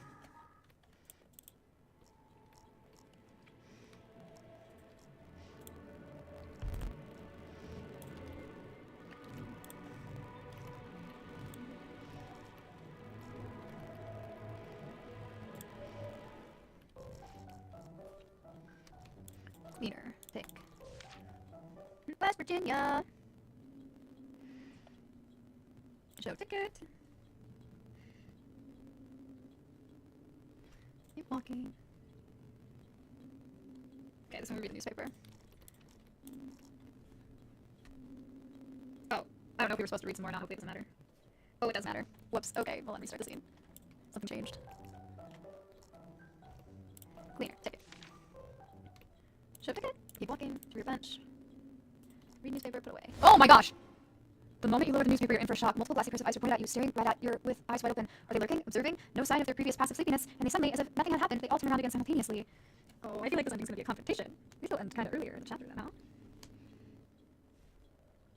Yep.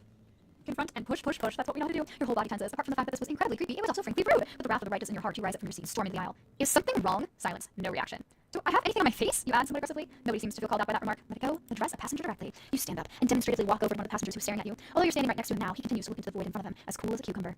Excuse me, may I ask what's so interesting about me that you're all gawping at me? A casual, tired look. That's all you get. I might not have a voice tomorrow. Still, nobody seems to feel called out. Leave it alone. Push harder. Answer when I yell at you. Neither the tired gentleman in front of you nor the other passengers. Yet you stride attention. Irritated, you look around. You might start to think that this terrifying moment earlier never happened. It didn't happen, right? You've been so aggressive, and you feel like you're behaving like a giant gorilla in the middle of a colony of scaly capuchin monkeys. Still, nobody seems to feel fazed or interested. You slap the other passenger in the face? Okay, letting it go is certainly not an option, right? Slapping is I would go with slapping. Yep, sweet, that is it. Detective Smash! The time has come to give this guy a new look. You raise your hand and punch the guy solidly in the face. At least it should have been a solid punch. You're not quite sure what your hand just slipped over. It felt scaly, doughy, as if you were trying to beat up cake batter. Confused, you look at your hand, then at the passenger rubbing his cheek. He looks to you, disturbed. Are you insane? He asks. If you felt like you were being watched earlier, now everyone is staring at you. You hear a gurgling sound. Someone kissing their teeth, and then other examples from the lexicon of dismissive sounds reach you from all sides. Unbelievable. Even the driver has awoken from his coma, and his voice comes over to crackly in a way. Don't stand in the aisle while the vehicle is moving. You might want to sit down again. Your loud outburst must have been sufficient. Nobody dares to turn around again or confront you in any way. This is going to teach these rednecks how they probably never had anything to do with a tough private detective like yourself. You return to the back bench, though you were brave and direct. You don't feel like you've mastered the situation well. You feel like a cornered predator doing its rounds, full of mistrust. You keep watching the rows of seats for the rest of the trip. The bus leaves the country road and turns off at a wooden sign that says Innsmouth in red fleeky letters. The journey continues rather bumpily along a narrow dirt road littered with numerous potholes. In the distance, some houses are already visible, seagulls circling the roofs at the outermost edge of the city. Slowly, all passengers take their bags out from under the seats and get ready. Curiously, you look through the front window and the side window. I'm assuming it can't be a big deal which one they look through. Okay, for the first time in their whole life, they picked the side window. Do I have to read this entire interaction now? I don't want to risk it. Okay. Come on. The cleaner, take the ticket. Show ticket, keep walking, rear bench, read newspaper, put away, spoofs, confront, address, push hard, slap face, side window. That's odd. Scrapyard, parking lot. Okay, it all seems the same. And locals, the other passengers shuffle off. Okay, what is the next thing? Ignore. Yeah, so we're gonna ignore, we're gonna keep walking and run, so we don't want to interact with the lady. Got it, okay. Ignore. Keep walking, run. Okay. Where to next? Alright, back to the police station. I really hope I'm not accidentally repeating the same one I was before. Because, well, I'm not, because we did Best Buddy before. This is definitely not Best Buddy. Police station. I'm guessing we're gonna want to get arrested again. Yeah, I'm gonna leave his desk. Yeah, just straight up getting arrested. And then we'll get taken. Cool. Okay. Got his papers, try to explain, but we're not gonna explain very well.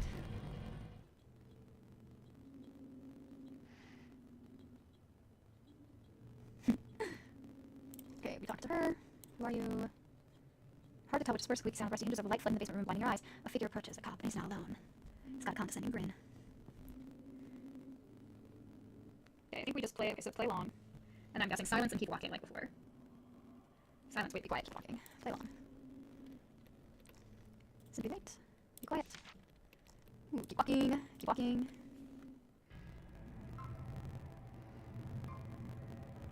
An endless cycle of keeping walking, apparently. Okay, keep walking.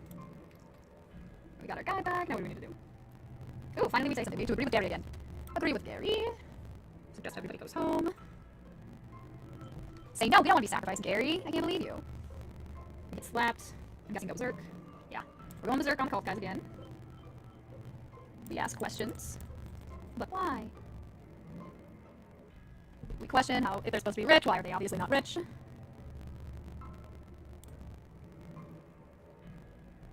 Okay, get down to business. Say the high priest is the problem. He doesn't know what he's doing. Oh, and we say that we are in charge. Me, you blurt out. Your chest swells with pride. So wait, are we actually going to get in charge of the fish people this time? Your hands on your hips. Like a mighty gorilla, you present yourself in all your impressive size to challenge other potential alpha animals. The mouth is sullen silent. Your swollen eyes, your pale, scaly skin, your stiff hands. You've been in Innsmouth for under 24 hours, and yet the town has had a significant impact on you. I feel like I missed a lot. When did this happen to us? But it's not just your body that's changing in strange ways. You also see strange things. Your mind has been tainted too. The cultists have gathered for the ritual. You can sense it. They can see it in your eyes. Your nervously blinking eyes. Your greenish tongue wandering nervously across your chapped lips. You're an utter wreck, and they are ready to welcome you in. When did we start turning into a fish? I didn't think I was skipping over anything new. I thought I was skipping over old stuff, and now I feel like I was skipping over new stuff on accident.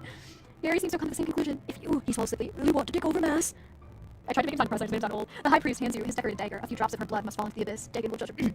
A few drops of her blood must fall into the abyss. Dagon will judge her then. He nods meaningfully in the direction of Kate and Molly, who are visibly stunned by the latest developments of the ceremony. You take the dagger.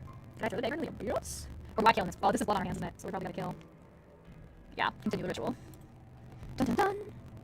It's like a flip switches in your head. I feel like they meant to say a switch flips, but they did not write that. The moment you decide to perform the ritual, all the nagging doubts and worries that still occupy you completely melt away. There's no turning back now. You're free. A warm tingling in the back of your head confirms that there's no way around it. The ritual must take place tonight. The stars are aligned. The strange power seems to be taking control of your body, or maybe that's just what you tell yourself in order to shift the blame for your actions onto some foreign influence. You don't even look further into their faces. The only thing that counts is the blood and Dagon's judgment. Then everything happens very quickly.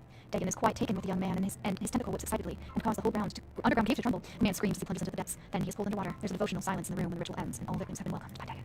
The villagers are satisfied. They continue their chants. It is well after midnight when the foggy veil in your mind slowly lifts. Where was it you were coming from? Is there someone waiting for you? You don't want to leave. You are home. You're in Innsmouth. Your throat feels hot. You feel like chanting.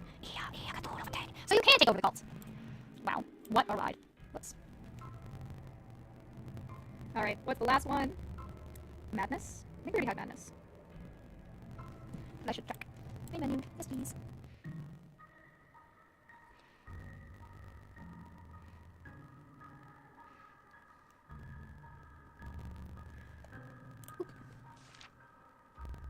Sacrifice shot, slash, Indian barber, steak, blood on hands, wellness, I got nothing very alive, just married, transformation, silence, you're rather strangled.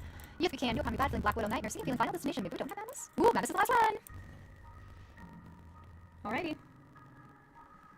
So directly after blood on the hands, we go back to the city entry. Got it. City entry, we're coming for you, you were the last, and we need it.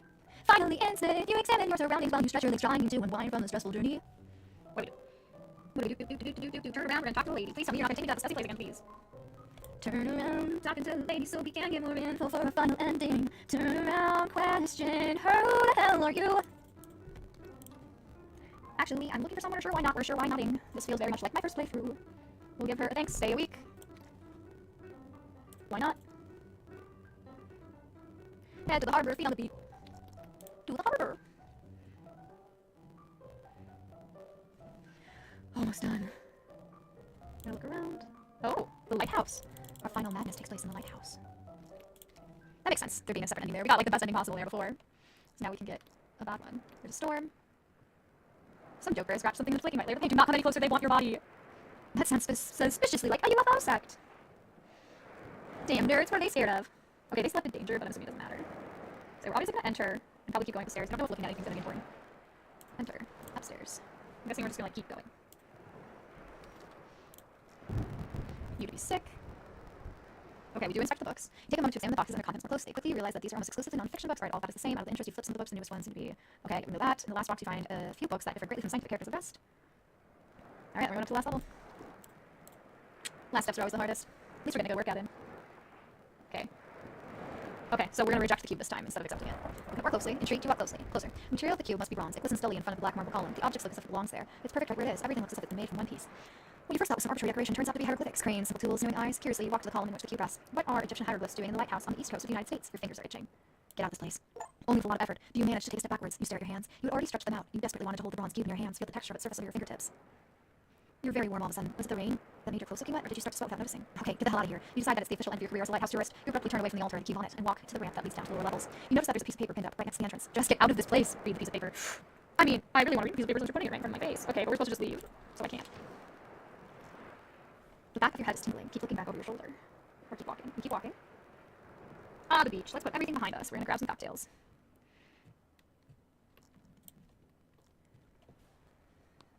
Go to the beach bar. So what's gonna drive us mad here? Because this, I definitely felt like we had done everything. So unless the lighthouse changed something, we'll go to the deck chairs. And then somewhere more private. Okay. Beach towards the lights. Day's almost over. Maybe you managed to figure out what the lights in the distance are all about. You trudge through the sand. Once you notice that the lights you're heading towards are moving, you do not stand still back and forth. Hang on, you're on a beach. It's night. Weird blinking lights. This is clearly a rave. That makes sense. The only question is whether you'll join the party or not. Raves are annoying. You walk to the hotel. Okay, so this is just getting us back to the hotel.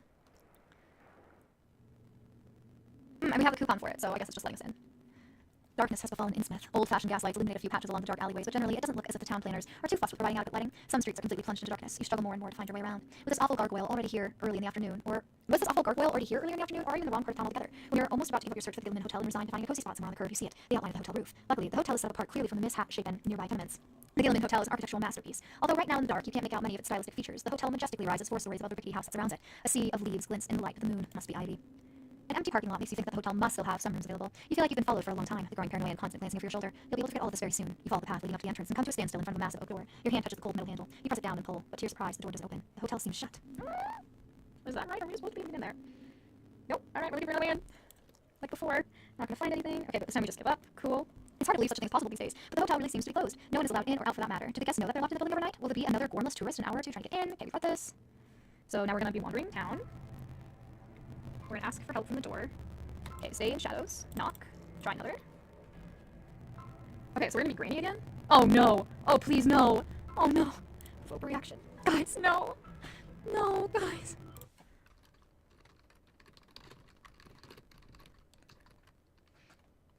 Why? This is madness! No, please, no! No! No! Why, certainly. Of course, you put everything that counts when it comes to surviving. This is where I left before. I don't want to read this. Oh, thank goodness it just fades to black. What else is there to say? The night work is out okay? In the grand scheme of things, you soon find out that the woman's name is Ethel because at some point I don't know. Okay, she has 8 children, all of whom have long since left home to go into the sea, but she won't go into more detail. You don't push her. You have other problems. You learn a lot about life that night. For example, what you're willing to do for shelter, or a meal, or how agile an 102-year-old women with hip problems are when they want something. Late at night, you still lie awake, Ethel snores peacefully, her short arms wrapped around you. It's nice and warm. Your mind wanders too. The patrol's outside of Boston. I don't want to have to do this again, so I'm not risking the wrong answer. Back to Boston, please. Boston. Only now, after a night with this woman, do you realize how good you had it in Boston? The Thorns and Hosts right across the street from the office. You never had far to go when you were after an exciting night out. Brothers, movie theaters, art galleries, the whole shebang. How did you actually spend your Friday nights? At home, in front of the TV. When you return, you will do things differently. You're going to turn your life around. You close your eyes and snooze away. You're sleeping. Great.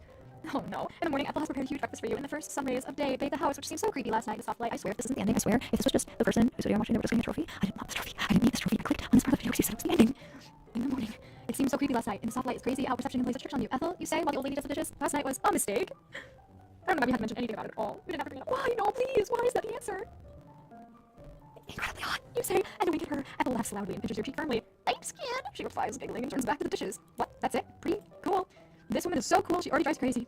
Her movements caused by her hip problems resemble a robot dance. You sincerely hope to be this cool when you're 102 years old. Let me know when you're back in town, kid. Are Ethel's last words before she slams the door in your face. The woman knows what she wants. Time to get out of here. It's a Sunday morning with no shady patrols and frog-like creatures living in the shadows. Every now and then you have thoughts like a nice place or not so terrible creep up upon you. The sunshine helps definitely. A front of gray clouds is already lurking in the horizon. But the bright morning hours ease the paranoia from last night. What also helps is the fact that not a soul is out and about. If you look like the people from Innsmouth, you probably also would only venture out at night. Okay, it doesn't look like long until you'll stand in front of the bus. They'll take you and a handful of villagers back to Boston. It didn't go badly. Months later. December 29th, Boston.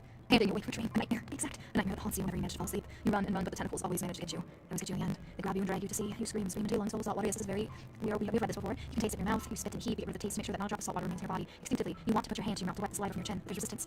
You tense your arms, trying to move them, and then panic when you can't. The switch is flipped with a clacking sound. The darkness gives way to bright light. Well, well, well, who's having trouble sleeping again? A soft voice whispers, blinded by light. You can only make out one silhouette. Just keep it still now. You feel a prick in your upper arm, and suddenly your throat constricts, and in panic from the nightmares melt away. Serenity, tiredness. I don't think we're not in Boston. Did like Ethel drug us? The switch is operated again. The door is closed. You're back in darkness all by yourself. It must be over 2 months now since you escaped from Innsmouth. The thing is, you haven't managed to escape at all. You've seen too many things that rob you of your sleep. Things that let you, your family, and friends doubt your own sanity. It's been over 2 months since you were committed to Arkham Mental Hospital. Or was it 2 years? Alright, that's madness. You've lost your mind wherever you go. Can't see you. That's what happens when you sleep with a 102-year-old woman. And I'm mad too. It's crazy. I've fallen into madness. Oh. I need to know how this ends. It's like being strapped to a seat with your eyes held open. Oh my goodness. Oh. All the distortion and delays are on your end. Don't worry about it, Doctor. Well, guys, that was it. That was the game. That was all the endings. There are some trophies I don't have because they're not endings. They're just like certain choices you can make, like this fish on the beach. I don't know if I'm gonna go get all of those, but I'm done. The game is done.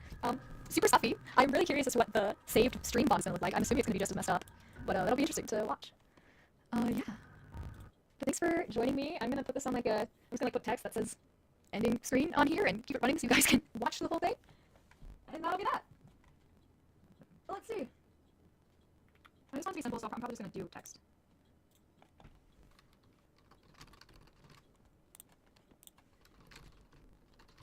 So I don't want it to overpower the computer when it's already being funky.